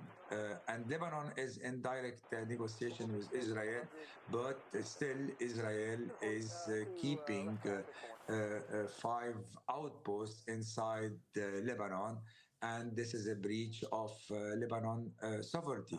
The big concern is that the end in mind for Israel would be to establish this security zones inside Syrian and Lebanese territory, which is not the perfect remedy for a sustainable solution and sustainable settlement with their northern borders. Sami, thank you so much. Sami, thank you. Sami Nader, Director of the Levant Institute for Strategic Affairs. Still to come, right here on Al Jazeera. UK police have been searching the former royal residence of Andrew Mountbatten Windsor. He's been released from custody after his arrest on suspicion of misconduct. Plus, in sport, Norway setting a new gold medal record at the Winter Olympics. Andy Richardson will be here with that story and more.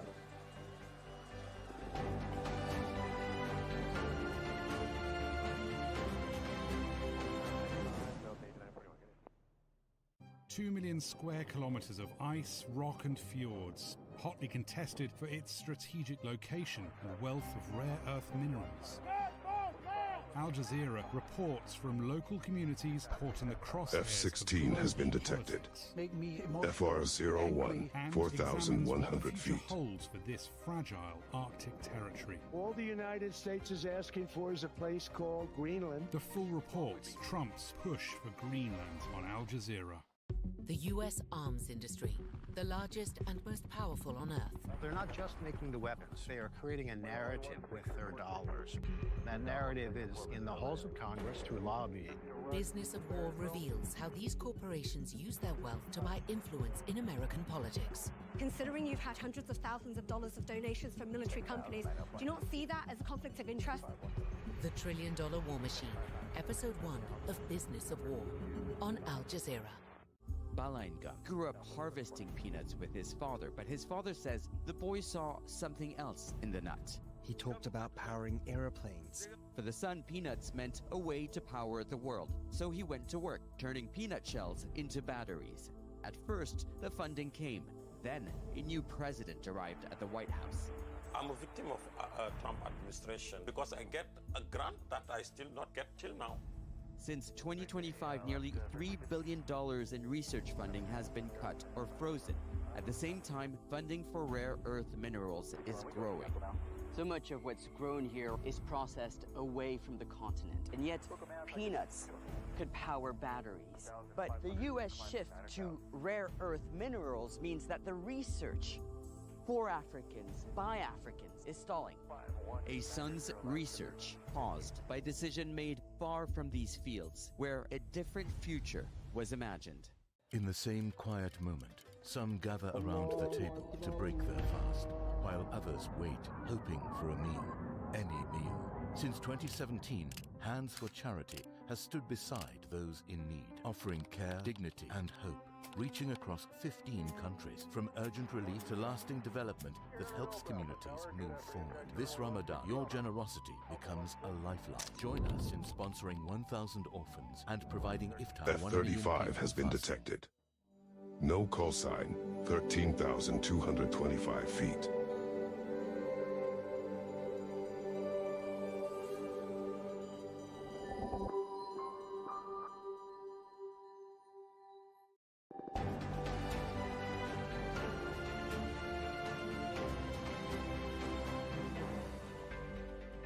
This is Al Jazeera, a reminder of our top stories.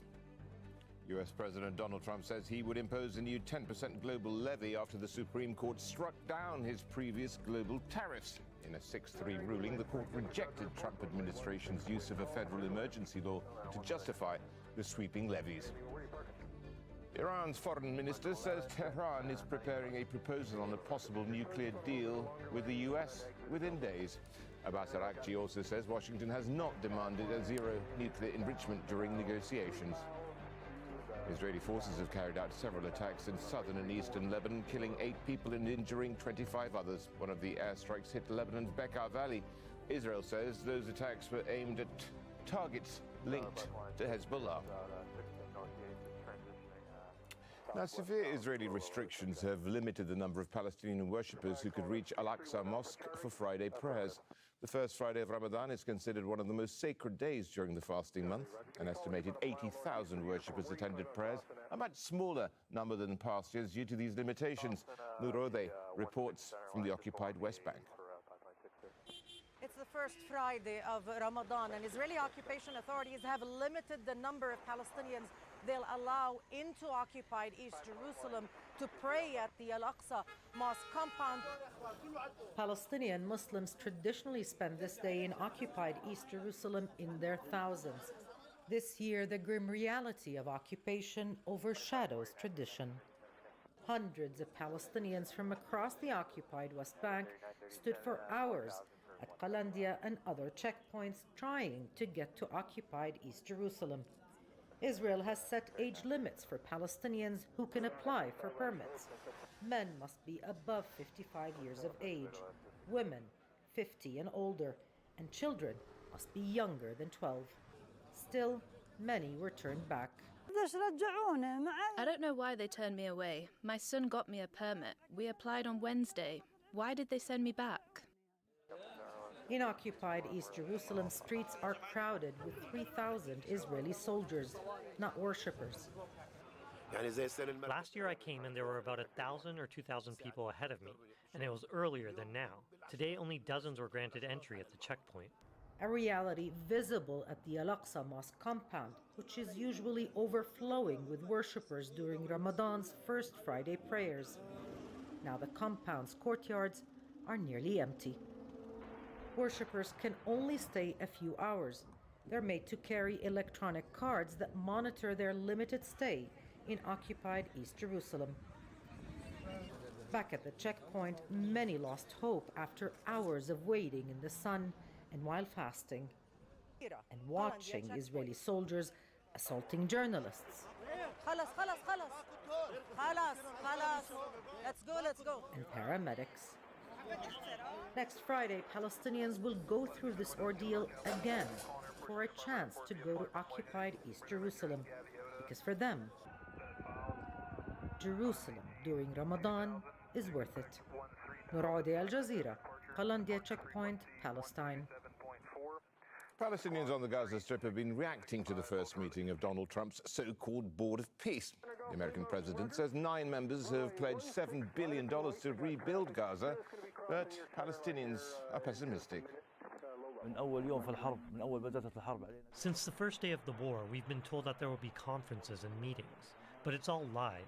They deceive people by saying that there's a solution and that peace is possible. It's all catchy slogans. Those who go to Egypt or the United States for meetings are laughing at people. There's nothing in reality. We have been displaced for our homes for 2 years, and we can't see any hope or any glimmer of hope. The most important thing is to put the money and invest in the right places for the people. Otherwise, they will tell us that they invested in infrastructure that is broken and that we cannot see, or in schools and hospitals that are in a state of despair. It's all in vain. British police are continuing searches of the former home of Andrew Mountbatten Windsor, the brother of King Charles. The former prince has been released from custody after being arrested on Thursday on suspicion of misconduct in public office. Investigators are looking into whether the shared confidential government documents with the late convicted sex offender Jeffrey Epstein. Camille Nedelec was at Buckingham Palace taking stock of the fallout of the case. Once the late Queen's favourite, now police are conducting a search at Andrew Mountbatten Windsor's residence, one of his former residences in Windsor, and that search is likely to continue for the next few days. His royal heritage won't be enough to protect him from prosecution. Only King Charles III benefits from sovereign immunity, and he has said the law must be allowed to run its course. It's a case that's made B6 has been national detected. headlines and captured No call the sign. world's media Alt unknown. attention. in the latest blow to the British royal family's prestige and reputation at home and abroad. And that scrutiny is unlikely to die down anytime soon, as the investigation could take months. Camille Nedelec, Al Jazeera, London. Nearly a month on from the release of files related to the late sex offender Jeffrey Epstein, revelations continue to reverberate around the world, spanning royalty, politics, finance, academia. The 3 million pages released by the US Justice Department expose the extent of the late financier's network and access to high-profile individuals. Caitlin Meredith explains. They're leaders of industry, global CEOs and political power players. From friendships spanning decades to more superficial connections, the fallout from being named in the Epstein files has been damaging. And while it doesn't always indicate wrongdoing, for some the reputational impact has been swift, for others they've faced more serious consequences. Peter Mandelson resigned from the UK Labour Party earlier this month. He was stripped of his ambassador role to the US last year. Emails reveal his close ties with Epstein, who paid Mandelson $75,000 in the early 2000s. Former Norwegian Prime Minister Thorbjorn Jagland has been charged with corruption for his links to Epstein. He and his family visited several of Epstein's homes after he was convicted of child sex offences. Professor and former Harvard president Larry Summers has been put on leave. He's also resigned from several boards and positions he held. He and Epstein dined and communicated frequently. Billionaire Thomas Pritzker is the heir to the Hyatt Hotels fortune. He stepped down as chair of the hotel chain after documents showed he was in regular contact with Epstein. Sultan Ahmed bin Sulayem, the head of Dubai-based DP World, has also resigned. Documents revealed apparent attempts to arrange business opportunities for himself and Epstein. Catherine Rumela is a top lawyer at Goldman Sachs and a former White House counsel. She's announced she'll step down in June after her relationship with Epstein was revealed. She advised him on how to respond to questions about his sex crimes, among other things. Although these are just a few of the many high-profile names linked to the late sex offender, new connections continue to emerge. Caitlin Meredith, Al Jazeera. Ukrainian President Volodymyr Zelensky says the army has regained control of some areas in the country's south. Zelensky had said earlier that he hopes the next prisoner of war swap with Russia will take place in the next few days. Talks are ongoing between the two countries, but a resolution is stalled. Meanwhile, France and the UK are set to provide over a meeting of the so-called Coalition of the Willing on the 24th of February. The gathering will mark the 4th anniversary of Russia's invasion of Ukraine. More than 30 countries have pledged support for Ukraine, and they are all expected to participate. Now, France is conducting its largest military drills in years to show readiness for a high-intensity conflict in Europe. The 2-month drills, dubbed Orion 26, bring together the Army, Navy and Air Force alongside Space Command and cyber warfare units. Around 12,000 troops are expected to take part, along with major assets, including the aircraft carrier, the Charles de Gaulle. More than 20 other nations will be joined in the drills in some capacity. Police in Albania have clashed with protesters demanding the resignation of the government.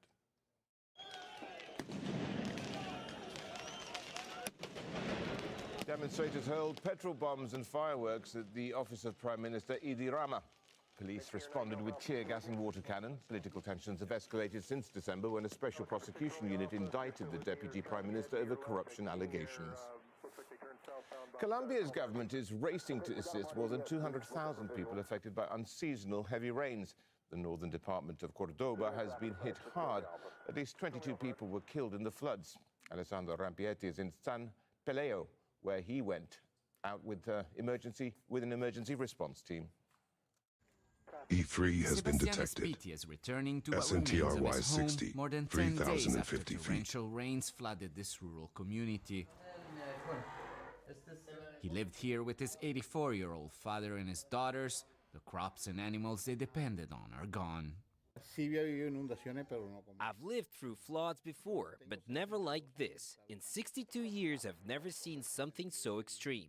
Recovery will take 8 months or more before you can begin to get a bit of your life back.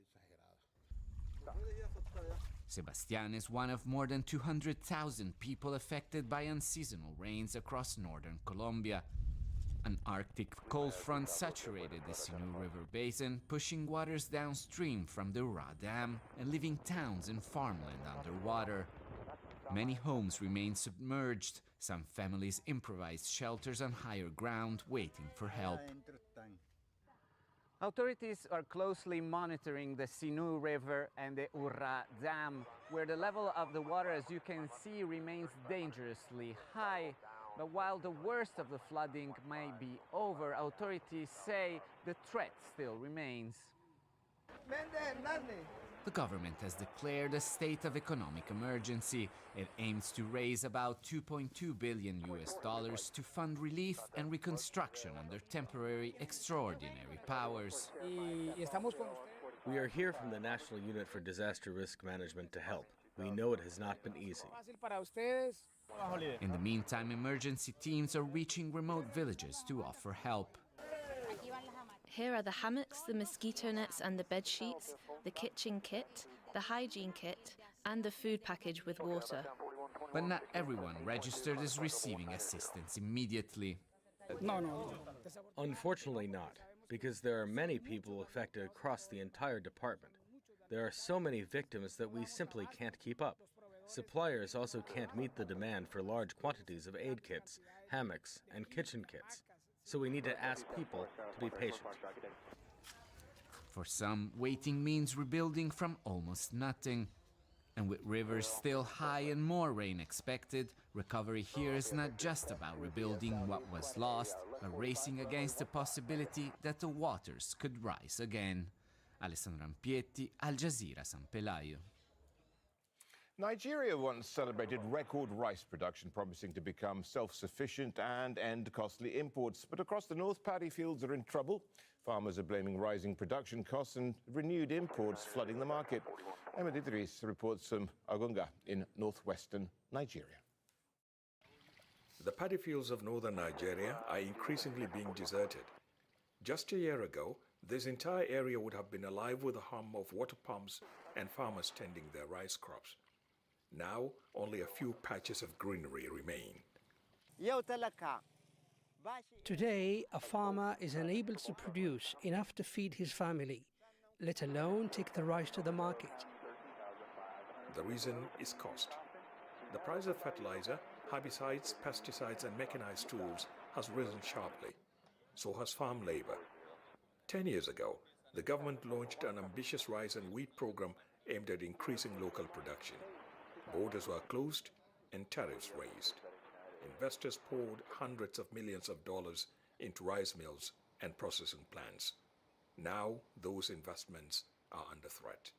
This rice mill began operations nearly a decade ago. 7 years later, it established a new production line, only to be hit by an aggressive government import program. Today, only one of its plants is working, and well below its Mount Amanda 5883 joined the Several recon other crew. mills have shut down as local paddy supplies decline and market pressures intensify. In July 2024, the government of Nigeria announced a temporary waiver on import At J. duties Sawyer for rice and 1974 corn joined the to help recon lower crew. prices. More than a year later, imported rice continued to flood local markets, leaving farmers struggling to sell their produce at competitive prices. The market is tough. Ekok Moishigo joined the recon crew. It's been good, but until recently where we have this challenge of rice importation. Farmers say the gains made in the past decade are now being rolled back by the decision to reopen imports. Axia later joined the recon crew. We subsidize by 50%. It is possible in the coming rainy season we can give more than that. When the situation changes, we can even go back to that best extent and get the farmers fertilizer free. The essence is to ensure that only genuine farmers in the state get that fertilizer for use. The Nigerian government faces a difficult balancing act, stabilizing food prices for consumers while protecting struggling farmers and investors. With elections due in 12 months, getting that balance wrong could carry political consequences. Ahmed Idris, Al Jazeera, Argungu, Nigeria. South Korea's former president has apologized for any hardship caused by his decision to impose martial law in late 2024. A court sentenced Yoon Suk-yeol to life in prison on charges of insurrection. Yoon insists his efforts were intended to save the nation. The move to impose martial law led to political turmoil across the country. India's 5-day artificial intelligence summit has ended with the United Nations announcing an advisory panel to work toward a science-led governance for the booming technology. Hosted in the Global South for the first time, the meeting gathered tech giants and world leaders on the risks and opportunities of AI. UN Secretary-General Antonio Guterres delivered a very clear message. The divisive technology must move forward, but not without oversight. The United Nations is building a practical architecture that puts science at the center of international cooperation on AI. And it starts with the independent international scientific panel on artificial intelligence. This panel is designed to help close the AI knowledge gap and assess the real impacts of AI across economies and societies, so countries at every level of AI capacity can act with the same clarity. But the message from Washington was the complete opposite. White House technology advisor Michael Kratsios says it totally rejects global governance of AI.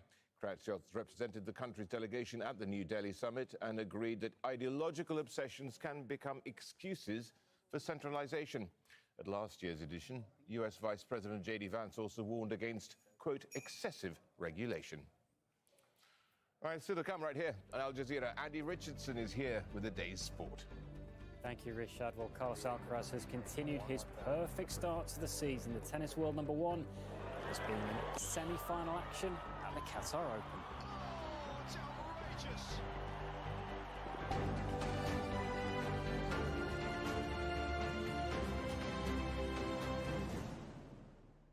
In-depth analysis of the day's headlines. Is this a genuine attempt to revive Venezuela's oil industry or surrender of state control under pressure?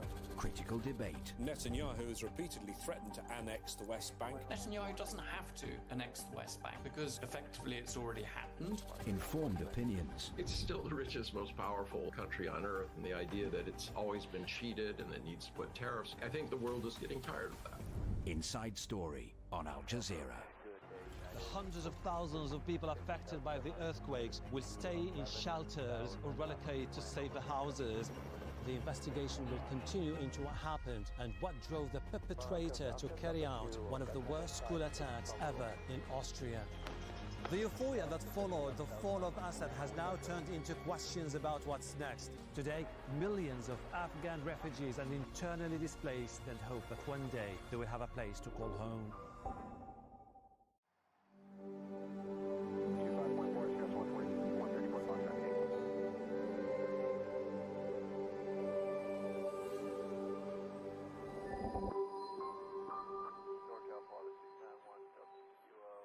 Tennis world #1 Carlos Alcaraz has continued his perfect start to the year. Alcaraz has beaten reigning champion Andre Rublev to reach the final of the Qatar Open, where he'll be taking on Arthur Fils of France. Sana Hamouche reports.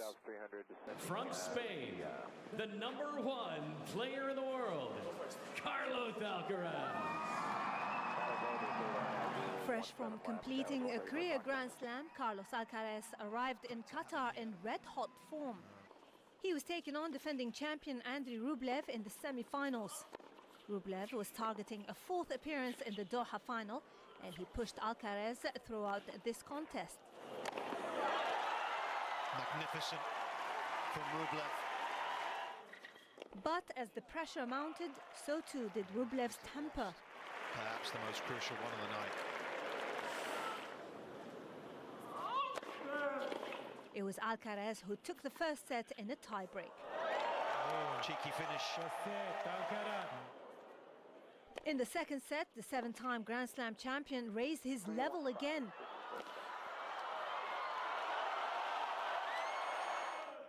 Alcaraz closing the match out in straight sets to end Rublev's reign in Qatar. You know, the way that I'm doing and approaching every match, I'm just really, really proud about it because it's something that I'm trying to be better on that and see that it's being successful on that, and this is paying off, all the focus, all the attention. So for me, it's really happy and proud about myself, how I'm just getting better and getting mature, I guess. Happy Alcaraz fans as he secures his 11th victory of the year. The Spaniard is just one win away from adding another chapter to his growing legacy by claiming the first title in Doha. Saleh Hamouche, Al Jazeera, Qatar. Bayern Munich's head coach Vincent Kompany has criticised Jose Mourinho's response to the alleged racial abuse of Vinicius Jr. Kompany says Mourinho unfairly attacked the character of the Real Madrid striker. Tuesday's Champions League tie between Real and Benfica was halted for 10 minutes after Vinicius reported being abused by an opposition player. Benfica boss Mourinho later suggested that Vinicius had provoked Benfica with a disrespectful goal celebration. After the game, you have the leader of an organization, Jose Mourinho. E6 has been detected. Who uses... No call sign on ground.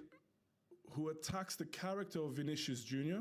by bringing in the type of celebration to discredit what Vinicius is doing in this moment. And for me, in terms of leadership, it's a huge mistake. And it's something that we should not accept.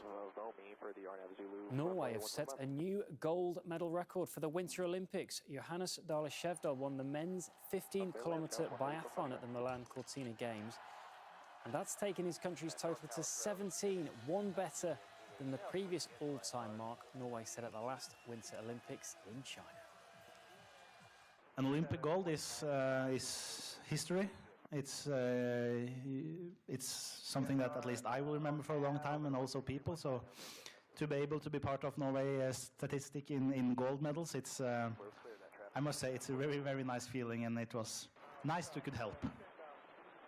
Canada's men's hockey captain Sidney Crosby is in a race against time to be fit for Sunday's gold medal decider. In his absence, Canada had to fight back from 2 down in their semi-final against Finland. The gold medal favourites eventually securing a 3-2 win. Canada targeting a first title in this event since 2014.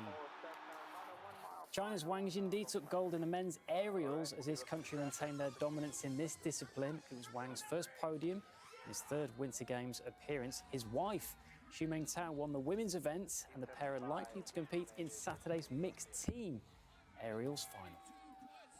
Now, Australia have wrapped up their miserable T20 Cricket World Cup campaign with a win. They beat Oman by 9 wickets in Sri Lanka, but earlier losses to Sri Lanka and Zimbabwe meant they missed out on progressing to the last 8. Well, Zimbabwe finished top of that group, and they've been one of the teams of the tournament so far. We spoke to cricket broadcaster Feroz Munda about their unexpected return to form. They've just been so inconsistent when it comes to appearing at tournaments. They were the only full member that missed out on the 2024 World Cup. They haven't played at the last 2 ODI World Cups, losing out in qualifiers. So Zimbabwe's consistency just hasn't been there. And I think they've got a couple things right. They've got an inspirational captain in Sikandar Raza. They've got 2 really good players at the top and the bottom of the team who are leading the batting and the bowling. So you've got Brian Bennett, the 22-year-old batter, who they can really build the lineup around. And then you've got Blessing Muzarabani, the over 2-meter tall bowler, who's right up there among the top wicket takers of the tournament and who's taking wickets at very important times. I do think the further they get, the better it is for them. They are now guaranteed to appear in the next 2 ICC events. They're co-hosting the ODI World Cup with South Africa and Namibia in 2027, and they're guaranteed a spot at the 2028 T20 World Cup. So there's a little bit of a pathway. Cricket in Zimbabwe is starting to become the sport of choice. Zimbabwe's rugby team, just a word for them, because they will also play at the World Cup for the first time since 1991. So I think between rugby and cricket, rather than football, which is actually the most popular sport in Zimbabwe, you're starting to see a lot of support and a lot of uptake. Ferrari Charles Leclerc went quickest on the final day of testing ahead of the new Formula One season. Bahrain was the host for these sessions with the first Grand Prix of the year. In Australia in 2 weeks' time, the team's facing some big challenges. This year, cars need to be shorter, narrower, lighter, and in theory, more environmentally friendly. All right, that is how sport is looking for now. I'll hand you back to Richard. Thanks, Andy. That's it for this news hour. I'm Rishad Salamat, and I'll be back in just a moment or two with more of the day's top stories.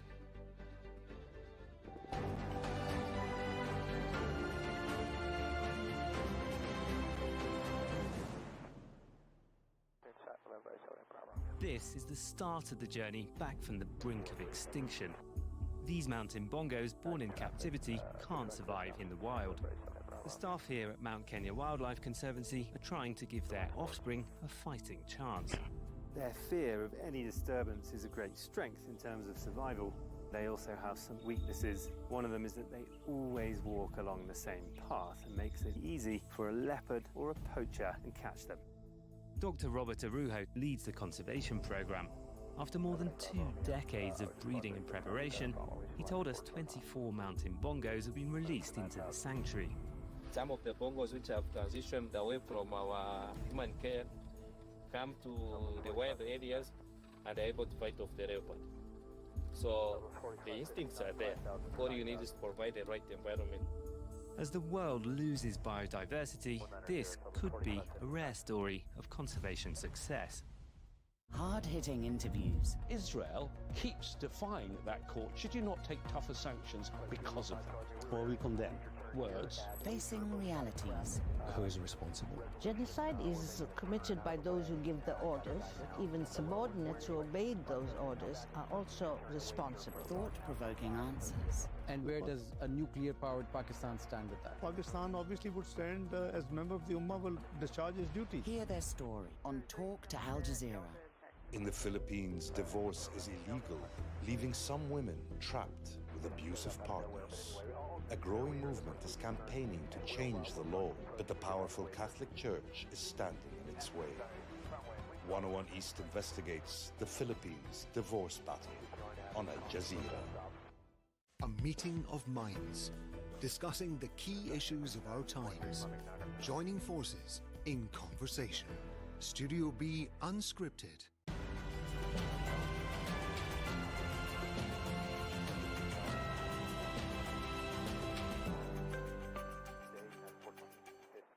We're immediately instituting the 10% provision, which we're allowed to do. And in the end, I think we'll take in more money than we've taken in before. President Trump remains defiant, threatening a new 10% levy after the U.S. Supreme Court strikes down his global tariffs.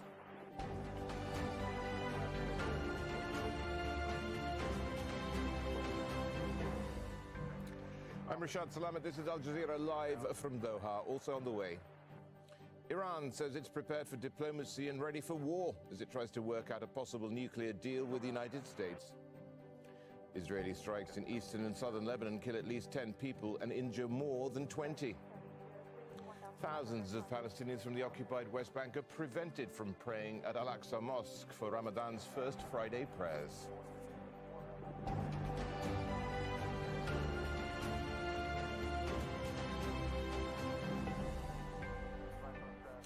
US President Donald Trump has announced a new 10% levy on imports from all countries. That's after the Supreme Court ruled he had overstepped his authority by imposing global tariffs over last year under an economic emergency law. The Conservative majority court ruled 6-3 against tariffs enacted under a federal law which is meant for national emergencies. Trump described the court's verdict as, quote, a disgrace. Al Jazeera's chief US correspondent, Alan Fisher, has this from Washington.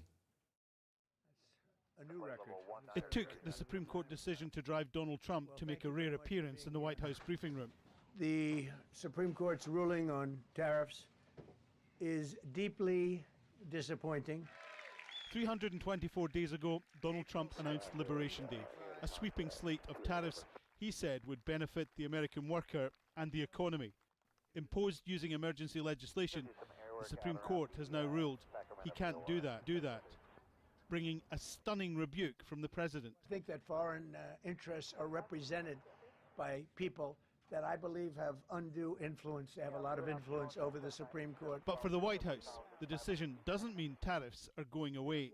Effective immediately, all national security tariffs under Section 232 and existing Section 301 tariffs, they're existing, they're there, remain in place. Donald Trump has often undermined his own argument that the tariffs are all about economics.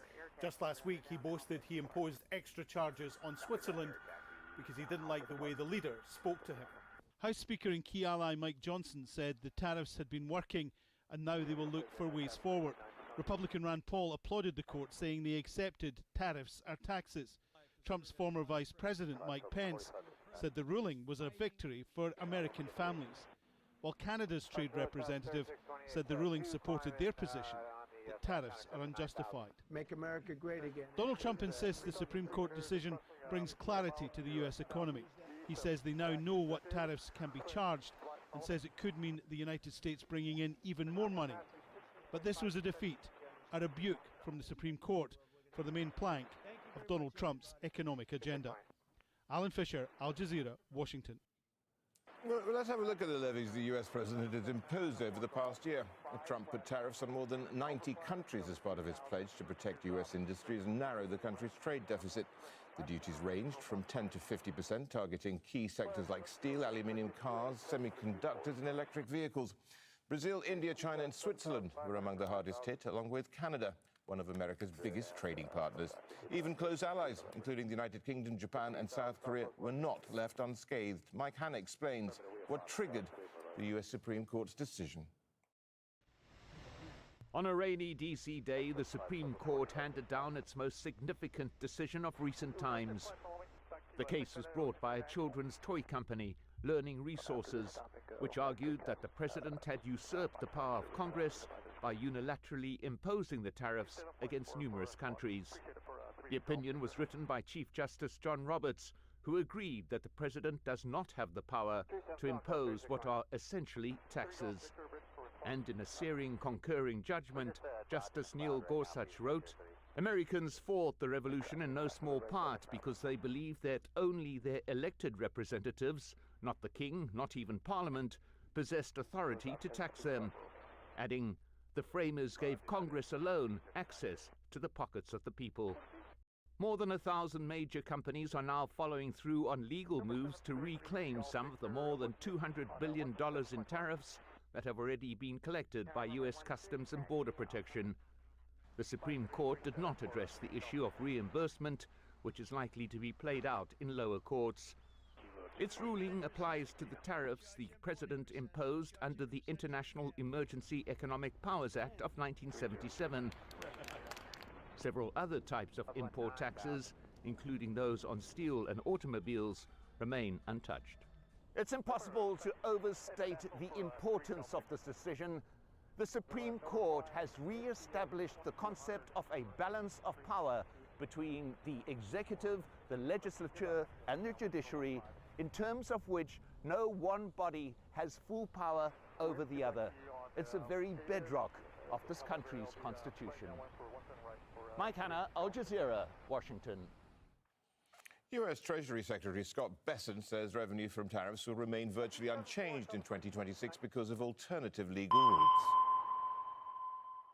Let's be clear about what today's ruling was and what it wasn't.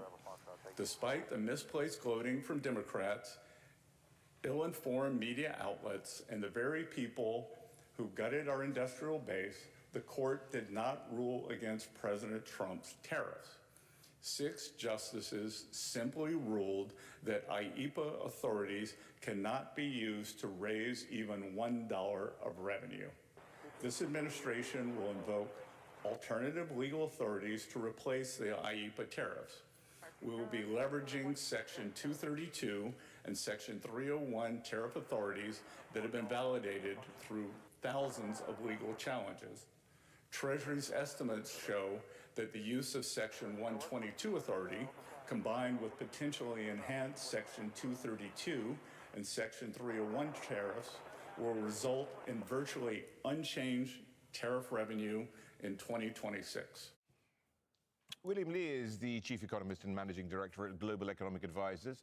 He says Trump's push to implement tariffs is to help him fund his hallmark legislative act called the Big Beautiful Bill.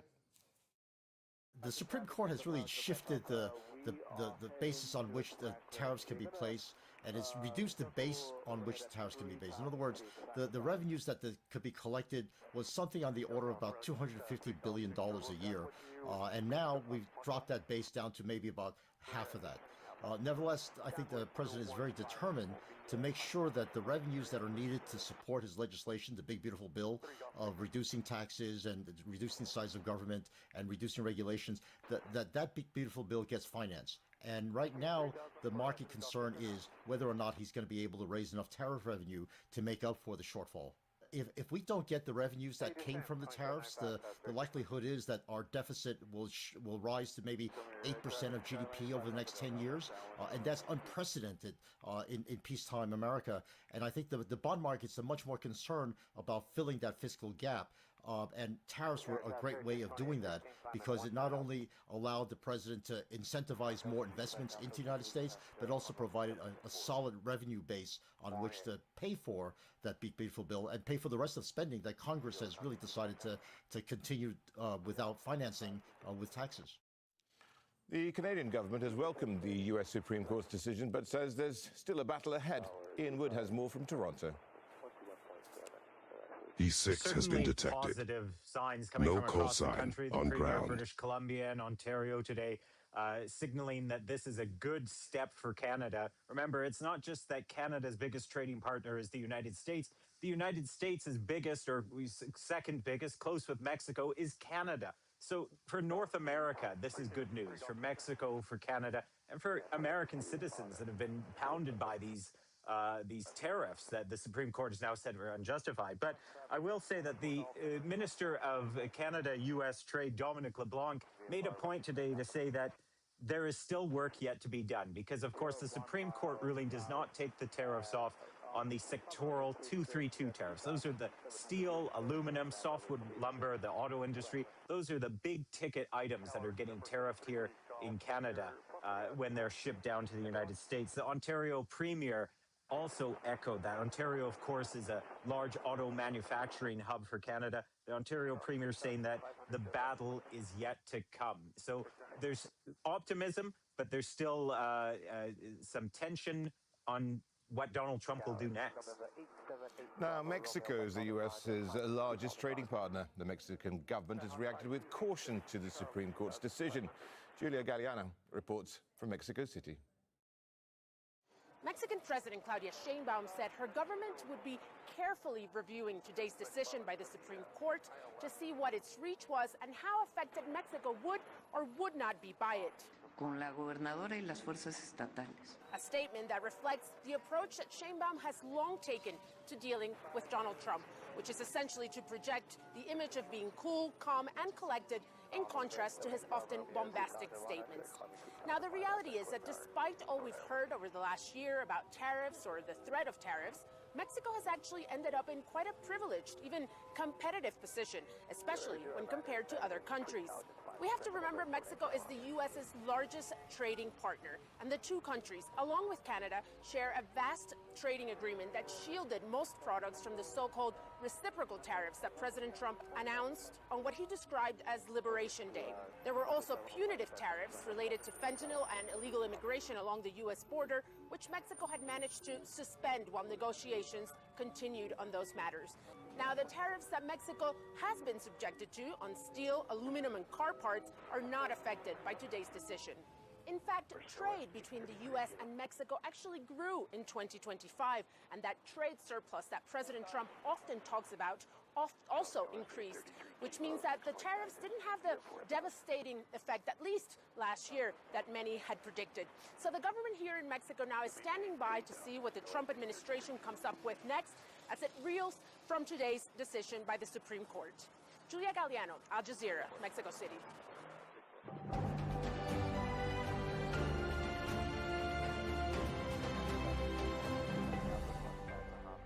Iran's foreign minister says he's preparing a counter-proposal for the US within 2 or 3 days on a possible nuclear deal. Abbas Araghchi says Washington has not demanded zero nuclear enrichment during negotiations. Instead, he says discussions are focused on ensuring Iran's nuclear program remains peaceful. Speaking to the US channel MS Now, Araghchi insisted that diplomacy is the only solution to the deadlock. What we are now talking about is how to make sure that Iran's nuclear program, including enrichment, is peaceful and would remain peaceful forever. And in return, Iran, does some confidence-building measures to ensure that its program would remain peaceful. We have not offered any suspension, and the U.S. side has not asked for zero enrichment. Arakchi's remarks come after Donald Trump warned that Iran has 2 weeks to reach a deal. The US president has repeatedly threatened military action, initially for Iran's crackdown on anti-government protests last month and more recently for its nuclear program. Rasul Sardar is in Tehran with more on Iran's nuclear deal proposal. They believe that there's still a chance in achieving a diplomatic solution to the crisis and the growing tensions here. E3 has been detected. Well, the country is SNTRY 60, 1,600 feet. After Geneva talks, the Iranian side has decided to form a technical team to work on a comprehensive proposal. The main aim of this proposal was to bridge the gaps because there are American demands and also what Iranians can offer. And there's a gap between these two positions. So now they're working on that proposal to bridge these gaps. And once it's finalized, according to Arakchi, it's going to be finalized in 2 or 3 days. That is going to be sent to the higher authorities in Iran. Perhaps that's going to be Supreme National Security Council and the Office of the Supreme Leader. Once they also confirm that that proposal is going to be sent to the American negotiating team, back and forth, once they have decided that the text is sufficient enough for the third round of the talks, then the venue and the date of the third round of the talks are going to be set. So what's expected to be on this proposal is the significant reduction in the level of the enriched uranium, and also Iranians are open to the idea of reducing the numbers of the centrifuges. And also they are saying that there could be a partial removal of the enriched uranium in Iran, which is over 400 kilograms, to be shipped out of Iran. Another thing is a full access to the International Atomic Energy Agency, and also they're open to the idea of American companies coming and investing in several sectors in Iran. But on the other hand, Iranians are quite clear. They're saying that the zero enrichment is not going to be at the table at all. Israeli strikes in eastern and southern Lebanon have killed at least 12 people. The attacks in the east hit multiple locations in the Bekaa Valley, killing at least 10 people and injuring dozens of others. The Israeli military says it was targeting Hezbollah. A source has told Al Jazeera that a Hezbollah official is among the victims. The strikes are the latest breach of a ceasefire agreed in late 2024. Earlier, 2 people were killed in a separate drone strike on Lebanon's largest Palestinian refugee camp. Israel says its forces struck a Hamas command center in that camp. Hamas denies it has military installations in the area. Still ahead on Al Jazeera. UK police are searching the former royal residence of Andrew Mountbatten Windsor. He has been released from custody after his arrest on suspicion of misconduct.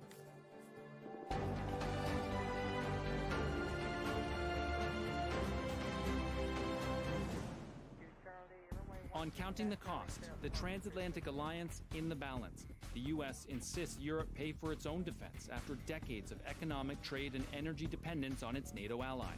European leaders are now calling for strategic autonomy. But can Europe really afford to stand on its own? Counting the cost on Al Jazeera. Undercover reporting. Exclusive stories, explosive results. Al Jazeera investigations. One headline, then another. The story shifts. The narrative moves faster than the facts. The listening post slows things down to question and understand how and why the story changed on Al Jazeera. The Sheikh Hamad Award for Translation and International Understanding is accepting nominations for its 12th edition from the 1st of January until the 31st of March 2026. For more information, go to www.hta.qa/en.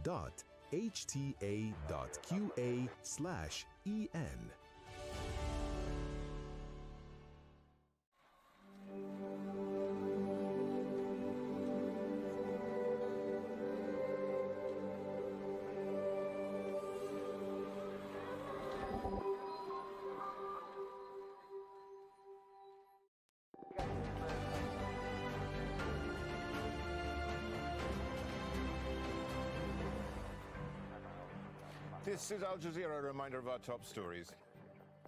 US President Donald Trump says he would impose a new 10% global levy after the Supreme Court struck down his previous global tariffs. It was a 6-3 ruling, and in that, the court rejected the Trump administration's use of a federal emergency law to justify the sweeping tariffs. Trump has, meanwhile, warned Iran that it's better to negotiate a fair deal as he considers using military force. Tehran is preparing a draft proposal to present to the US on a possible nuclear deal, and that's something that they're planning to do within days. Foreign Minister Abbas Araghchi says Washington has not demanded zero nuclear enrichment during the negotiations. Israeli strikes in eastern and southern Lebanon have killed at least 12 people and injured dozens of others. Most of the casualties were in the eastern Bekaa Valley, where Israel says it was targeting Hezbollah.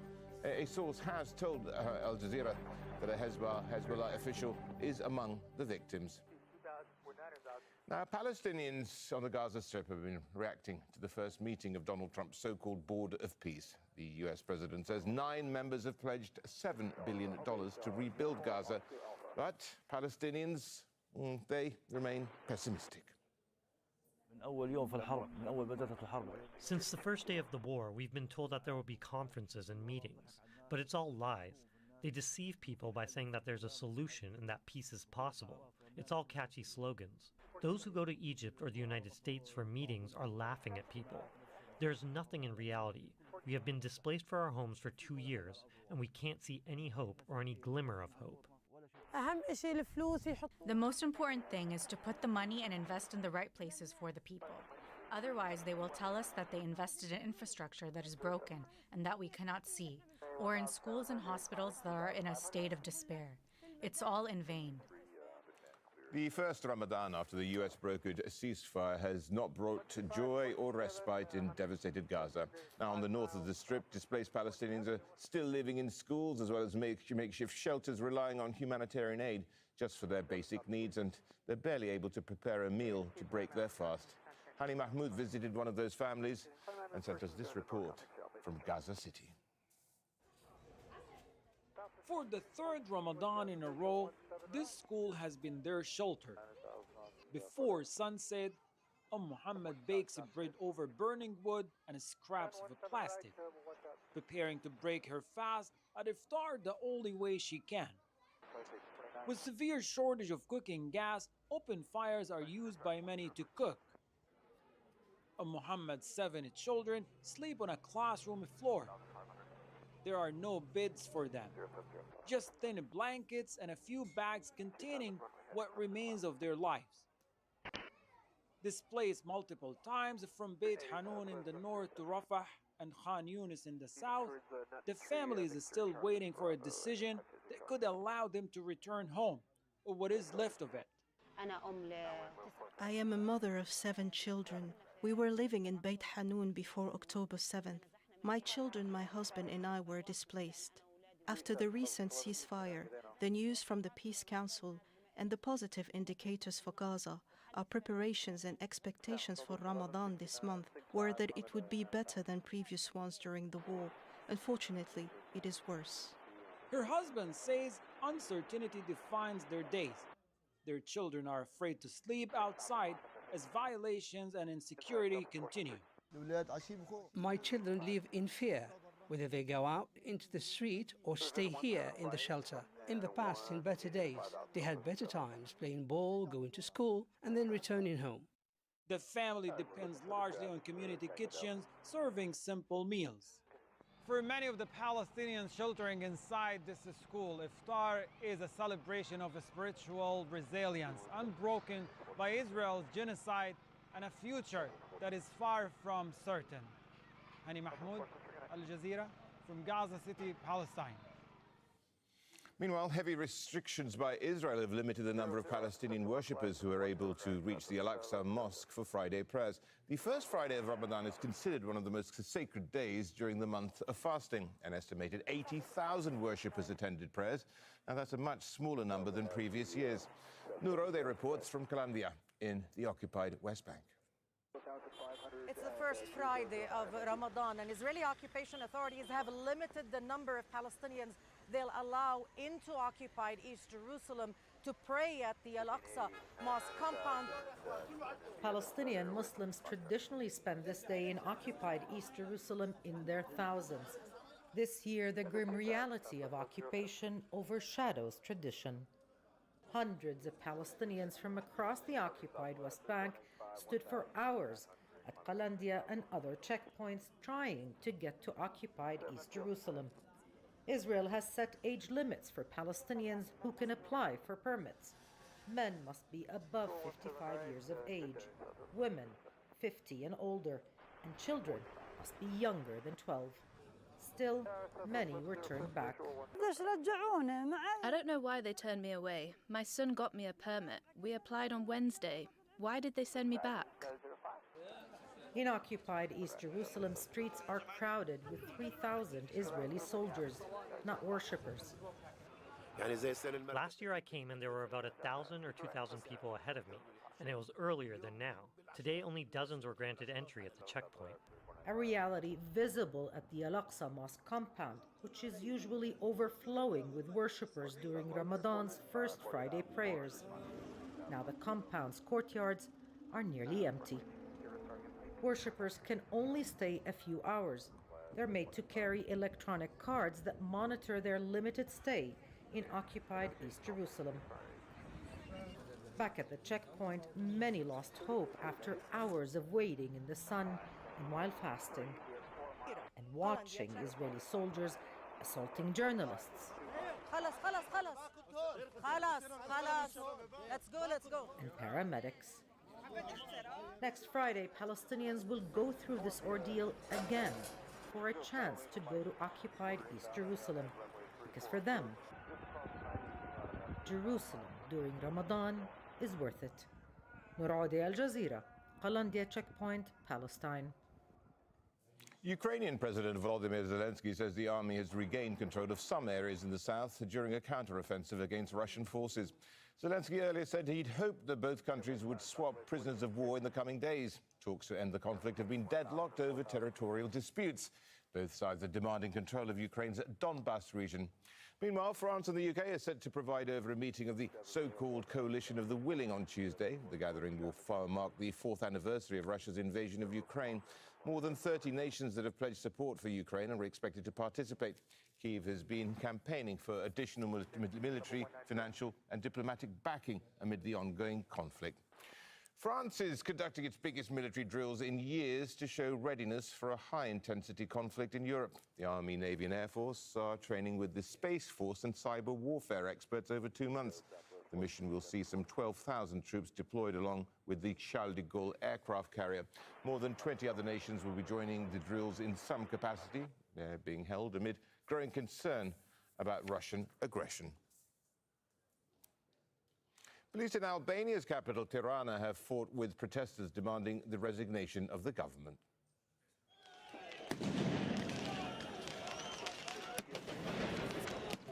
Demonstrators hurled petrol bombs and fireworks at the office of Prime Minister Edi Rama. Police responded with tear gas and water cannon. Political tensions have escalated since December when a special prosecution unit indicted the Deputy Prime Minister over corruption allegations. The British government is considering a new law to remove Andrew Mountbatten Windsor, the brother of King Charles, from the line of royal succession. It's the latest development following the former prince's arrest on suspicion of misconduct in public office. Police have been searching Mountbatten Windsor's former home. He was released from custody after 11 hours. Investigators are looking into whether he shared confidential government documents with the late convicted sex offender Jeffrey Epstein. King Charles stripped his brother of his royal titles last year, but removing him from the line of succession would require an act of parliament. Camille Nedelec was at Buckingham Palace taking stock of the fallout of the case. Once the late Queen's favourite, now police are conducting a search at Andrew Mountbatten Windsor's residence, one of his former residences in Windsor, and that search is likely to continue for the next few days. His royal heritage won't be enough to protect him from prosecution. Only King Charles III benefits from sovereign immunity, and he has said the law must be allowed to run its course. It's a case that's made national headlines and captured the world's media attention. In the latest blow to the British royal family's prestige and reputation at home and abroad. And that scrutiny is unlikely to die down anytime soon, as the investigation could take months. Camille Nedelec, Al Jazeera, London. That's it for me, Rashad Salamat. You can, of course, get more on our top stories by visiting our website. The news continues with Imran Khan after counting the cost.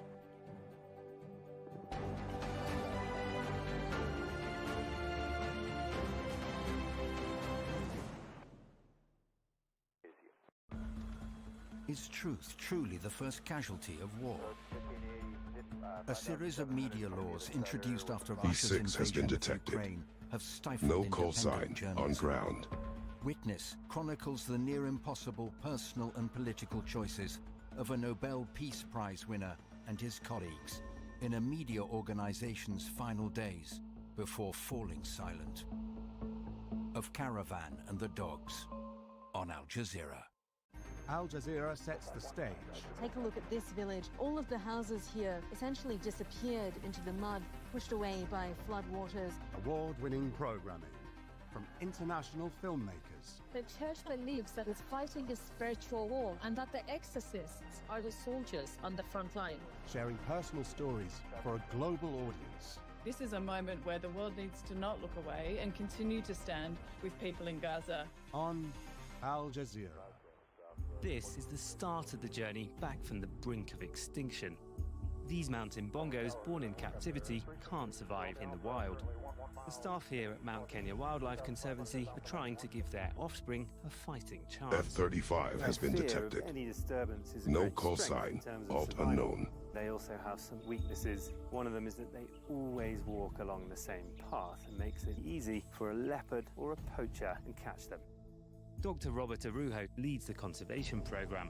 After more than 2 decades of breeding and preparation, he told us 24 mountain bongos have been released into the sanctuary. Some of the bongos which have transitioned away from our human care come to the wild areas and are able to fight off the leopard. So the instincts are there. All you need is to provide the right environment. As the world loses biodiversity, this could be a rare story of conservation success.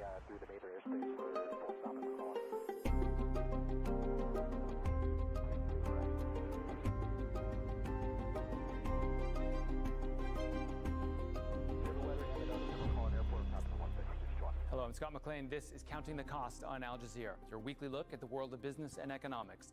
This week, the transatlantic alliance in the balance. The U.S. says it won't abandon its partnership with Europe, but insists the continent pay its way on defense. Can European nations afford that?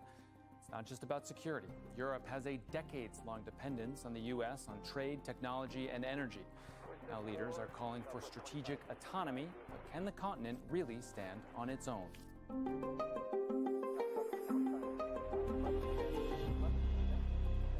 The West's most powerful alliance is under strain like never before. U.S. President Donald Trump has imposed tariffs on European goods, made a bid to take over Greenland, and demanded Europe foot the bill for its own defense. European leaders now fear the era of American protection may be over. They're accelerating efforts to reduce their military, trade, and economic dependence on the U.S. At the Munich Security Conference, Secretary of State Marco Rubio insisted his nation is not walking away from its allies. A few in the room were convinced. Instead, leader after leader took to the podium with the same message. Europe must stand on its own feet. But is the continent's push for strategic autonomy a turning point or just rhetoric? Fintan Monahan reports. European leaders arrived at the Munich Security Conference with a message for the world. The bloc is ready to carve out its own destiny and be taken seriously on the world stage. Europe has to learn to become a geopolitical power. It was not part of our DNA. We conceived ourselves as a political construction to provide peace. We delivered. Second, a single market to provide growth and prosperity. We delivered. Now we have to reform it in this new order. This comes amid a growing rift with the United States. Last year, U.S. Vice President J.D. Vance used his speech at the conference to berate Europe. He accused the EU of ignoring voters' concerns on immigration and suppressing press freedom. Later that year, a U.S. national security report expressed concern that European economies and militaries may not be strong enough to be reliable allies, and that the continent was at risk of civilizational erasure. But now Europe is pushing back against those claims.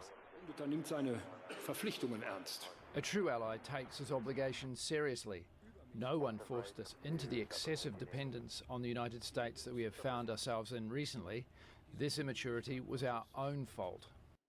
Europe and the United States have been close allies for decades, but the relationship has become increasingly strained.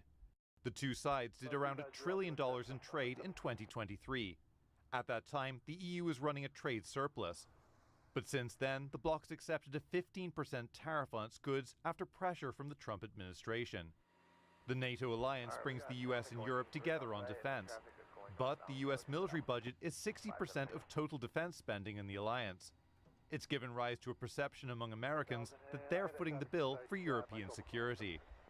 And the war in Ukraine led Europe to move away from Russian energy imports. But that's led to a growing dependency on US natural gas. In 2025, the EU sourced more than 50% of its LNG from the US, a number analysts say could grow to more than 80% by 2030. European attendees in Munich this year were prepared for another lecture from the American representative. But what Secretary of State Marco Rubio delivered surprised many. We care deeply about your future and ours. And if at times we disagree, our disagreements come from our profound sense of concern about a Europe with which we are connected, not just economically, not just militarily. We are connected spiritually, and we are connected culturally. We want Europe to be strong. We believe that Europe must survive. A more conciliatory stance from the US, and hopes that the partnership can be salvaged. But it remains to be seen if policy in trade, defense, and energy matches tone, and whether the Western alliance will pull back together or drift even further apart. Fintan Monaghan, Al Jazeera, for Counting the Cost. And to discuss further, let's bring in our panel from Brussels, Rebecca Christie. She is a senior fellow at Bruegel, a European think tank that specializes in economics. And from London is Mujtaba Rahman. He is the managing director for Europe at the Eurasia Group.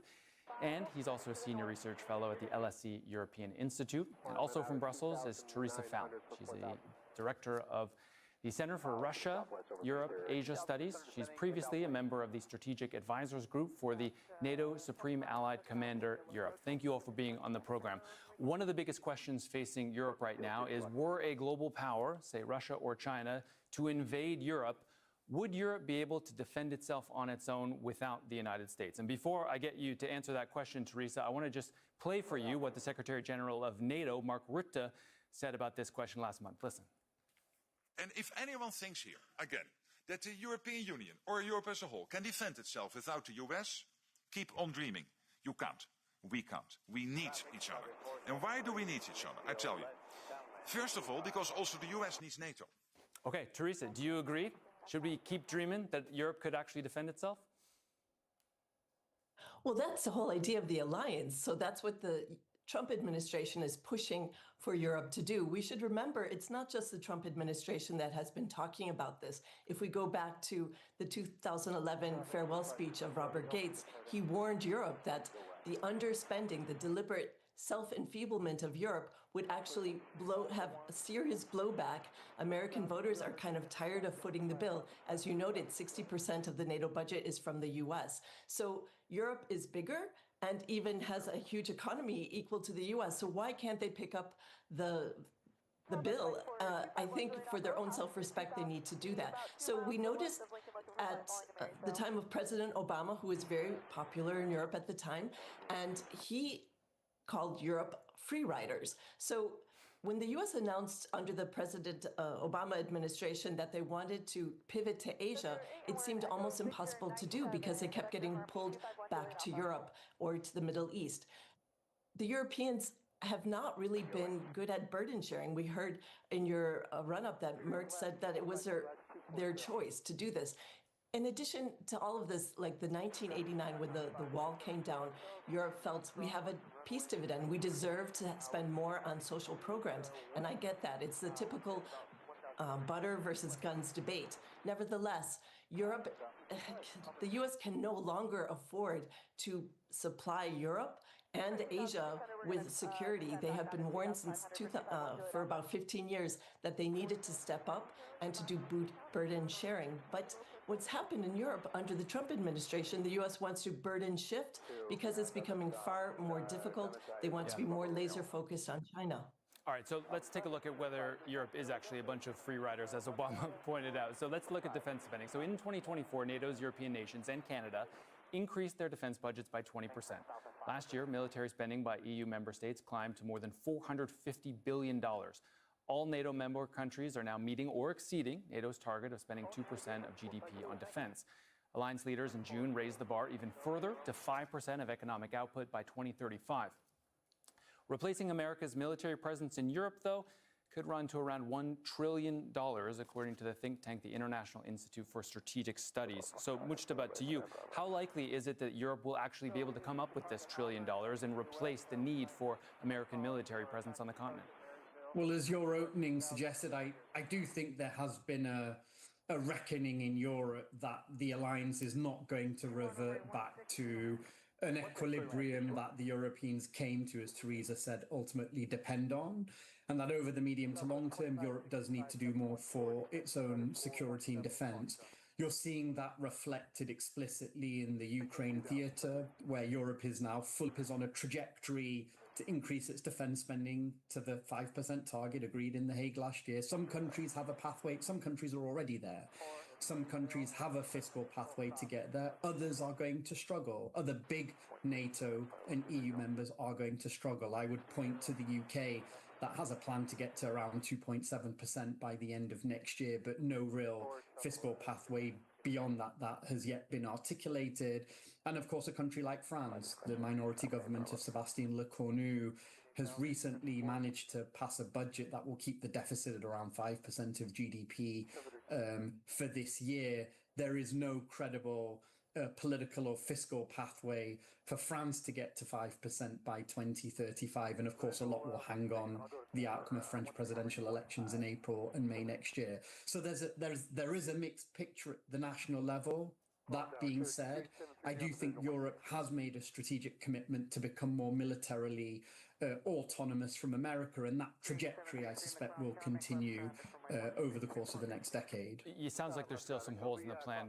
Rebecca, look, this was brought into very sharp focus last month when there were serious concerns that the U.S. may actually take Greenland by force. There were a few European troops that were sent to the island, sort of symbolically, per se. But President Trump at the time, I think he described Greenland's defense as 2 dog sleds. Clearly, he was joking there. But does he have a broader point, though, that Europe has underinvested in its own defense for too long? And I wonder, from the economic point, if Europe were to actually put its money where its mouth is and spend more money, would that help boost economic growth? A lot of ideas in that question. I would separate them out to say, first of all, that Greenland has historically been a place where the US and Europe have cooperated.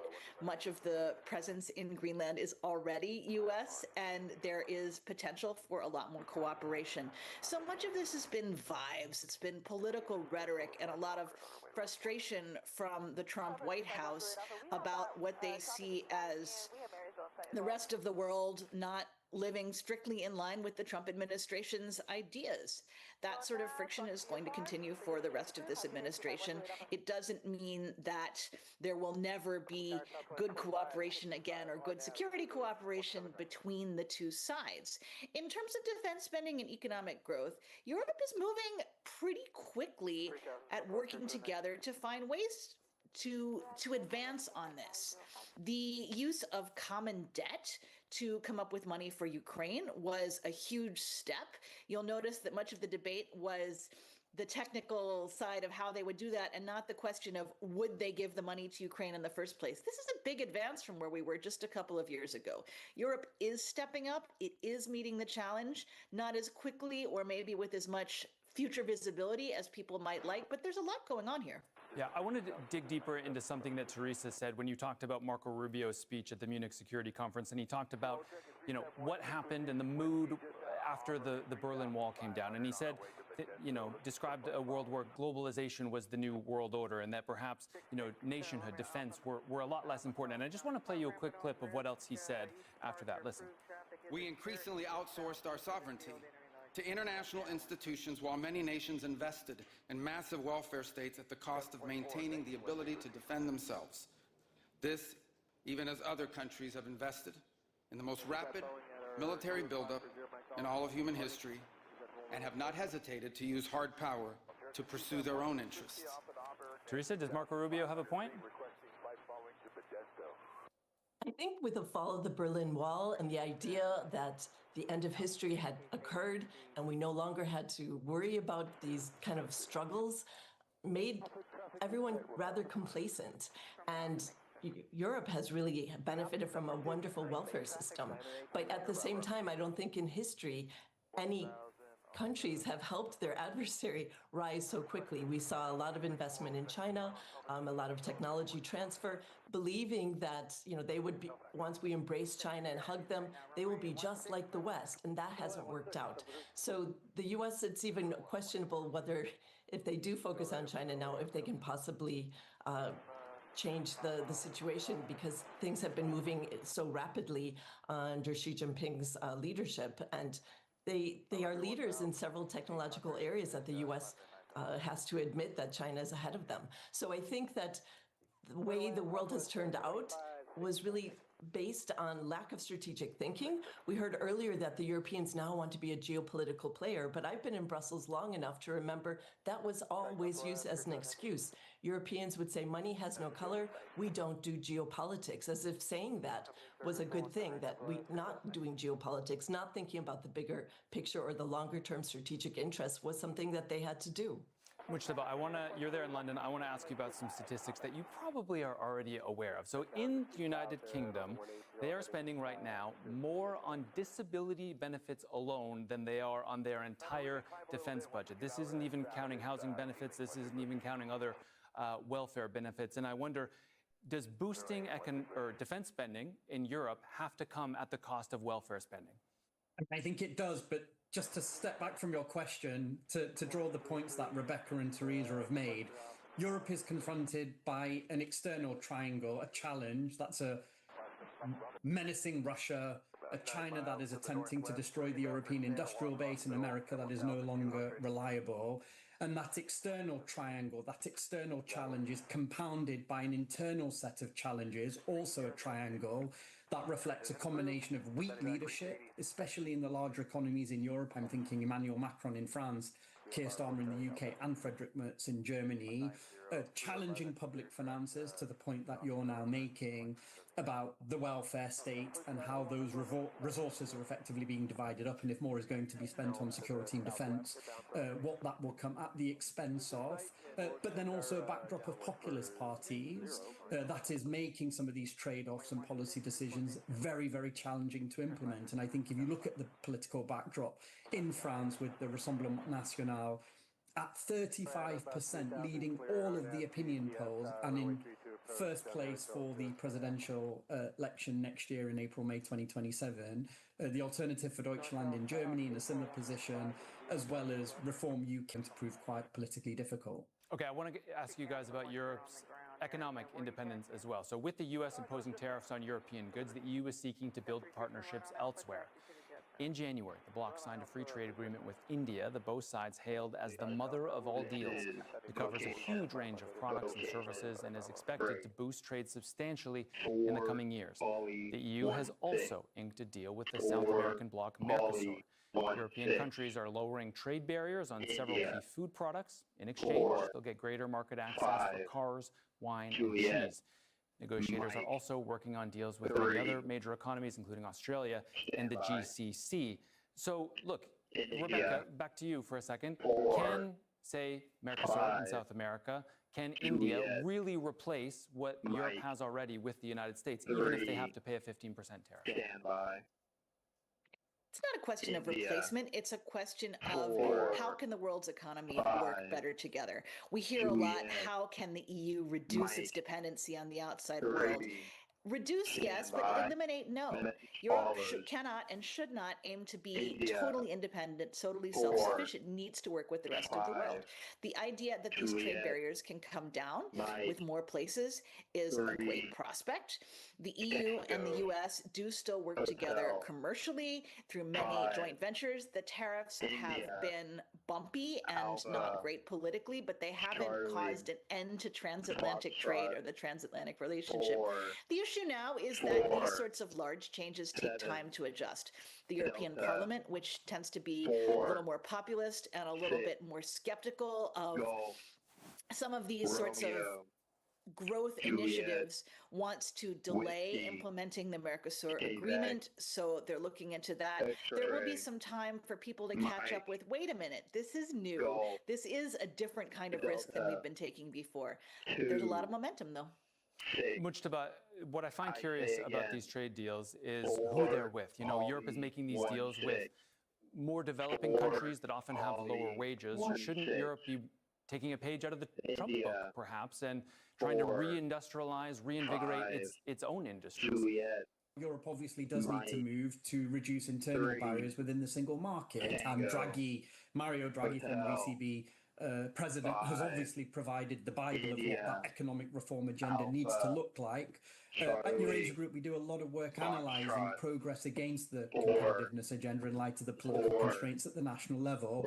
And what you see is elements of the agenda that are more straightforward, things like simplification, even the green transition, defence industrial policy cooperation, they are moving, but more fundamental elements that would contribute more, I think, robustly to economic growth, like capital markets union, like ultimately developing a tech ecosystem within the EU to reduce dependency on America. These things would support growth far more robustly than is currently the case. So I think you need both the external economic agenda, but you also need to move forward on the internal economic agenda as well.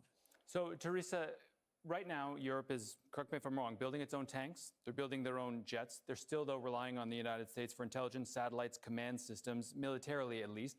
Does the industrial complex exist in Europe for Europe to fill those gaps on its own? I just want to pick up 2 points from the previous speakers. Mercosur took 25 years to negotiate, and after 25 years, it's actually been kicked up for 2 years to be reviewed by the court, because there are some in Parliament that don't think it's legal. So I don't think that agreement's ever going to get out. The second agreement between India and the EU, it took almost 20 years in fits and starts to negotiate. And I think the key negotiator here was Modi, because he used that to get the a framework of an agreement under the Trump administration. So the Indians have been performing quite well on that. So even Ursula von der Leyen, it sounded almost Trumpian, the mother of all trade agreements, but very quickly the U.S. responded. In regard to Europe, this is the biggest problem, because defense is not an EU competence. And though they're really moving the needle, they're trying to encourage countries to invest more in defense, which is a very positive development. After 30 years of underspending, it's going to take a lot of time and money to improve the defense industrial base. But each member state is jealous of their own industry. In the US, for example, they only manufacture one tank with some variants, so the Abrams tank. In Europe, there are 14, and this is not doable. And very kindly, the Europeans have been sharing howitzers, but they make 15 different types of howitzers. So it's very difficult to get these projects off the ground. And we saw this kind of Franco-German project back in 2017 to demonstrate Franco-German cooperation. This is before the war in Ukraine, and that kind of has crashed and burned.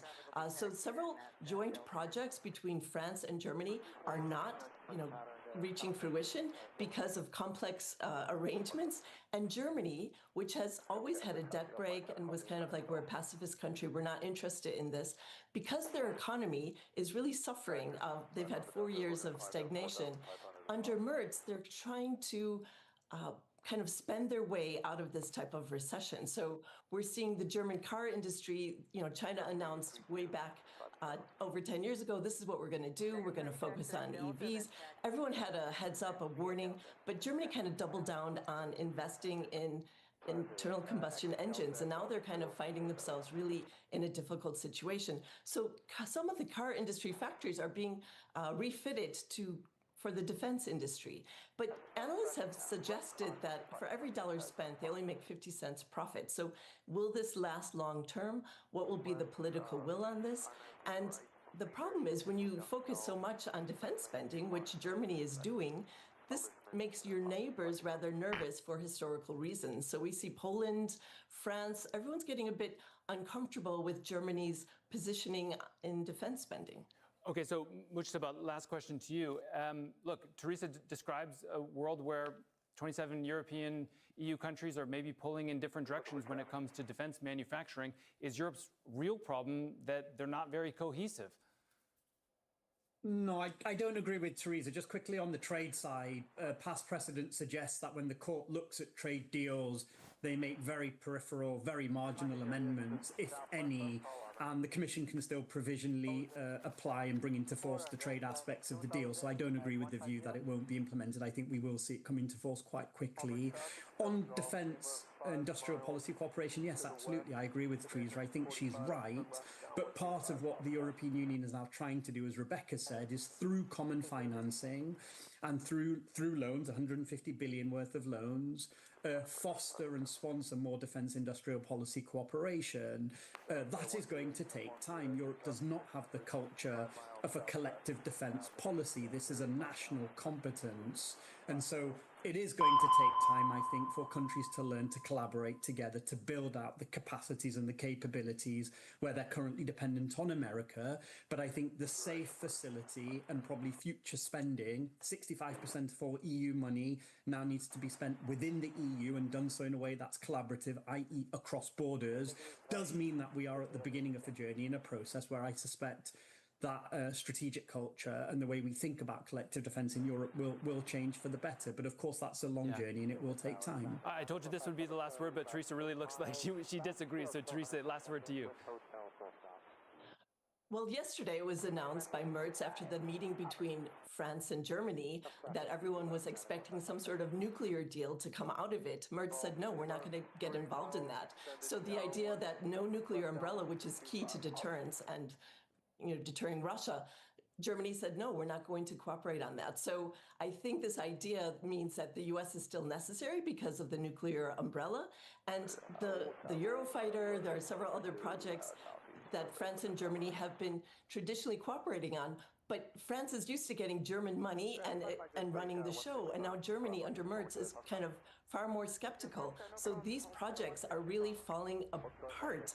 So the idea, and the EU is the Commission is trying to knit these projects together, have cross-border cooperation. But what we're seeing now is a very different game. So the irony or the paradox of all this is, I mean, it's not, if you look at 1 trillion that's needed, the EU, the Commission is pledging some funds for loans, but the reality is, the more money that's being pledged, member states are kind of like, I should just do this myself. So even though the Commission is trying to prompt these countries to cooperate, the reality is Germany really wants to stand on its own on this.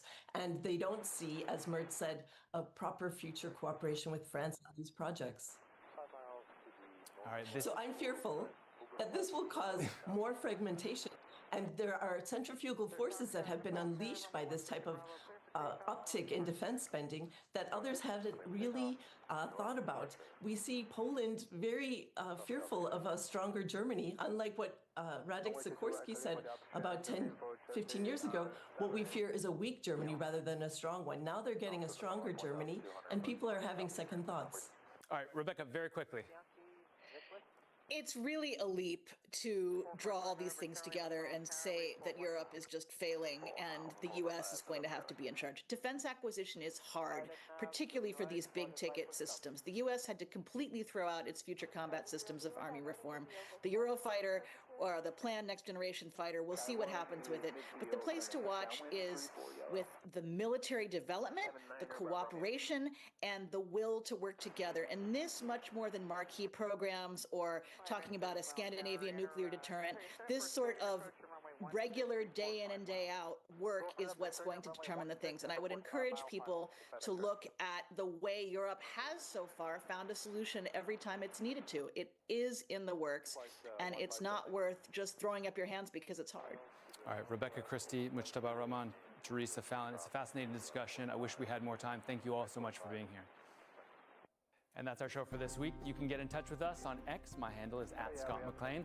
And make sure to use the hashtag AJCTC when you do. Or drop us an email. Countingthecost@aljazeera.net is our address. But there's more for you online at aljazeera.com/CTC. That'll take you straight to our page, which has individual reports, links, and entire episodes for you to catch up on. That's it for this edition of Counting the Cost. I'm Scott McLean from the whole team. Thanks for joining us. The news is next here on Al Jazeera.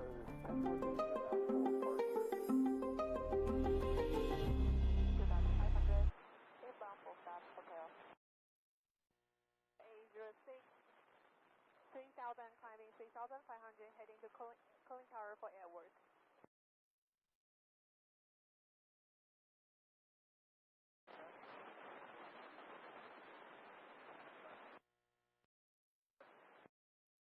Gate 14 passing 1,500 for 9,000, currently in the left turn to 010. Traffic 7 Golf Lima, final 25, full stop. 1,550. It looks like he's widening out to the east. I'm not talking to him. 6 Romeo Alpha looking.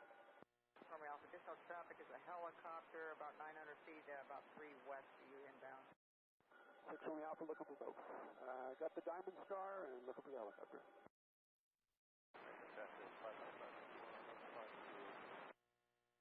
One directly north of you, one northeast of you. The one northwest is 800 feet indicated, and the other one's about 1,400 feet. I got them on the ADSB. I'll keep looking for traffic, and I'm going to climb past them. 6 Romeo Alpha, copter traffic at Cirrus on a left downwind departure to the north, about 3 miles southwest of you. Altitude indicates 1,250 climbing. 6 Romeo Alpha, looking. Chapter 5, November Charlie, which ramp are you going to? Southeast ramp. You went direct to the ramp? Affirm 455 November Charlie. I'll go ahead and overfly taxiway Alpha if able. You do want to overfly Alpha? That's affirm. 5 November Charlie, overfly Alpha, and then proceed to the ramp at your own risk. Overflying Alpha and ramp could be out on us for 455 November Charlie. Well, Tango Alpha climbing 12,500.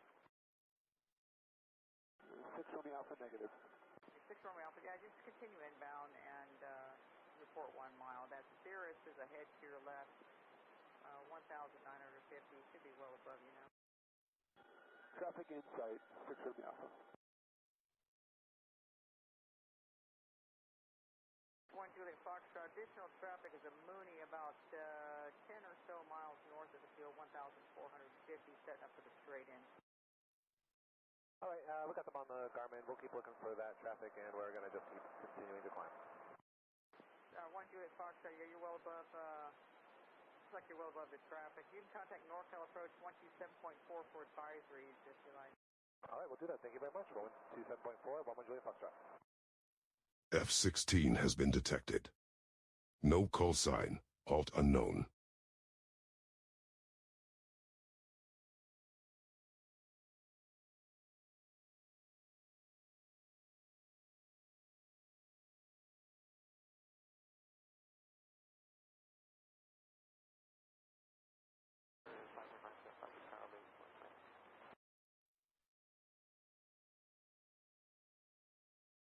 Right, 360 for traffic, 9 Bravo Romeo.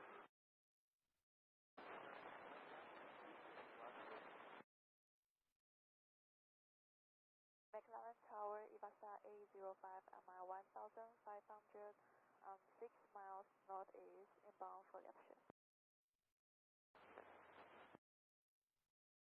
Cherry 05, McClellan Tower, set up for a midfield left downwind entry to runway 16. Tower, career track 360, 9 miles south, with hotel, requesting touch and go. North of tower. Alpha, do you want to overfly Alpha to the ramp, or? Yeah, we can do that. 6 Romeo Alpha. 6 Romeo Alpha, overfly taxiway Alpha, and then proceed to park. 6 Romeo Alpha. Cherry 05, you can set up for the left base to runway 16, report 2 miles. Left base, runway 16, and we'll report 2 miles, East 05.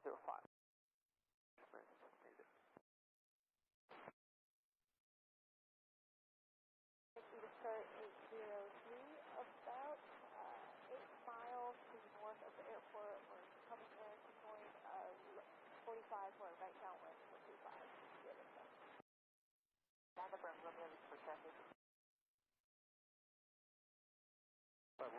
Regulate 27 on file for fun.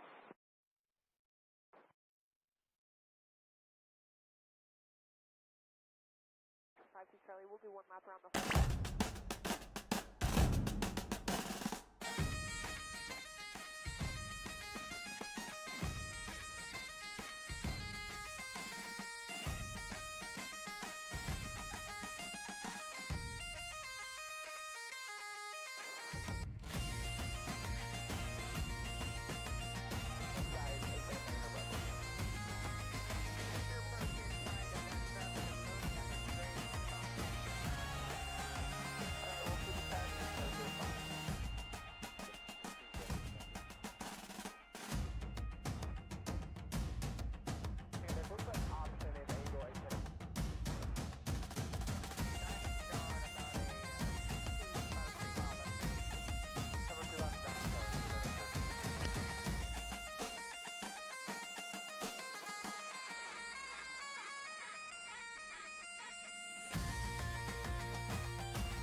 All station, this is location,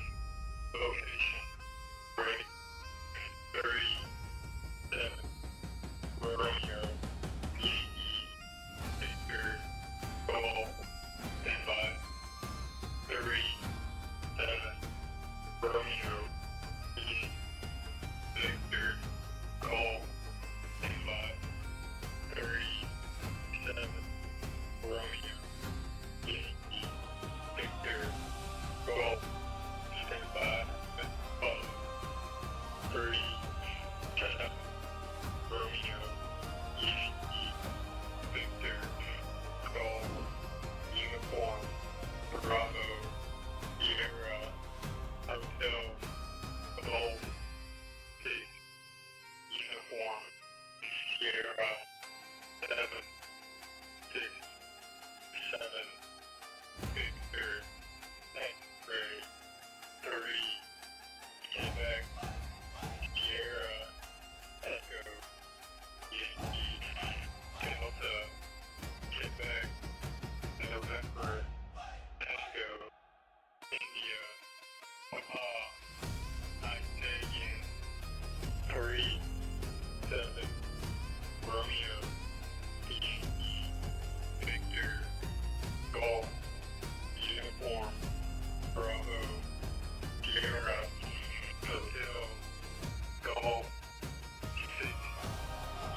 Victor, Golf,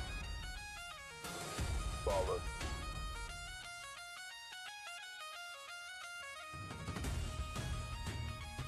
Romeo, Victor, Golf, 1, Road, Hotel, Golf, 6, Sierra, 7, 6, X-ray, Quebec, X, Delta, Quebec, Tango, India, I.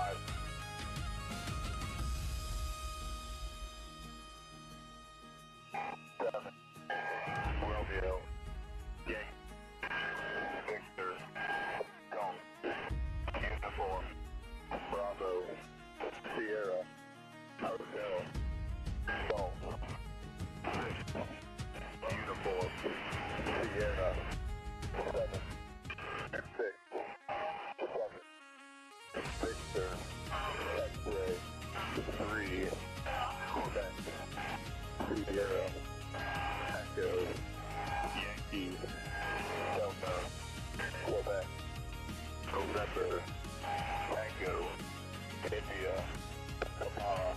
This is Claybird, out.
should request to enter the net at this time. How copy? Over.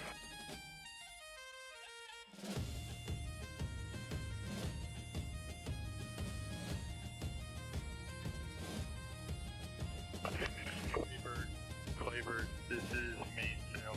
Mainsail. Please stand by for authentication. Over.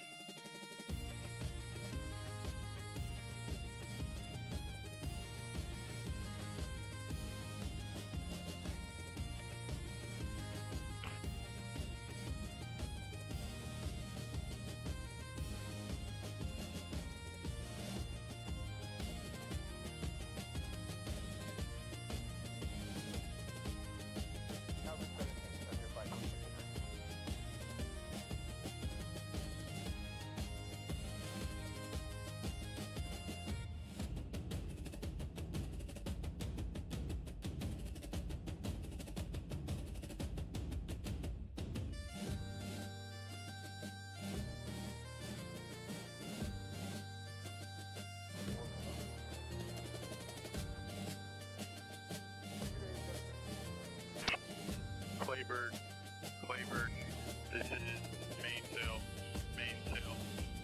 I request you authenticate Bravo, Alpha, Tango.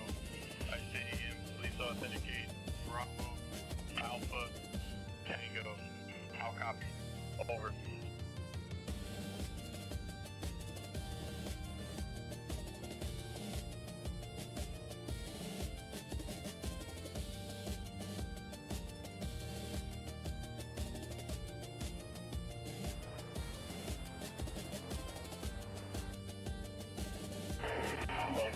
Mainsail, this is Claybird. I authenticate Bravo, Alpha, Tango with Yankee. I say again, Bravo, Alpha, Tango with Yankee. Incorrect. Request you authenticate India, Bravo, Kilo. I say again, India, Bravo, Kilo. How copy? Over.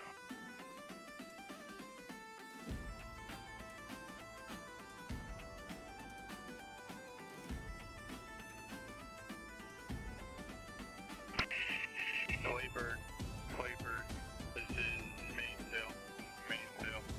I authenticate India, Bravo, Kilo with Lima. Say again,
Welcome to Legends of the Bagpipes. If you enjoy the spirit of Scotland, please like and subscribe. Let the march begin.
Final runway 25, full stop, cover.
Good, 2714, final final. 2714, thanks, you're number one, third left.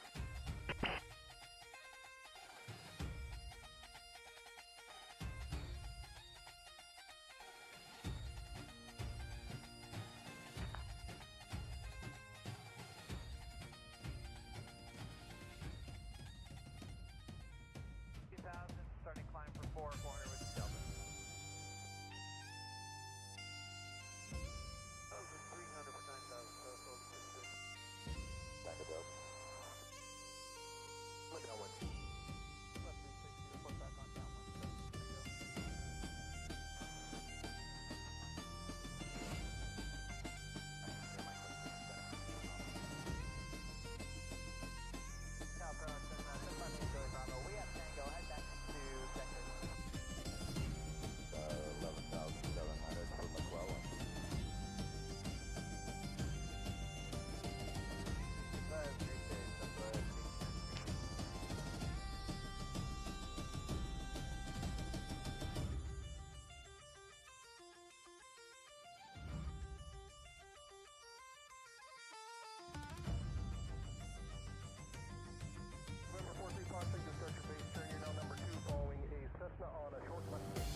shot, disregard the departure runway 16, wind 2708, clear touch and go. 727, 1476 Tango, extend downwind, I'll call your base turn, won't be too long. All stations, Blackbird, Frank, 37, Romeo, Yankee, Victor, Golf, stand by. 37, Romeo, Yankee, Victor, Golf, stand by. 37, Romeo, Yankee, Victor, Golf, stand by. Message followed. 37,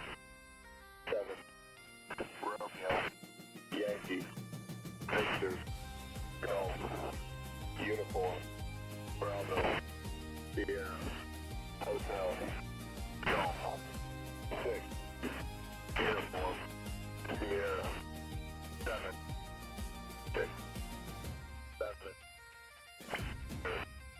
X-ray.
to the left. Helicopter 7, Romeo Alpha, frequency change approved, talk to you in a bit. 7, Romeo Alpha. Center 6 Matter Tango Delta, if you'd like flight following North Cal approach, the frequency is 127.4, frequency change approved, have a good day. 7.4, we're going to change now. Great day, Tango Delta.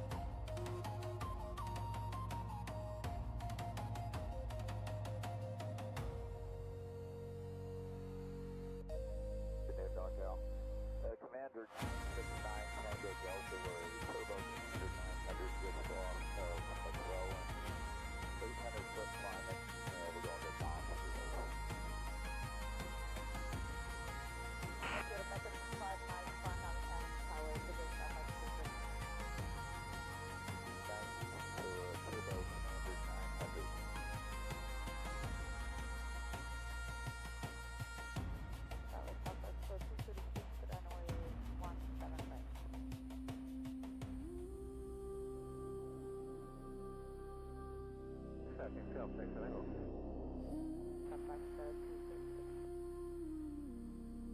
That's how number 222 towards the center of the visual space towards the left. 12 north at 1,500 landing with weather. Here in 7 Echo Whiskey Tower, fixed reading runway 16, report 3 mile final. Okay, to 16, report 3 miles, turns up this way.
best traffic number 33, Lincoln. Air Flight 2070.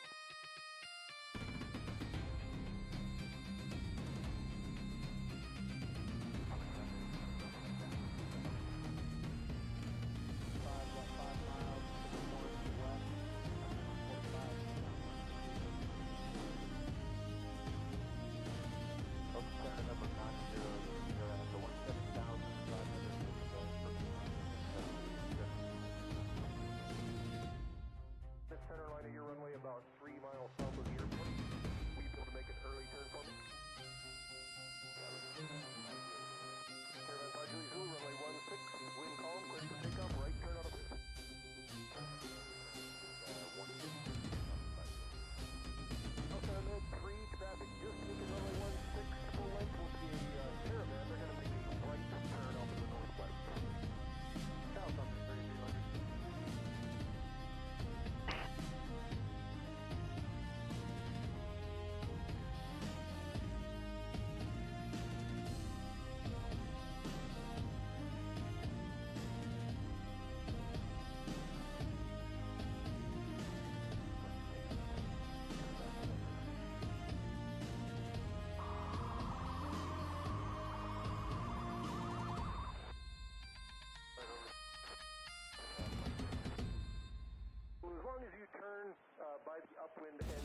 135 has been detected. No call sign on ground.